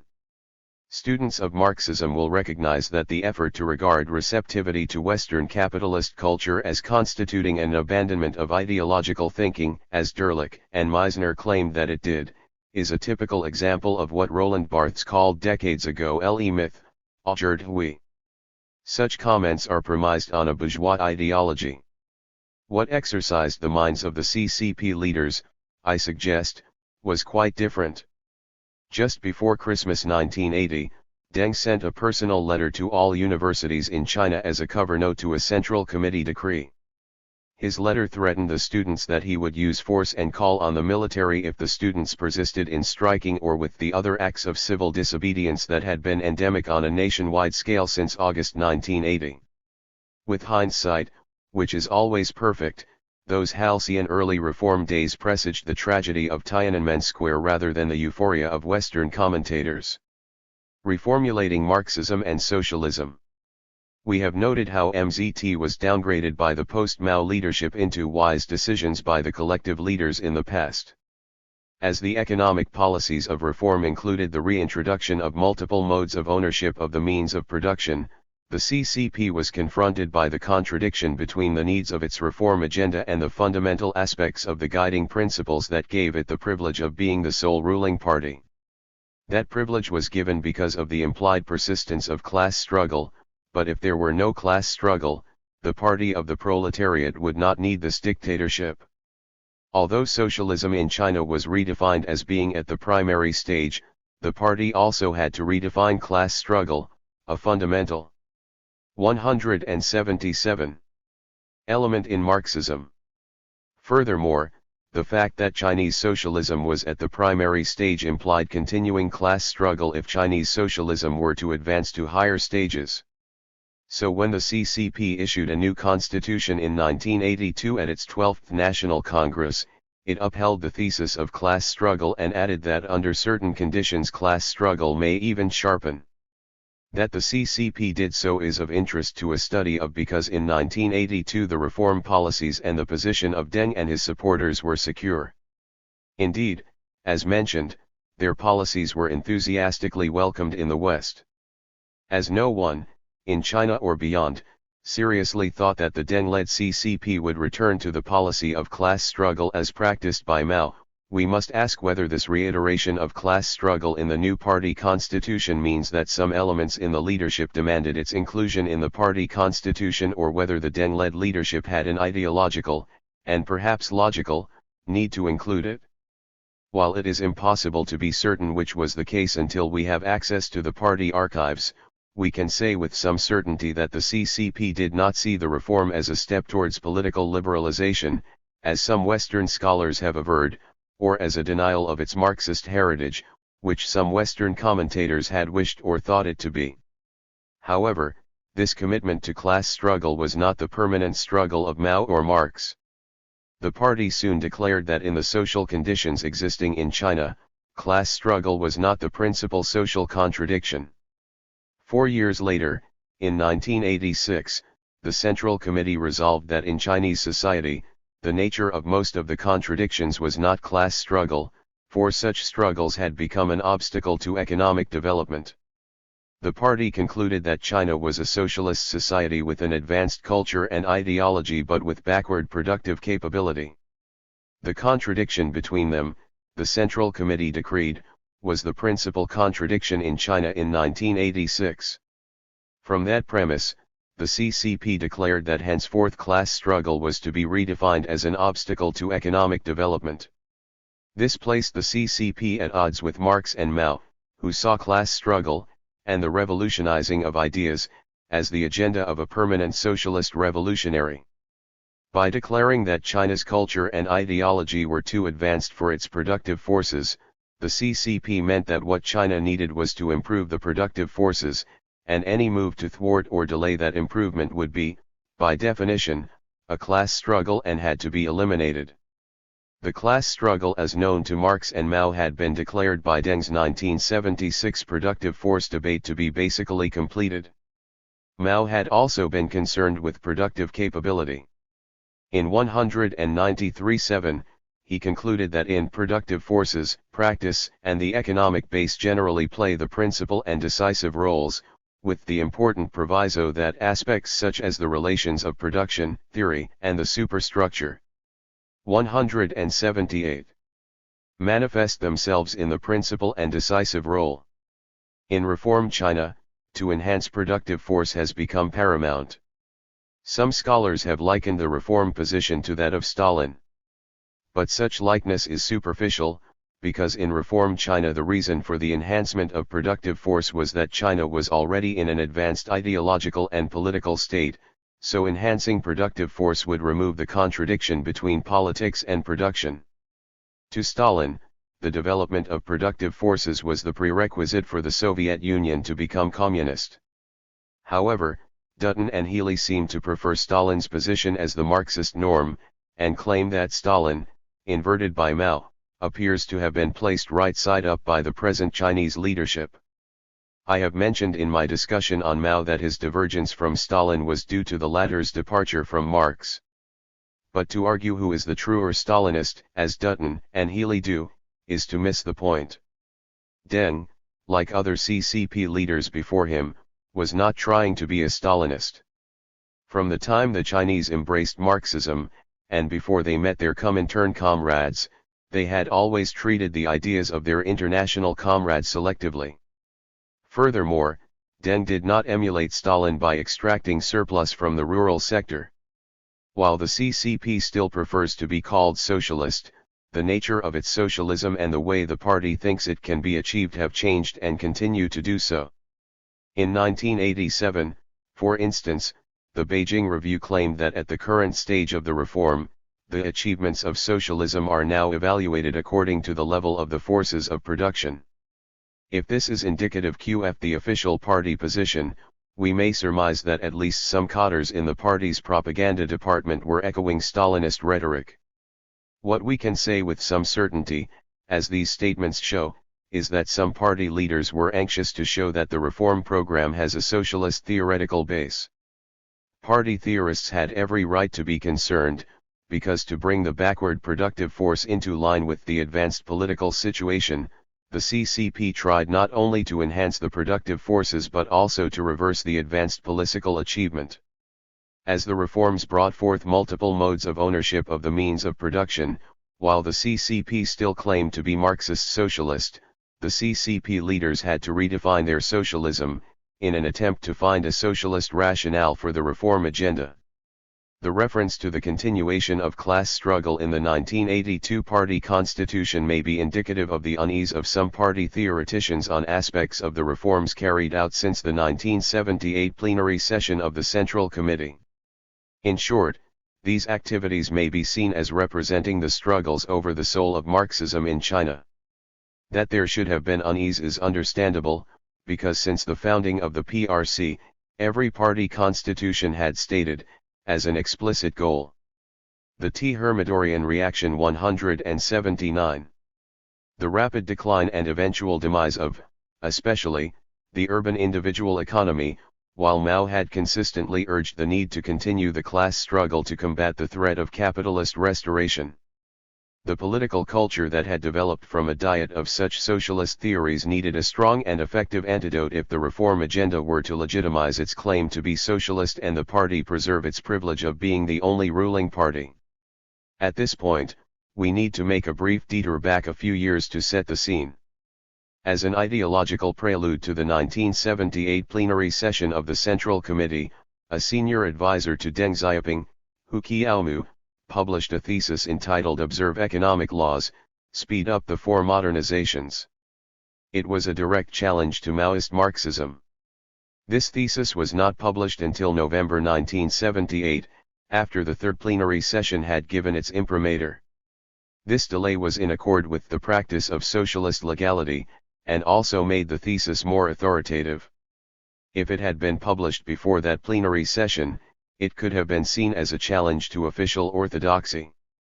Hu saw economic laws as objective, likening them to natural laws by insisting that his ideas were not negotiable and could no more be disputed than the law of gravity. In this forceful way, he insisted that the economic laws he enunciated must be adhered to.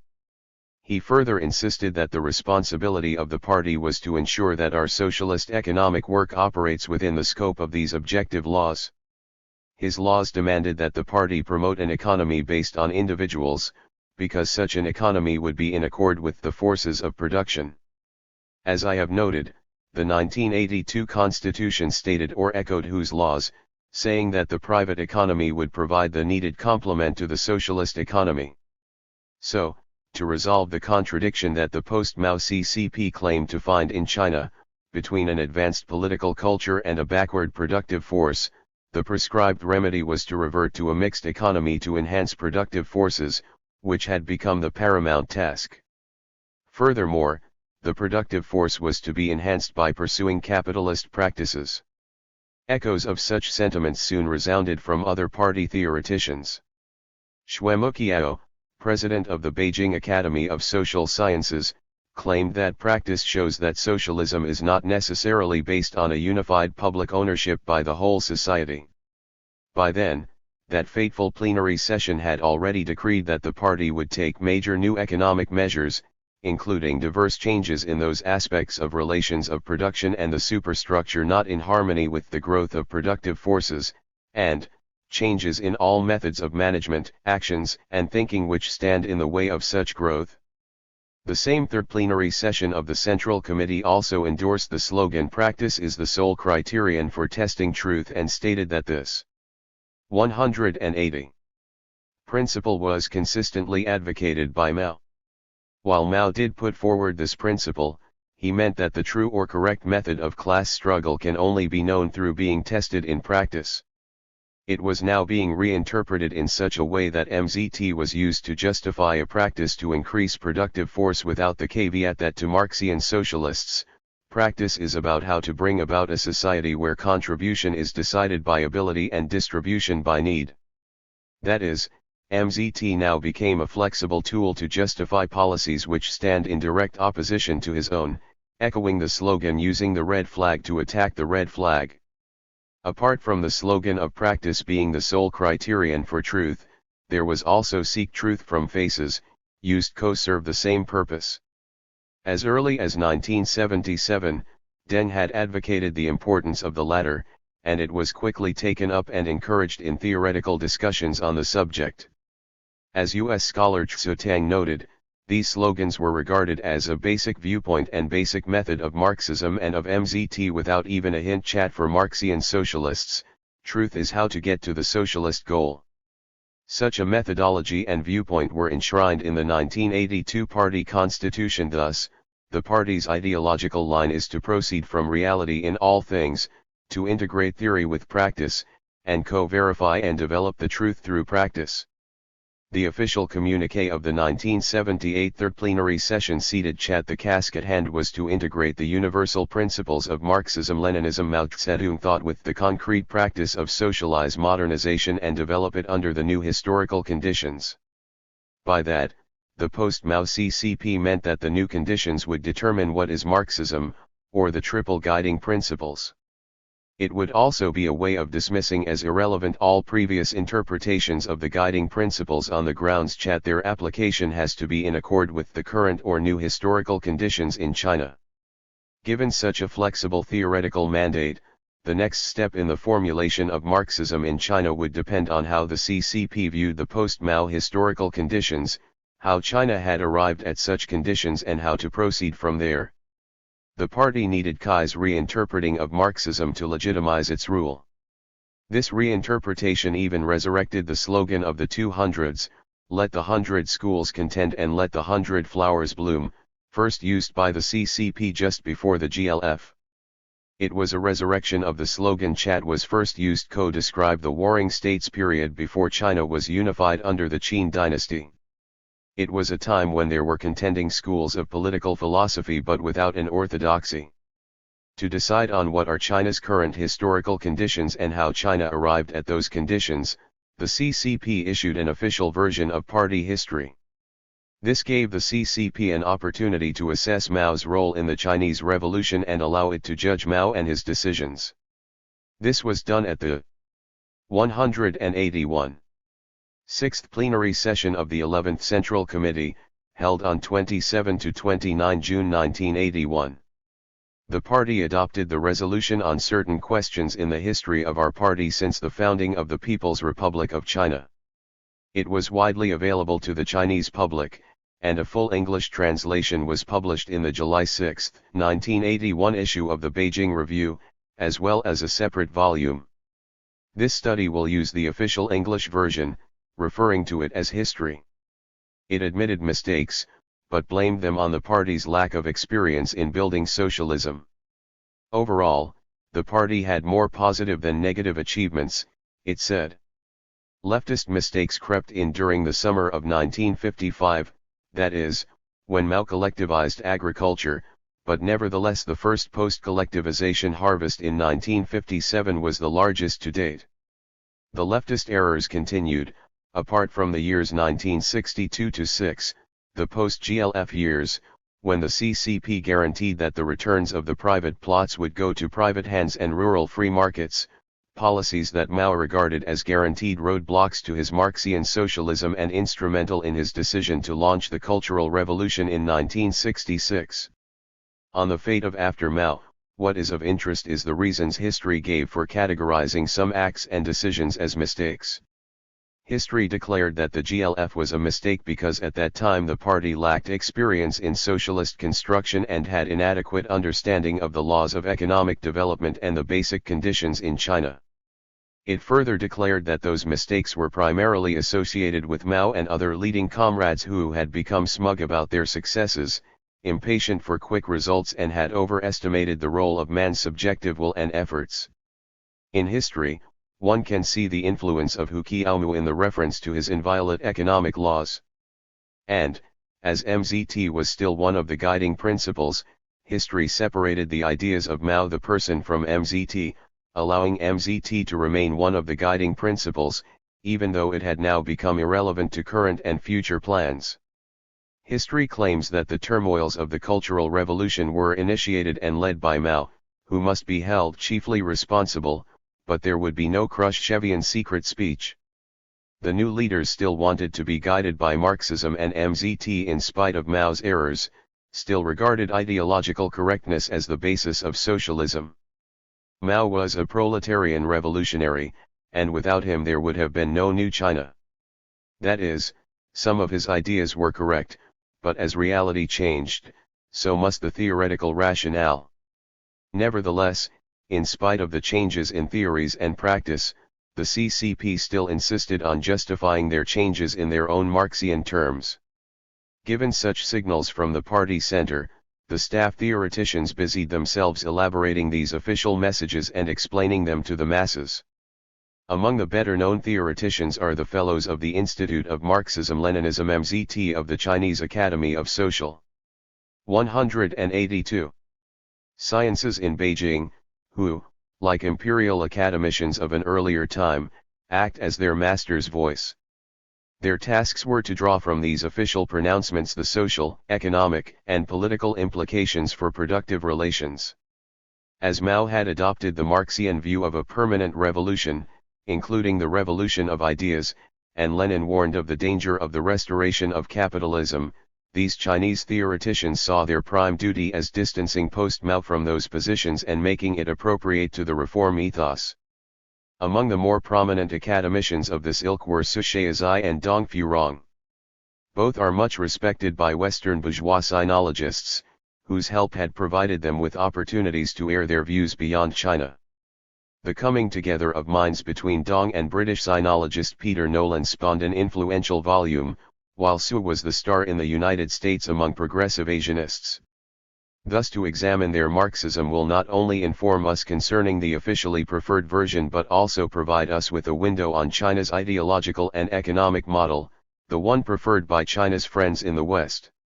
Whether their model is Marxian or not, however, is another matter. Su declared that since the establishment of the socialist public ownership of the means of production, and of the elimination of the system of exploitation and of the exploiting classes, the proletarians have become masters of the country, they are no longer propertyless. The peasants have changed from individual laborers and small owners of private property into members of the people's commune based on collective ownership. He further declared that by 1956-7, the socialist transformation of ownership system was basically completed, so while expanding the economic sector owned by the whole people, we must energetically develop enterprises under urban and rural collective ownership, restore and foster non-exploitative economic pursuits of individual laborers, and set up joint ventures with Chinese and foreign investment. Su wrote those words in September 1979 as a vice-director of the Institute of Marxism-Leninism Mao Zedong Thought at the Chinese Academy of Social Sciences, Beijing, and professor of economics at Beijing University. Su's view raises more questions than answers. First, if the policies of 1956-7 led to socialist transformation, why were they regarded by history as leftist errors? And why does further advancement of socialism in China require the country's socialist achievements to be reversed? But his argument. 183. must have been regarded as valid by his political masters, for it was included by the Academy in a volume of selected essays on the development of Marxism in China. What Su seems to have overlooked is that even if the exploiting classes in China have been eliminated, that happy state may not necessarily have extended internationally. Foreign investors are most unlikely to be motivated by their concern for the well-being of socialism in China. One cannot but wonder if his American audience agreed that American capitalists who invest in China do so to enhance socialism in China. Another interesting point is that when this article was first published, in September 1979, actions were already underway to de-establish the rural communes which Su so highly praised as achievements of socialism in China. When it was republished in 1981, rural China had effectively been decollectivized. Dong is a vice director of the Institute of Economics in the Academy of Social Science in Beijing. Commenting on history, he advised that at every stage, our task is to create those specific forms of relations of production that correspond to the needs of the growing productive forces and facilitate their continued advance. Dong claimed that China in 1981 was facing a new contradiction identified by the post-Mao Party leadership, who decreed that it was between an advanced ideology and political system on the one hand and a backward productive force on the other. Dong's solution was straightforward: win back the socialist achievements. Doing so, he claimed, would fulfill his task of making productive relations fit the productive force. Dong then went on to chide Marx and Engels for insisting that private ownership of the means of production must be replaced by public ownership. They very rarely wrote about the specific forms of public ownership, he said. He also accused Marx and Engels of lacking specificity about distribution according to work. Marxists would have thought that the goal of a Marxian socialist society was distribution according to need and contribution according to ability, because distribution according to work was one of the hallmarks of the early stage of socialism, and would eventually be removed by the permanent revolution. Dong's position really presaged a new characteristic for Chinese socialism: it was now to be non-Marxian. These academicians found still more contradictions. Su admitted that the elimination of rural exploitation had been brought about by the creation of communes and a collectivized China. As the collectivization was praised by Su and Dong, one may logically assume that it had been achieved with the productive relations and productive forces in harmony. And, as Dong's post-Mao statement was published in the National Guangming Daily, we can assume it reflected the official view. Yet neither Su nor Dong advocated a return to the 1957 stage. Furthermore, however imprecise Marx and Engels were as regards their proposed public ownership, they would not have 184 countenanced a reversal to private and foreign ownership of the means of production, as occurred in the reform, unless those foreign investors were also Marxist socialists. At the 12th National Congress of the CCP in 1982, Chairman Hu Yaobang reported that the reforms aimed to quadruple the gross annual value of industrial and agricultural production by 2000, which meant that the reforms would need to go further.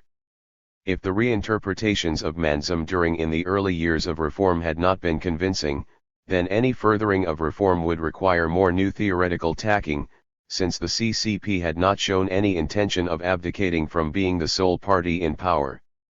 Like that of Dong, whose socialism is non-Marxist, but Marxism remains as a guiding principle. Some new theories, beyond Marxism and Leninism, modernization and achieving prosperity are goals shared by all ideologies and nations, especially those in the so-called Third World, as China has consistently claimed to be.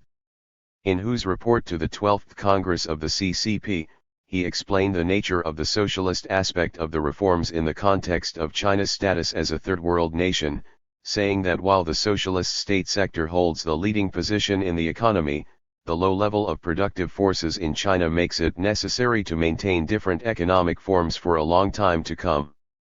On the relationship between China's planned economy and the emerging market, Hu said, the production and circulation of some products are allowed to be regulated through the market without being planned, that is, by letting the law of value spontaneously play a regulatory role, within the limits circumscribed by the state's unified plan and in the light of the specific conditions at different periods.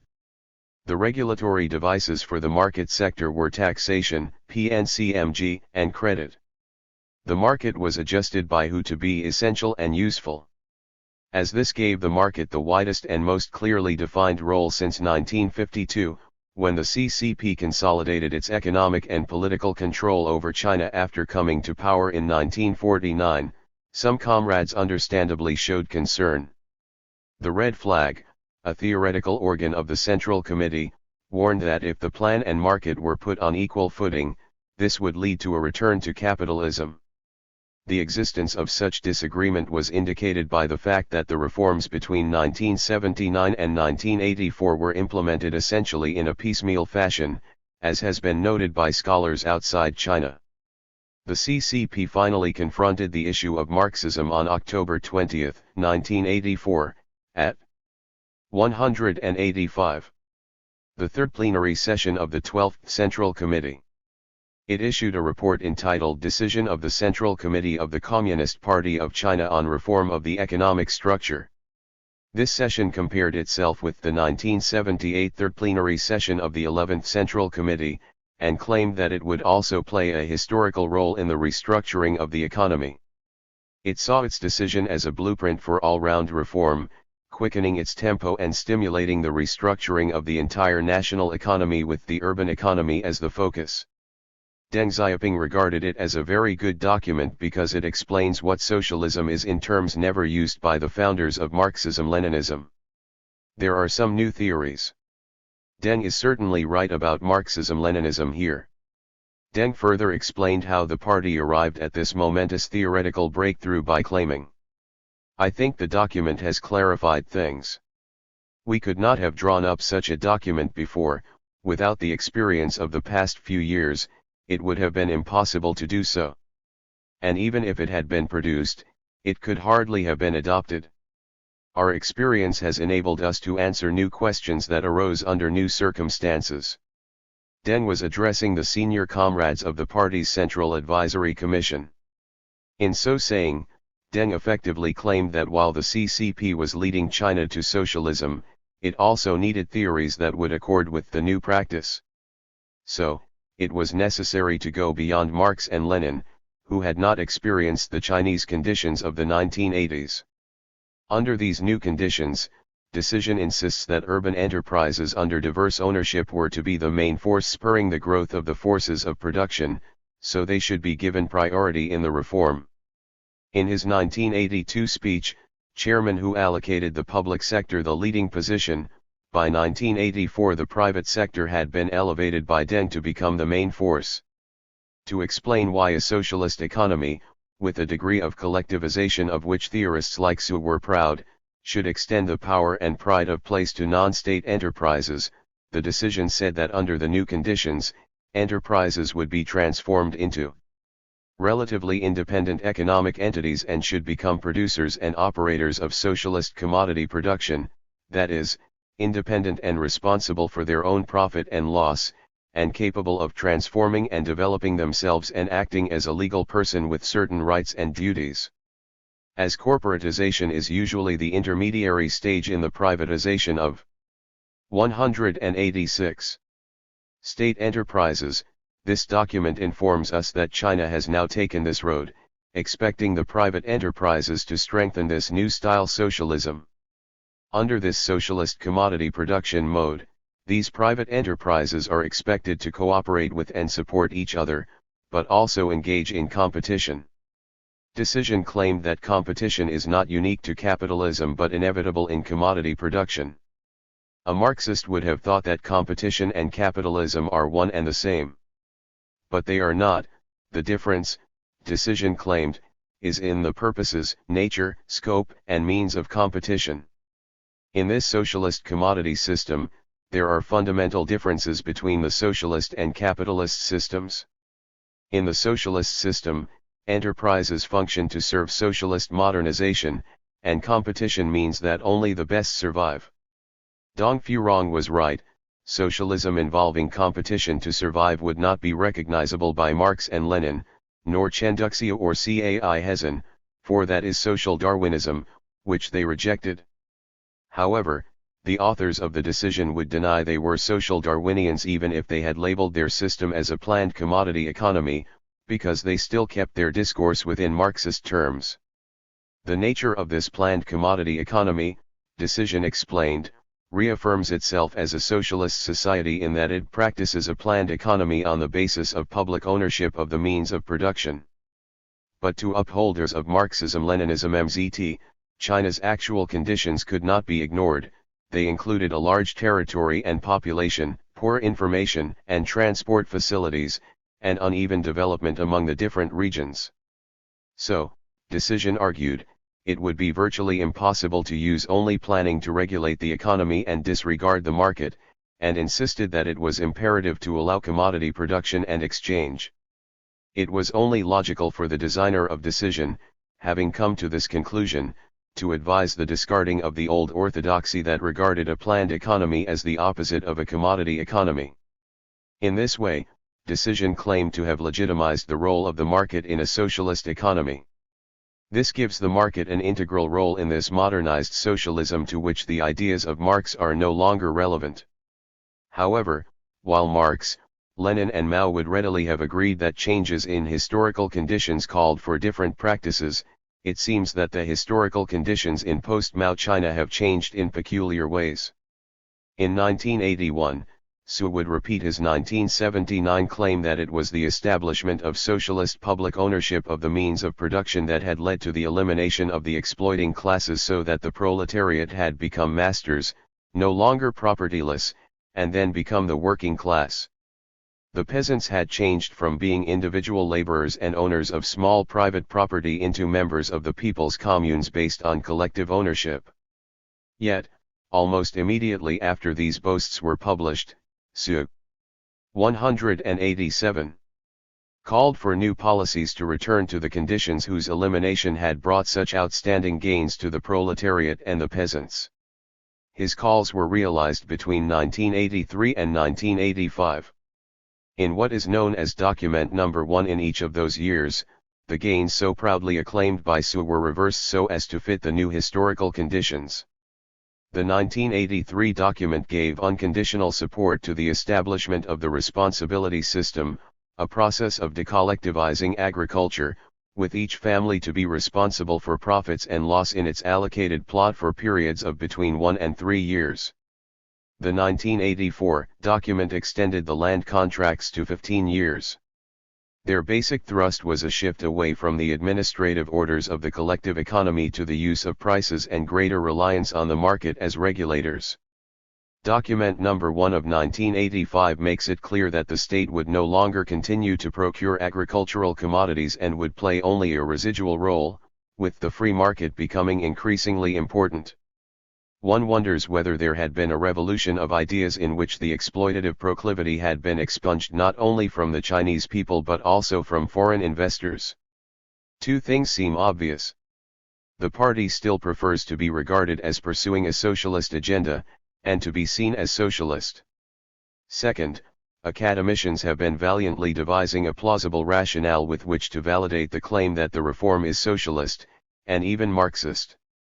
On the other hand, some academicians, such as Dong, have claimed that the Chinese situation has left Marxism-Leninism behind. Dong was given much publicity by having his ideas published in the National Daily, Guangming. To be sure, all these academicians used Marxist rhetoric to justify the reform program in terms of the need to meet different historical conditions which Marx and Lenin had not encountered. But it seems that the party still did not find such rationalization adequate. It is easy to develop a socialist theory without Marxism, but it is quite another thing to maintain the claim that a party that holds to such non-Marxist socialism can legitimately claim to be the only ruling party. The CCP's legitimacy crisis continued. At the next CCP Congress, the 13th, held from October 25 to November 1, 1987, the CCP took another significant step, in the form of a report by CCP Secretary General Zhao Ziyang. His innovations provided a theoretical basis for Deng's slogan Socialism with Chinese Characteristics, put forward without explanation at the 12th Congress. We do not know the reason for this initial lack of explanation, although it seems reasonable to assume that the party leadership had not been able to achieve a consensus at the time. If so, this would add substance to my suggestion that during the early post-Mao period, the CCP preferred or felt the need to be regarded as advancing towards socialism. Zhao claimed that Deng's phrase socialism with Chinese characteristics was the product of the integration of the fundamental tenets of Marxism with the modernization. 18 and drive in China. It was, he said, scientific socialism rooted in the realities of present-day China. It provides the ideological basis that serves to unite all the party comrades and all the people in their thinking and the action. He affirmed many of the views that had been advanced since the Third Plenum in 1978 to show the factors involved in the building of socialism and the historical conditions in China. More than previous efforts, Zhao's had the virtue of attempting an analysis of this development. While little was new in what Zhao reported in 1987, it was a systematic summation of the diverse and at times quite disjointed attempts to construct a theoretical rationale for the reform and to justify its policies. His main argument is that an emerging socialism, such as socialism with Chinese characteristics, is a form of socialism in the primary stage of development. This was certainly not new, and had been officially stated in the 1981 Party History Statement. Although our socialist system is still in its early phase of development, China has undoubtedly established a socialist system and entered the stage of socialist society. History also declared that it was important to emphasize the socialist nature of the Chinese system as China entered the reform era. This proposition has been widely canvassed in China and beyond.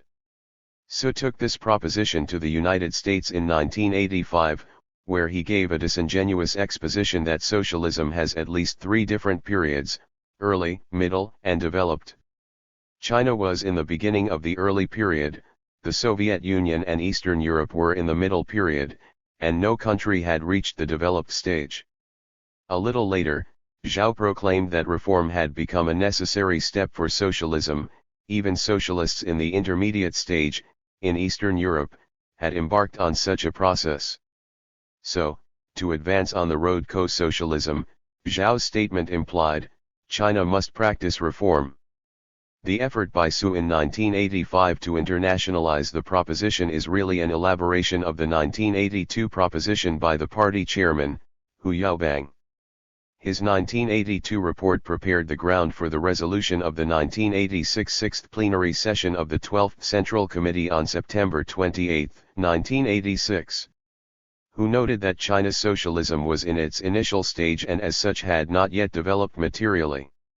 The resolution of the 1986 Central Committee extended Hu's position and suggested that socialism was still in the process of being realized in China, being in the initial stage of this process.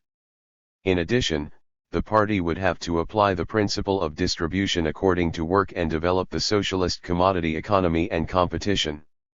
To that, Zhao now added that for a long time to come, we shall develop various sectors of the economy, always ensuring the dominant position of the public sector, and, most innovatively for a Marxist-Leninist socialist leader, he added that we shall encourage some people to become prosperous first before the objective of common. 189. Prosperity is achieved. While Marxian socialism would try to eliminate distribution according to work, socialism with Chinese characteristics wants to fortify it. This proposition also sets another pre-reform position of the CCP on its head. The Chinese Marxists, from Chen to Mao, had argued that China's undeveloped state was one of the few fortunate things about China, because it did not have to suffer centuries of capitalist exploitation and thus could develop socialism relatively unencumbered by the traditions of capitalist influence. This was the Chinese answer to Marx's suggestion that Russia might bypass the scourge of capitalism if it took its opportunities. In reform China, that factor is regarded as negative, and the party is trying hard to promote the stage which Mao and every previous CCP leader thought was China's good fortune to have missed. As mentioned, Zhao also discussed the nature of the initial or primary stage of socialism. What Zhao did at the 13th Congress, unlike previous efforts, was produce a post hoc rationalization. The practice of the reform agenda has gone well beyond the piecemeal efforts mentioned by the academicians. The reform agenda has moved China's economy a long way from the earlier position of trying to resolve the contradiction between an advanced political system with a backward productive force. What Zhao did was to consolidate the various earlier rationales into one statement, warts and all, by arguing that China is in a unique position, different from that of other socialist countries. So, the way to develop Chinese socialism must be determined by the special nature of China's economy. The method chosen must take into account the backwardness of the productive forces, the low level of the socialization of production, the immature development of the commodity economy, the domestic market and the socialist system in general. The report is disingenuously creative. In history, Mao was criticized for having set political socialization too far in advance of China's productive forces. Now Zhao claimed that the level of socialization of production was low.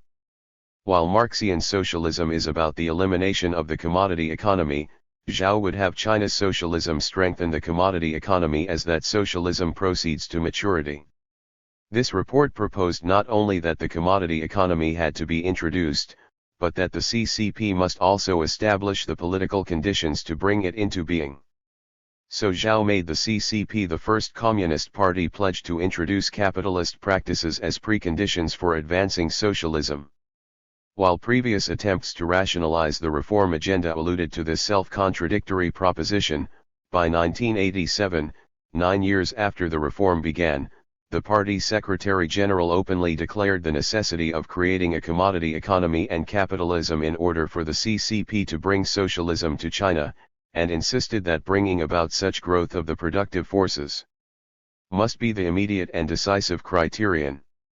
190. However, although the CCP repeated the theory that, because China was in the primary stage of socialism, building a commodity economy was a necessity, it also reiterated the claim that the CCP had not abandoned Marxism. Rather than negating Marxism, the CCP insisted, it has enhanced it. Zhao asserted that as it is generally recognized that Marxism needs further extensive development, Marxists must widen their vision, develop new concepts, and enter a new realm. Then he returned to the argument that the party's leaders were inexperienced and lacked knowledge of this primary stage of socialism. Hence many of their principles, policies, and theories have yet to be tested, and will have to be constantly enriched, revised, and improved through practice. He even conceded that the study of Marxist theories within the party lags far behind the reforms themselves. Zhao's ideas may be seen as a departure from Mao's theories of action and knowledge. Initially, the CCP claimed that the socialist road has 3 stages, arguing that new historical conditions demand new theoretical rationale as justification for its reform agenda. But this argument was quickly removed from its ideological front line. In 1987, 9 years after reform commenced, Secretary-General Zhao conceded that the party had no criterion or theory by which to judge the correctness of the reform principles, practices, and theories. They had to be tested. If Zhao appeared lost, then he was only reiterating the ideas of the party's most influential comrade, Deng Xiaoping, announced 6 months earlier. On April 30, 1987, Deng told Alfonso Guerra, Deputy General Secretary of the Spanish Workers' Socialist Party and Vice Premier of Spain, that our basic goal, to build socialism, is correct, but we are still trying to figure out what socialism is and now to build it. It might have been legitimate to ask Deng how he knew that to build socialism was correct when he did not know what socialism is. While the Chinese media did not inform us of the reaction of the Spanish visitors, Deng's statement was arguably the clearest admission that he was the blind leading the blind. We may conclude from these statements by senior CCP leaders that as the reform deepens, so does their concern for legitimacy, as shown in the constant reinterpretations of socialism and China's historical conditions since 1978. The problem of their socialism went from perceiving a contradiction between an advanced ideology and a backward productive force to making a confession of ignorance of what socialism is. It seems that in their search for a legitimizing theory in Marxist terms for their reform agenda, the CCP has gradually and effectively undermined its own ideological legitimacy. Ever since the reforms began, the party has always been aware of its twofold legitimacy problem: first, how to legitimize the CCP as the only party allowed to rule, and second, a corollary to the first, how to reconcile its claim to be a communist party, however defined, with its reform agenda. 191. On legitimacy and legitimation. The CCP's failure to provide a convincing theoretical justification for its position as the sole ruling party leaves it with only one alternative: it must retain control of the power of coercion. But the justification for a communist party's being the sole ruling party is based on the Marxist theory of the dictatorship of the proletariat, which in exchange for this privilege commits the Communist Party to lead the society to communism. Even if one defines legitimacy in a non-Marxist way as the foundation of such government power as is exercised both with a consciousness on the government's part that it has a right to govern and with some recognition by the governed of that right, the CCP would still feel inadequate, especially given the latter provision. Legitimacy and legitimation, by definition, involve more than power to dominate. They also involve the provision of means to justify one's right to rule. It seems obvious that the CCP's attempts to reinterpret and redefine socialism were efforts to justify and legitimize its exclusive right to rule. That there was no creditable challenger to its power to rule while the CCP was making those efforts amply shows that it was concerned with the legitimacy of the philosophical or ideological aspects of its right to rule. So in post-Mao China, ideology still has a central and integral role, whatever bourgeois scholars may imagine. That ideology has to limit the party's reliance on economic success as a legitimizing factor. Certainly the economy must perform well, and has performed quite well since reform began, but that is no substitute for an adequate legitimizing theory. Certainly, some scholars and commentators have argued that the ideological element of communism in China has vanished and that what counts now is Chinese pragmatism. If that is so, why then does the CCP continually provide extensive philosophic and ideological explanations and justifications in Marxist terms for its reform programs? To anyone who thinks that China was taking the pragmatic bourgeois road to liberalism, there can be no clearer refutation than Deng's remarks on December 30, 1986 in response to the intensifying student disturbances: without leadership by the Communist Party and without socialism, there is no future for China. This truth has been demonstrated in the past, and it will be demonstrated again in future. Taking a backward glance to 195-7, Deng continued, the struggle against bourgeois rightists in 1957 was carried somewhat too far, and the mistakes made should be corrected. But that doesn't mean that we have negated the struggle as a whole. The struggle against bourgeois liberalization is indispensable. That is, Marxism-Leninism cannot be disposed of, or else there would be no need for a Chinese Communist Party. So in 1986, Deng reaffirmed, before leading members of the Central Committee, that the Communist Party will 192 be an integral part of the future of China, whatever the wish of some Western scholars, politicians, and business leaders. On the other hand, some scholars of communist systems other than China's have argued that the legitimacy of the communist parties is based on using ideology as a goal rationality to justify their command system. But in China, the need of the leaders to provide rationalization is more complicated, because the reform agenda has led the CCP's ideology to undergo continuing changes. Almost 40 years into the dictatorship of the proletariat, the Chinese people were told not only that they were, again, in the primary stage of socialism but that this stage would last for 100 more years. They were also told that the current reforms are in accord with the newly identified objective economic laws, which resemble in their immutability the law of gravity in the physical world. So, after 40 years, China's socialist economic development had arrived at a situation where any further advancement would depend on the fulfillment of those impersonal natural economic laws, thus reducing the people to passive waiting, because those laws, like the law of gravity, deny a role for revolutionary consciousness or will. In this formulation, goal rationalization has been refined out of existence, and the party's role will only come into its own in a future that bears no resemblance to the present. The ideology has become so pliable that it has little real substance left, and so can no longer provide any sense of direction for the future except for the all-consuming process of modernization. Ideological confusion has become pervasive even among senior CCP leaders and theoreticians. It was admitted even by Deng during the early stages of reform that there is ideological confusion among some of our comrades. He was certainly correct in saying so. Hu Sheng, president of the Chinese Academy of Social Sciences and a senior party theoretician, claimed, "To build socialism, we must learn and adopt many things from capitalism." Another senior theoretician, Xuemu Qiao, said that the primary state of socialism involves non-socialist, even capitalist factors.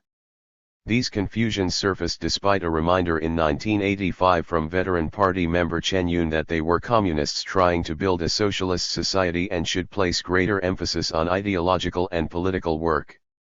After so many readjustments and revaluations, the Chinese people must be confused when told by senior party theorist Xue Qiaomu that the rigid view of socialism that conflicts totally with capitalism does not conform with objective reality.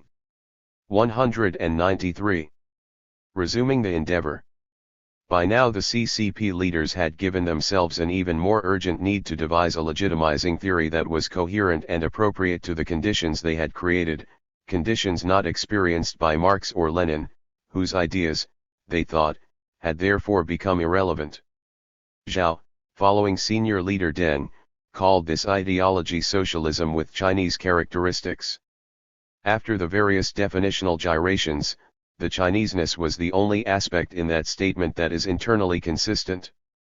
As a result, a quintessential Chinese political theory was recalled to service, that is, Confucianism, or Ruhia Sixian. In the annals of Chinese political theories, Confucianism has stood out over the centuries as a theory with a long service as a legitimizer. Although a quintessential Chinese body of ideas, as a political theory it is vague, for Confucius did not write down his own thoughts. Its canonical scriptures were recorded by his followers, edited by others, and have come down to us further amended or refined by the wisdoms of yet other leading interpreters and followers. To help us appreciate the significance of its recall by the CCP, I shall briefly revisit some aspects of the involvement of Confucianism in the recent political history of China. It was their opposition to the Confucianist social mores and values that had led the CCP's founders to oppose Confucianism, using the slogan "Destroy the Confucian Shop." Every CCP leader, including Mao, had maintained that stance. So, to resuscitate it for the reform is doubly ironic. Recalling it as a legitimizer poses sensitive questions, and indicates the desperation in what I have argued to be the legitimacy crisis of the CCP leaders. Fortunately, Confucianism is almost the ideal ideology with which to legitimize dubious claims. It is unsystematic and, having no otherworldly dimension, makes the social context of the interpreter much more important. Reinterpretations of Confucianism have always been carried out to legitimize or delegitimize a regime, or as a test of social and political correctness. Thus, reinterpretations of Confucianism have always indicated a need for some form of social, political, and moral correctness. Some may condemn my approach as politicization and say that it has little to do with genuine scholarship. But to argue this way is to miss the fundamental point of Confucianism. Confucius always perceived his teaching as concerned with bringing about ideological, political, and behavioral rectitude. To depoliticize an interpretation of Confucianism is to castrate it. China's political vicissitudes in the 20th century resulted in Confucianism being subjected to frequent reinterpretations. In 1915, Yuan Shikai, the first president of the new Republic of China, tried to state his dynastic ambitions by reinstating Confucianism as an official religion for his new dynasty. It quickly collapsed. At that time, Chen Duxiu condemned. 194. Confucius and the Confucians for their opposition to what he considered socially desirable values in a modern society, such as social and gender equality and individualism, which he saw as diametrically opposed to the Fengjian social value system, in which everyone knew his or her place and behaved accordingly. Though Fengjian is generally translated as feudal, it really refers to the value system of a Confucian society. Chen published his attack in 1916 before he had become a Marxist. That attack set the tone of the new culture movement and, until the reform, represented the CCP's attitude to the Confucian value system. Sun Wen, or Sun Yat-sen, founder of the Kuomintang, joined his contemporary revolutionaries and the politically progressive elements such as Chen in condemning Confucian values, and adopted Hong Xiaochuan, the Christian founder of the Taiping movement, as patron. 10 years later, after China, and certainly its intelligentsia, had rejected Yuan's adoption of Confucianism as the state religion, Sun's successor revived it. In 1926, a year after Sun's death, the Revolutionary Army, now under Generalissimo Zhang, conquered southern China and replaced his party's patron with the suppressor of the Taiping movement, Zheng Qiuban, a Confucian scholar official. An edition of Zheng's selected quotations, the Little Black Book, was used for the moral edification of cadets of the Wambao Military Academy, founded with the help of the Soviet Union. Later, Zhang nearly destroyed his communist allies using guns and guile in the incident of April 12, 1927, when he turned against his Northern Expedition communist comrades to side with the Shanghai capitalists. Helped by newfound friends from fascist Italy and Germany, Zhang converted to Christianity, put his young followers into dark blue shirts, revived Confucianism, and launched the New Life movement. Jiang's Chinese society was to be founded on Zhong and Xiao, which represented his social order, with the family as the Chinese social unit. Confucianism set the bounds for Chinese social morality and order. Zhong became political obedience, and Xiao, coupled with Zhong, provided a social hierarchy that had little room for individual or gender equality. All good Chinese should be Xiao and obedient to their parents, especially their father. The head of government, the Generalissimo, stood, as it were, in loco parentis to the nation, thereby wonderfully and conveniently enmeshing Xiao with Zhong. The reason why this imprecise political theory found favor with the Generalissimo and emperors was that it brooked no opposition. Its goal was social harmony, and political opposition, by definition, disrupts harmony. The CCP had been loyal to its founders' evaluation of Confucianism. Since liberation, whatever the subtext of the 1972-4 Pai Lin Pai Kong, the Criticize Lin Biao, Criticize Confucius, campaign, which some saw as using an attack on Confucius to camouflage an attack on Zhou Enlai, Confucianism. 195. Was the delegitimizer. Its role in that campaign, as delegitimator, was its traditional one. What generations of Chinese emperors and political leaders found useful in the teaching of Confucius were his goals of social and personal development through a process of learning, and seeking virtue. The goal of this process of social engineering is harmony, to which all Confucians aspire. The ideal, as he said, is let the ruler be a ruler, the subjects a subject, the fathers a father and the sons a son. It is almost an ideal ideology for those in command, and those seeking legitimation. As it brooks no disharmony, and therefore no deviation from, or opposition to, the orthodoxy, which is determined by those who have the means to control the state and enforce decisions, it is an ideal legitimizing ideology to a ruler who is powerful but of dubious legitimacy. Given the roles Confucianism played in 20th century China, especially in relation to the CCP, its recall by the CCP during the reform period exposed it as a desperate move to find a legitimizing ideology. China's scholars again, as in the imperial days, put their talents to the service of the state with alacrity, and stressed China should use the wisdom of the past to help construct the culture of the future. To be fair, they had little choice.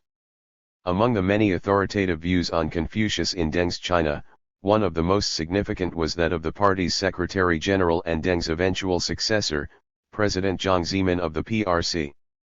He not only proclaimed that Confucius was one of China's great thinkers, but insisted, we must thoroughly study his fine ideals and carry them into the future.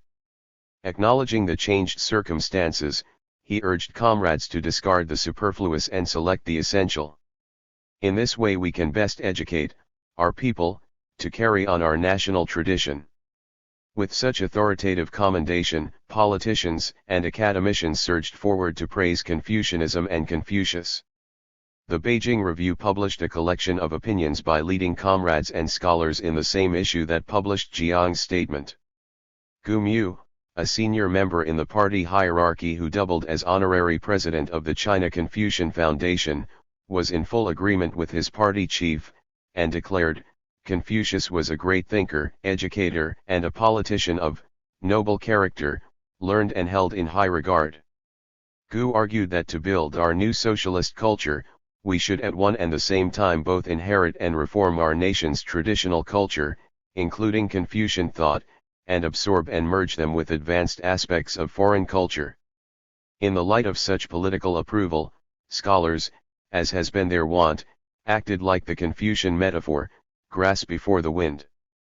So Beijing University's noted historian Zhang Danian insisted that Confucian doctrine still has a far-reaching influence upon the common culture and psychology of the 196 Chinese Marxism. Chinese nation, but instead of calling for another new culture movement of the kind that gave birth to the CCP, he praised Confucianism for providing positive and optimistic spirit, paying high attention to moral values, and suggested that China should look to it as a guide to the future. Warming to the task, Zhang credited Confucius with the creation of national unification and a harmonious relationship between the Han and minority nationalities. Academician Bulletin Jinzi found the Confucian concept of virtue has ingrained in the Chinese nation a spirit of selflessness. From being a scourge that had to be removed if Chinese society were to be modern and socialist, Confucianism has become essential in the building of a socialist culture. Confucius has been the subject of a hagiographic television play in which he became a commoner, although the status-conscious sage, the title given to Confucius by his followers, might not have approved. He was proud of his noble lineage, albeit a low-ranking one. In the play, the sage was a man of integrity, morality, and insight, and citizens today were told to learn from him in order to eliminate selfishness, resist corruption and be upright. On October 25, 1988, at an international seminar sponsored by the Chinese Confucius Research Institute, Chinese and foreign scholars gathered to affirm the positive aspects of Confucianism and its influence. Professor Zhang, who has taken on a new post as director of that institute, defended the continuing relevance of Confucianism by pointing to the success of the other East Asian Confucian states.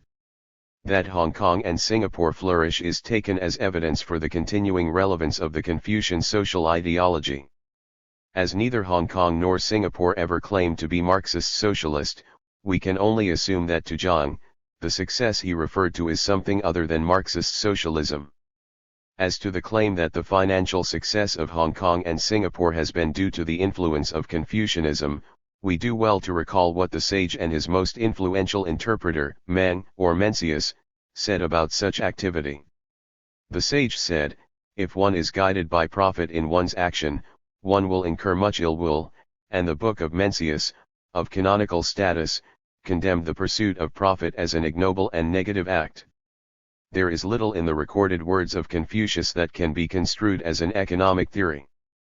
To use Confucianism as a legitimizing ideology, as President Zhang and his comrades did, is a way of denying legitimacy to dissenters, because to Confucius, harmony is a social virtue. But it cannot legitimize or reconcile the reforms that have been carried out with Marxist socialism. On the other hand, the party theoreticians have argued that to recall Confucianism is to invoke a social theory appropriate to the new historical conditions. Those conditions, they say, demand that the Chineseness in socialism with Chinese characteristics be Confucian. The recall of Confucianism really recalls the 197 CCP's arch-enemy, Chiang Kai-shek, who in the 1930s had been the last political leader to revive it, in a form reminiscent of National Socialism. However, it would be stretching the point to imply that the CCP's reform agenda verges onto the National Socialism of an earlier era in Europe, although it does bear little resemblance to Marxist socialism. The reform has indeed been revolutionary. It has been a counter-revolution against the social values held dear by all Marxist socialists, and by the CCP since its founding. At the same time, the reform's economic strategies and priorities are different from those in practice in contemporary capitalist economies. In China, the state still had a greater role in the setting of economic guidelines and directions than in contemporary capitalist states in the late 1990s, where the role of the state or public sector was in retreat, its functions being given over to the private sector. Although this is a study of the fate of Marxism as a political ideology in China, and not a study of economics, I shall use two recent cases to illustrate the nature of the Chinese characteristics of socialism in China's reform period. Chinese characteristics in reform socialism, two cases. The first case concerns how China dealt with high inflation in the early 1990s. In 1993, the annual rate of inflation was about 25%. But by the end of 1997, the official rate was down to 2%, while the country was still managing to maintain an annual growth rate that had averaged more than 9% ever since 1978. Instead of opening the economy to unimpeded international penetration and competition, China retained control of the currency exchange and exchange rate and so protected its economy from the ravages of the international money market. The government still declined to make the currency fully convertible. That did not hamper foreign investment, yet allowed the state to retain fiscal control. At the same time, loans were made available to local enterprises, helping them survive and prosper so as to protect the economy from inflationary pressure. Rather than contract and reduce each slice of the cake, the party's policy was to enlarge the cake, using a policy with a Keynesian multiplier effect. The second case also shows how China's economic policy during the reform period differed from that found in the capitalist economies and the former communist states, which the Chinese reformers had once thought of as representing socialism in a more advanced stage. The European former communist states and China share a common problem, that of loss-making state-owned enterprises. Most Western commentators see the Chinese situation as being complicated by the 1997-8 Asian economic downturn. The solutions proposed in September 1997 at the CCP's 15th Party Congress were different from those adopted by Eastern 198. Europe and Russia, which had Western advisors and help. Rather than issuing 10,000 rubles to each citizen to invest in the SOES, as Russia did, and thereby effectively bring about self-inflicted inflation, China set out on a series of integrated steps. To create a more responsible management attitude, and to instill discipline in lending by provincial banks, the central government enhanced its ability to direct economic management by reducing the power of provincial and local authorities. The central bank will take over the assets liability management of the state-owned commercial banks and turn them into genuine market-orientated commercial banks. Inequalities, especially in the poorer central and western regions, will become priority concerns of the central government, which will fund accelerated infrastructural improvement of the environment for economic development, such as expediting the construction of transport facilities and water conservancy projects. These improvements will bring more jobs quickly and help to remove poverty. As housing development can increase the number of jobs and enliven the economy quickly, this has become a priority, as it will not only help ease the housing shortage in many localities but also promote economic progress. To help promote this, red tape and fees will be cut. Indeed, a respected European economic forecaster who is certainly not a Marxist predicted that China would create 40 million jobs by 2000 and transfer 50 million peasants to private enterprise to keep unemployment below 4%. If such forecasts prove correct, the economic and social prospects of China compare well with those in the Organization for Economic Cooperation and Development, The Rich Nations Club. The Chinese strategies are certainly not Marxian socialism, but neither are they the conventional capitalist strategies. The capital market will be used to deal with the larger SOEs. The smaller ones will be encouraged to amalgamate to make them better able to absorb technical and managerial innovations and become more attractive to the capital markets. While the actual costs of revitalizing the 4,000 or so SOEs can only be estimated, reliable estimates have set the cost at renminbi 1,000 billion. At the fixed rate of RMB 9 to 1 US dollar, this is a large amount by any standard. But unlike in Russia and Eastern Europe, where they have reformed their SOEs by letting them collapse, China has a distinctive strategy. It uses the capital market, because private savings in the Chinese banks are huge, estimated at RMB 4.3 trillion, or 4.3 times the estimated amount needed to revitalize the SOEs. After the reconstructions mentioned, the SOEs will be in the capital market for local, and in some cases foreign, investors. While these plans are for the future, the current 5-year plan and reliable foreign estimates are optimistic. Foreign pundits also agreed with the projection by China that its 1998 growth rate would be in the enviable range of 8 to 10%, or as was 199. Indeed the case. The projected steps are not only different from those used in Europe's former communist countries but are also unlike the advice normally given by Western capitalists on privatization, to rely on the market. In China, the state plays an active role in setting the agenda and supervising the process. If the economic policies and practices of the OECD are to be regarded as defining modern capitalism in practice, then China is not quite capitalist.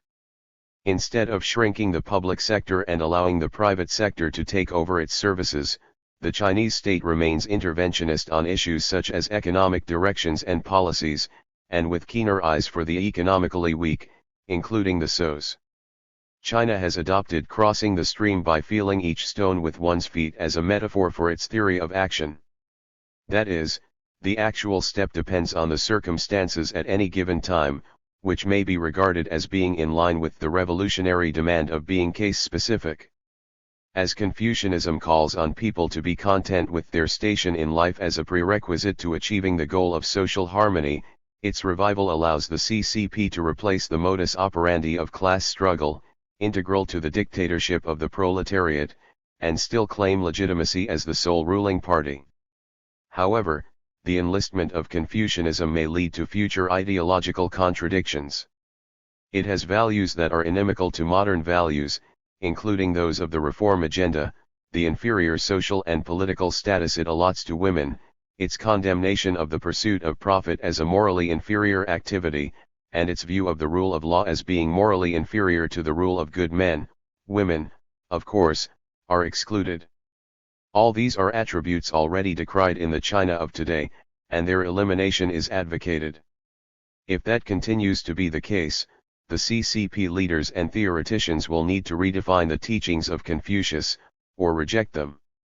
Observing these developments from an international perspective points to a new type of internationalism in this new Chinese socialism.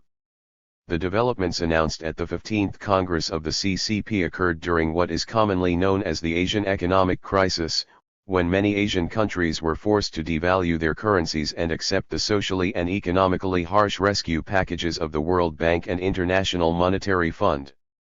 The causes of the economic troubles in Asia are many, and it is outside the scope of this study to discuss them. However, one cause that has had an impact on China was the attack by foreign currency traders and manipulators on the Asian currencies, forcing many Asian central banks to use their foreign reserves, usually in US dollars, to defend their currencies or to devalue. An early target of such attacks in October 1997 was Hong Kong, China's new special administrative region. China immediately pledged its considerable foreign currency reserve of 140 billion US dollars to help. Given that Hong Kong itself had a reserve of 98 billion US dollars, China seemed 200 to be onto a winner, and indeed was. A glance at the financial media of the time shows that after 6 weeks the attack was called off. The monetary authority of Hong Kong spent a reputed $30 billion of reserves to defend the Hong Kong dollar. As the Hong Kong dollar had risen by $0.02 at the end of the attack, the two central banks of Hong Kong and China, perhaps in coalition, had a putative gain of $600 million. This ability of China's new socialists to take advantage of the contradictions of the capitalists would probably have been cheered on by Mao. Of greater interest are the very public announcements by China that it would not devalue its currency in spite of the threat of Moody to downgrade the economies of China and Hong Kong, and despite the fact that most currencies in East and Southeast Asia were forced to devalue. To devalue would have benefited China's exports but would have made imports more expensive. The decision not to devalue was presented as an act of self-sacrifice, to help the exports of countries forced to devalue by ensuring that they would reap the benefit of their devaluations, as many of their exports were China's competitors. While such a decision may be argued as showing the internationalism of the new Chinese socialism, self-interest was also involved. It may also indicate a determination to show China's independence and economic strength while helping other Asian countries. In not practicing OECD-type capitalist management of its economy, China has denied foreign capitalists the right to acquire its most profitable enterprises and the ability to manipulate China's currency, as happened to the other former communist countries. In not taking the advice of international capitalist experts, China avoided the prescriptions foisted on Russia, Mexico, Thailand, and the republics of Korea and Indonesia, and so was spared the resultant pains. What is practiced in China is neither OECD-type capitalism nor Marxist or Leninist socialism. As a category of political theory, socialism encompasses the ideas of Robert Owen, Marx, Bakunin, Lenin, Trotsky, Stalin, Willy Brandt, Tony Benn, Tony Blair and New Labour, and many more, while the Chinese would like to add Chen, Chu, Mao and others too. So to deny socialism with Chinese characteristics, the appellation of socialism would border on ethnocentrism, the view that my socialism is the universal one to be followed. As noted, China has declared that to insist on following verbatim the writings of Marx and Lenin is not only dogmatic but also not Marxist. As the above-named socialists are all admitted to the socialist pantheon, to deny socialism with Chinese characteristics entry to that pantheon would seem to echo the refusal of the academic Cold Warriors to consider Chen, Chu, Mao, and other Chinese as Marxists. If we can overcome our ethnocentrism, the CCP leadership may have overcome their crisis of ideological legitimacy. 201. An end run to legitimation? After 15 years, China finally completed negotiations to formally join the World Trade Organization in early 2002. Doing so requires more changes to socialism with Chinese characteristics. The recall of Confucianism has shown it to be inadequate to provide legitimacy, and it was eclipsed after the flurries of action in the early 1990s. Today, the developments in theory and practice under Deng's leadership are called Deng Xiaoping theory, and have been elevated by his successor, Jiang Zemin, to the status of a fourth guiding principle. Recently, in 2000 and 2001, there has been a flurry of theoretical pronouncements by Jiang to resolve the problem of the party's legitimacy. In February 2000, as if to follow in the footsteps of Deng, who visited Guangdong province 20 years previously and there announced the reform, Jiang made his tour of Guangdong and announced the three represents concept. Since then, the three represents has been a constant theme of Jiang's public pronouncements, and the concept was summarized thus in his keynote speech on the 80th anniversary of the founding of the CCP, on July 1, 2001, we the CCP must always represent the development trend of China's advanced productive forces, the orientation of China's advanced culture, and the fundamental interests of the overwhelming majority of the people in China. Ouyang, 2001, 8. The CCP's desire to seek to represent the advanced productive forces, advanced culture and the interests of the overwhelming majority of the people is laudable, but those aims are not necessarily in agreement with the triple guiding principles, nor do they resolve the legitimacy dilemma. Jiang seems intent on using the three represents to resolve the CCP's legitimacy dilemma. Jiang's keynote speech attracted public attention because it came from the CCP's General Secretary, but the ideas expressed in it have been strongly hinted at by other senior leaders in important national announcements. For example, at the start of the 10th Five-Year Plan, 2001-5, Prime Minister Zhu Rongji proclaimed in April 2001 plans to make private enterprises the mainstay and the market the basis. So, only social theories that encourage the mercantile and entrepreneurial spirit are to be deemed appropriate. The April 2001 blueprint may be seen as an outcome of the Forum on Development of China's Private Economy in the 21st Century, held in December 2000 and attended by an international group of specialists, scholars, and top executives of enterprises in Kunming, Yunnan Province. At this private enterprise fair was Dong Furong, who attended as vice chairman of the Subcommittee of Finance and Economics. 202. Of the National Committee of the Chinese People's Political Consultative Conference, an advisory group of leading members of the CCP and the non-communist democratic or fellow traveling parties.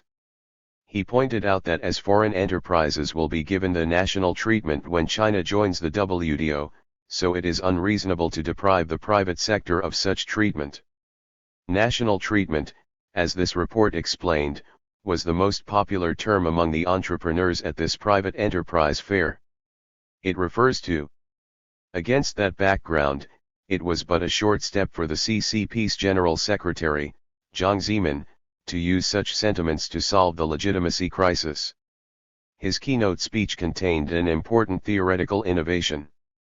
As the CCP wishes to remain the sole ruling party, and as Jiang knew that all previous efforts to find a formula to legitimize and reconcile that privilege with the reform agenda had been unsuccessful, he decided to redefine the CCP as if to prepare for the changes in the reform agenda needed as a result of China's imminent membership of the WTO. Jiang and his comrades must also have realized that they needed something innovative and bold. So, taking a lateral step, he announced that the CCP, the party of the proletariat, will accept non-proletarians as members, those in the private sector, which he referred to as non-public. As his arguments were sophisticated and sophistic, I will quote him at some length. Since China adopted the policy of reform and opening up, the composition of China's social strata has changed to some extent. There are, among others, entrepreneurs and technical personnel employed by scientific and technical enterprises of. This is indeed a theoretical innovation.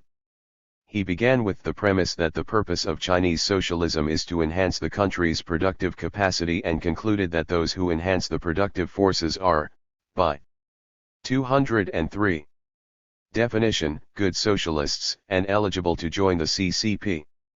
So it is understandable that the secretary of the party committee at Motorola Electronic Ltd, Ying Qiabang, was inspired to proclaim that the General Secretary's speech has freed our minds of the shackles of dogmatism, subjectivism, and metaphysics, and that the president of the Beijing Association of Entrepreneurs of Non-Public Scientific and Technological Enterprises, an umbrella group of private entrepreneurs, Ji Xiying, proclaimed that he was greatly inspired by Jiang's speech. Who represent the advanced productive forces? In my opinion, employees of non-public scientific and technological enterprises should be included because they are working in the forefront of turning scientific and technological achievements into productive forces and are the vanguard in the CCP's endeavor to bring about advanced productive forces. Jiang's speech indicated the direction in which the CCP will develop, by defining the non-public scientific and technological enterprises and their workers as builders of socialism and making them eligible for party membership. But has he resolved the CCP's legitimacy crisis? I suggest that he has intensified it and caused a storm in the party. First, he cannot gloss over the issue by calling the private sector entrepreneurs and their staff the non-public sector. They are the private sector. Second, the statement implies that the quality of one's socialism depends on one's productivity. The higher one's productivity, the better is one's socialism. Such a definition brings no credibility, it betrays desperation. It led a Hong Kong journalist to remind his readers that on 21 August 1989, Zhang had said that private businessmen were exploiters, and that to allow them into the CCP would change the nature of the party. The change Jiang's speech proposed is that the party whose constitution says it is the party of the vanguard of the working class is to be open to members of other classes, private entrepreneurs, the very antithesis of the working class. If so, instead of providing a legitimizing theory, the speech has effectively nullified the need for a communist party. By defining good socialists as those who have contributed to the development of productive forces, he defined the party out of existence. However, Zhang is no more a liberal Democrat than Deng. In the earlier parts of his speech, he claimed, "We have established a socialist system and realized the most extensive and most profound social transformation in Chinese history. Created the cause of building socialism with Chinese characteristics and started a correct road to the great rejuvenation of the Chinese nation. Consistently promoted the development of socialist culture, upholding the 204. Guiding role of Marxism, educated the people in patriotism, collectivism, and socialism. And promoted progress in socialist culture and ideology.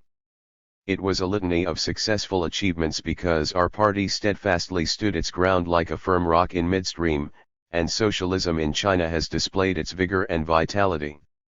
Having declared those achievements, Zhang then asserted that we are putting in place a socialist market economy in conditions that are quite different from those the founders of Marxism were faced with and studied. Hence we should make a thorough study of the theory of labor and labor value in a socialist society with a view to achieving a better understanding of this theory. To do so would need Jiang's three represents, and to meet the requirements of the three represents, the CCP must adhere to democratic centralism, establish and improve the scientific leadership system and working mechanism, give full scope to inter-party democracy, resolutely safeguard the centralism and unity of the party, and maintain and continue to enhance its vitality. Zhang hopes that in this way the CCP will retain its privileged position as the only ruling party, based on democratic centralism but without reference to Marx or Lenin, and helped by like-minded successful entrepreneurs, who will be welcomed into party membership. That is, rather than returning to the Marxian demands of the 3A1R, the CCP will include members of various economic classes, including successful members of the bourgeoisie, who will rule the country with a people's army under the absolute leadership of the party. Jiang's innovation seems to be to rule with a party for the rich and with the military under its absolute leadership. Rather than welcoming the voices of the representatives of the bourgeoisie, it resulted in internal conflict within the party, especially since some feared that Zhang, who retired in 2002 at the 16th Party Congress, wanted to have his ideas written into the new party constitution as his legacy. The opposition circulated a petition known as the 10,000-character statement among the senior party members. It argued that as the differences between the rich and poor in Chinese society have been sharpened by the reform, Jiang's speech was merely speaking for the rich. They complained that capitalism has seeped into the spirit of the highest level of CCP personnel. This is the equivalent of peaceful change to socialism. Zhang was called China's Gorbachev. According to a research fellow of the Politics Institute in Beijing's Academy of Social Sciences, the petition includes good theoretical arguments, analyses, and case studies, and is not the product of an ordinary person. 205. Zhang and the leadership group responded quickly, leading to the closure of two left-wing journals, Zhenli Dazuakayu and Zhonglu. The former was a theoretical journal sponsored by members of the Chinese Academy of Social Sciences, and the latter was produced by staff members of the national daily Guangming Raibao, traditionally aimed at the intelligentsia. The targets of the latter journal are bourgeois liberalism and imperialist peaceful transition to socialism. Both began in the 1980s and were prided by the CCP as fruits of its 100 Flowers reform program, giving substance to the claims of diversity and socialist democracy.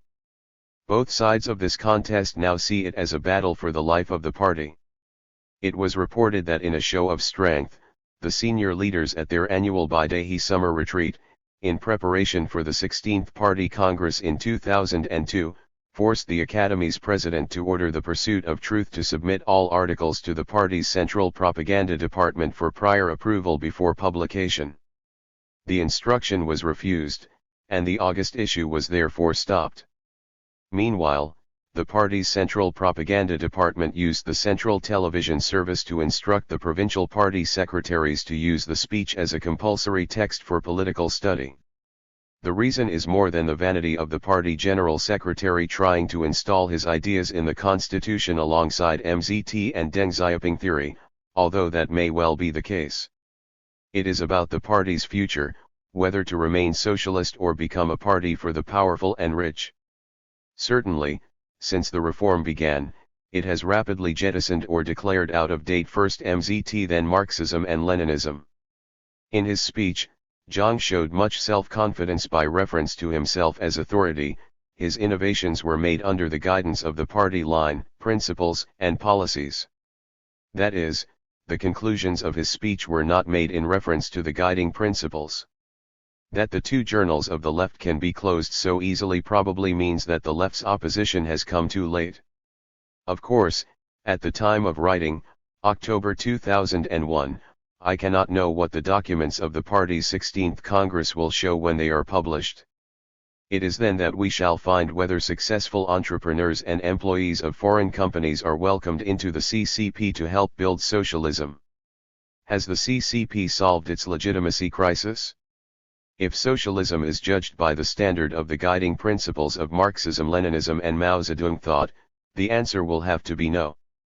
By the time the 16th Congress is held, China will be a member of the WTO, IMF, and World Bank, and may even be invited to join the group of 8 or 9 if its economy keeps growing at the rate at which it has done during the reform period to date, about 8% per annum. If so, the guiding principles will no longer be a criterion for Chinese socialism. But the CCP will have resolved its legitimacy problem by no longer being a party of the vanguard. 206. Of the proletariat, and even having become a nationalist party practicing a national version of socialism. Chapter 10. To sum up, my attempt to examine the development of Marxism in China has come to many conclusions that are at variance with those reached by received scholarship. In chronological order, the first is the nature of Marx's message, that is, whether it is appropriate to begin Marxist revolutions in pre-industrialized societies, as China was at the time when the Chinese Communist Party was founded. Contrary to received scholarship, I have shown that Marx did not make such a precondition. Second, did the Chinese receive the Marxist message from the Russians and agents of the Communist International? I have shown that, on the contrary, they accepted Marxism after reading Marx for themselves and observing the social conditions in China. Third, how should we judge the later developments of Marxism in China? Have they deviated from Marx and the Russians, or are they in accord with Marx? My argument is that the Chinese long regarded their development of Marxian praxis in China as being in accord with their reading of Marx and the conditions in China. From the beginning, the Chinese were careful not to blindly follow the Russian methods. Finally, this study ends with a discussion of the fate of Marxism in post-Mao China to see whether the Chinese communists have been able to resolve their legitimacy crisis in the reform era. I have shown that Chinese Marxists, especially the party leaders, have made significant contributions to the theory and practice of Marxism. I have also shown that many of their contributions were, and are, distinct from the Soviet positions. I argue that the Chinese saw their distinctive contributions, vis-a-vis the Soviet ones, as corrections of the Soviet misreading of Marx, and that they saw their own readings as being in accord with Marx and China's historical conditions. The Chinese had wanted to avoid some of the mistakes that Marx had identified among his contemporary socialist revolutionaries, such as the Paris Communards. The Chinese wanted to be truly Marxian rather than just accepting the views and interpretations of their Russian and Comintern comrades. Many Chinese leaders have regarded their detractors as being too narrow in their understanding of the Marxian message and its intent. That was how the Chinese defended their decision, as they accepted and applied Marxian solutions to the perceived political, economic, and social problems of China. From the founding leader, Chen Duxiu, to Zhang Chunqiao, a member of the Gang of Four, the Chinese Marxists have, to sum up, 211.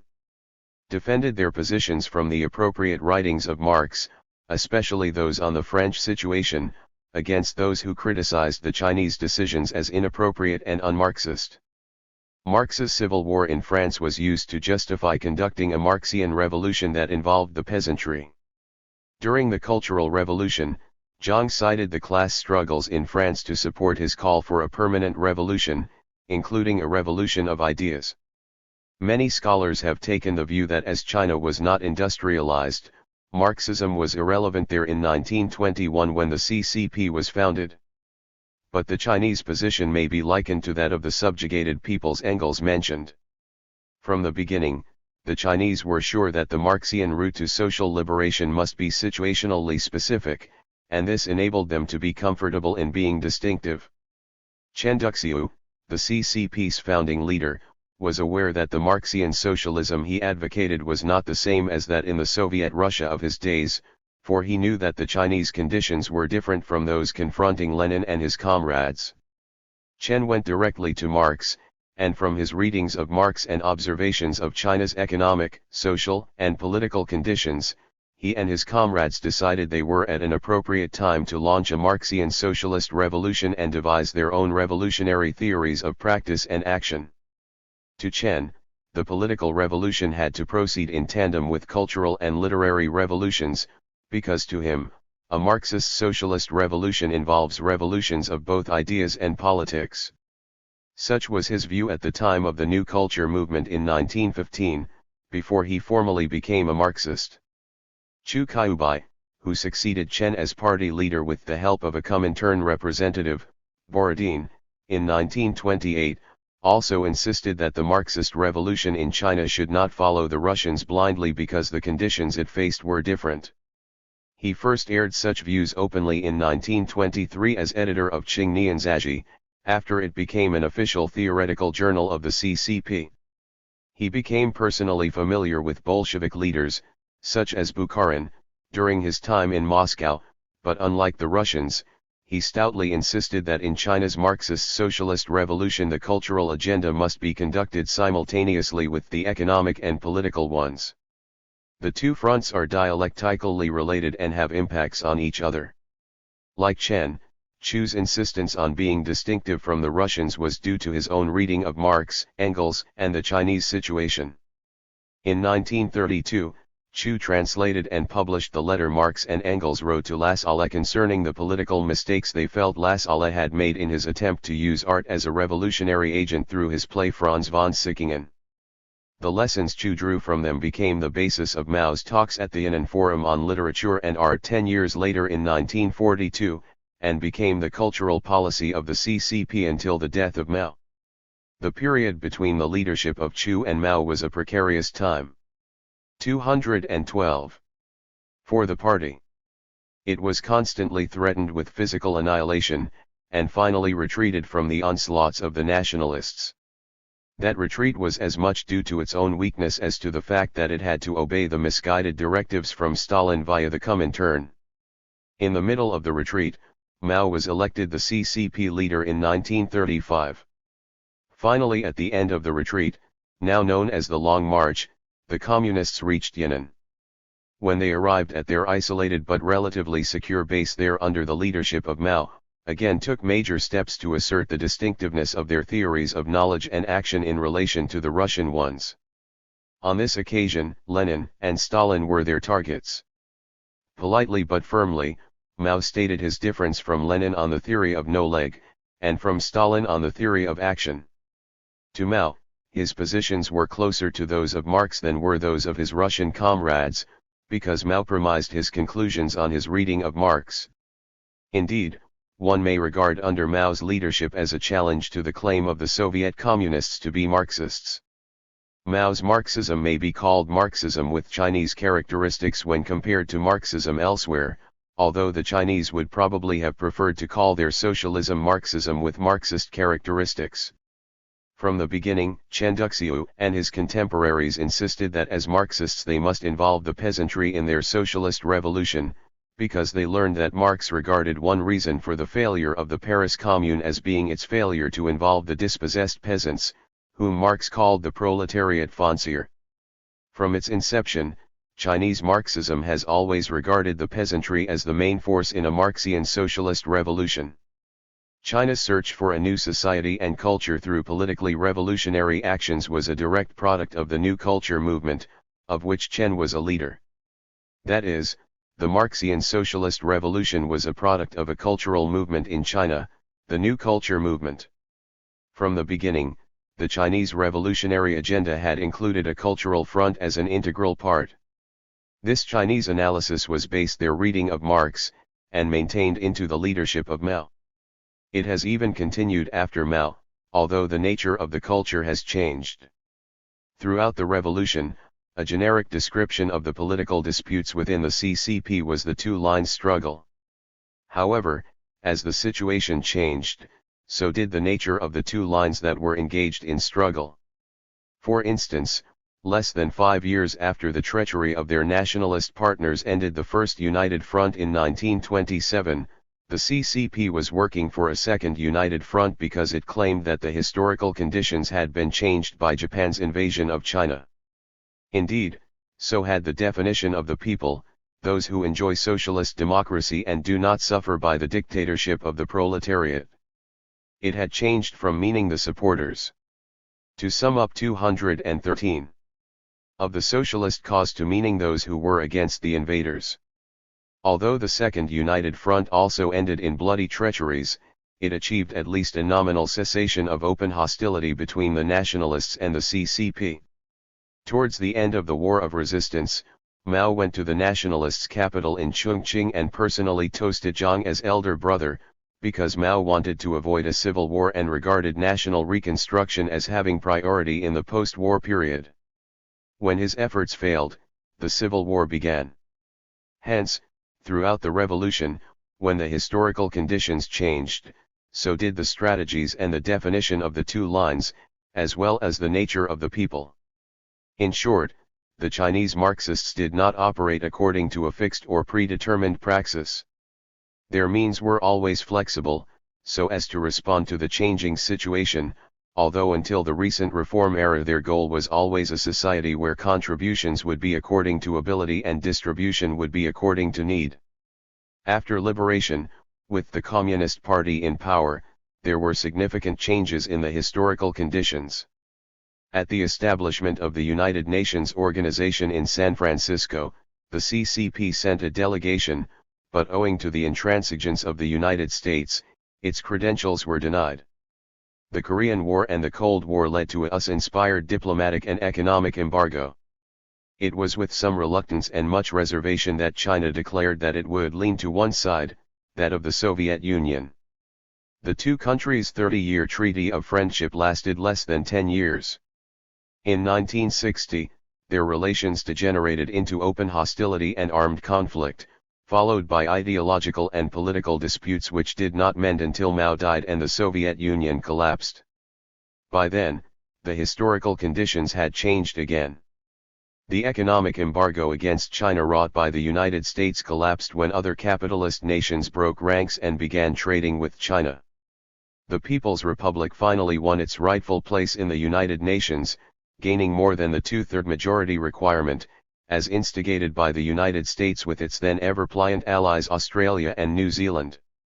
After the Cold War, conflicts among the major powers were no longer military but economic. Military conflicts, however, still occur against or between smaller nations and are often very bloody, including the wanton destruction wrought on Panama, Iraq, Nicaragua, and the former Yugoslavia.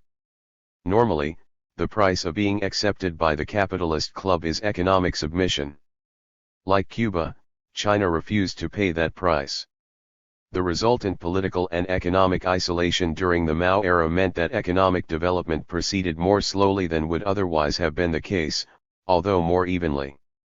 Such conditions were rejected by China's post-Mao leaders and the reform was introduced. The goals of the post-Mao leaders are different. Rather than seeking to 214. move towards a social organization in which the productive relations would ensure distribution according to need and contribution according to ability. Today's leaders have a new priority of enhancing China's productive forces. Accordingly, Marxism, Mao Zedong thought and the revolutionary process were redefined. The CCP needed a legitimizing ideology to validate it as the sole ruling party without relying on the concept of the dictatorship of the proletariat, as it reintroduced multiple modes of ownership of the means of production.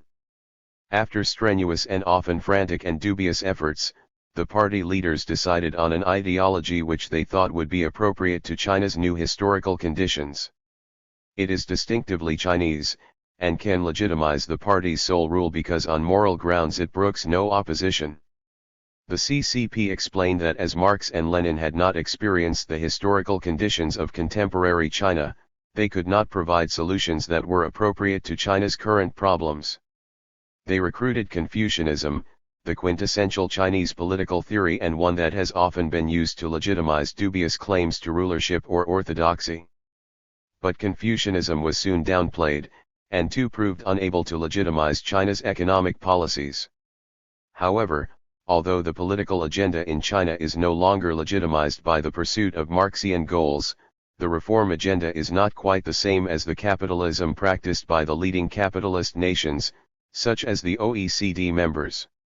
Whether socialism with Chinese characteristics should be admitted to the family of socialism would seem to depend on the perspective of the gatekeepers of socialism. Since people as disparate as Robert Owen, Marx, Lenin, Stalin, Trotsky, Mao, Tony Benn and Tony Blair can all be regarded as socialists, the admission, or otherwise, of the post-Mao Chinese communists into the socialist Valhalla will depend on the ecumenical spirit of the gatekeeper.s, scholars and commentators. From the CCP perspective, what seems more important is to have a legitimizing ideology that is both Chinese and socialist. Confucianism is undoubtedly Chinese, but unless the party's guiding principles are amended to exclude Marxism-Leninism MZT, the effort to invoke Confucianism will lead to contradiction in the future, because Confucianism has many features that are not compatible with socialist values, whatever the brand of socialism. With their demonstrated agility in redefining Marxism-Leninism MZT, the CCP's theoreticians and leaders have shown the capacity to redefine Confucianism to suit their new historical conditions, but to no avail. In July 2001, on the 80th anniversary of the founding of the CCP and the eve of its 16th Congress, President Jiang Zemin proposed new theories and conclusions.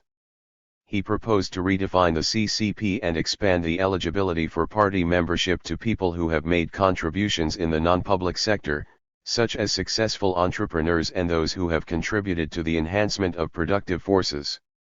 At the time of writing, late 2001, there are signs of opposition from party theorists, but Jiang has the upper hand.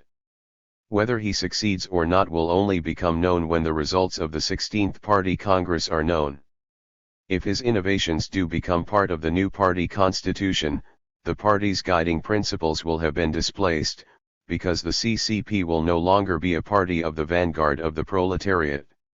It will be nationalist and may even practice a philosophy that may be called National Socialism.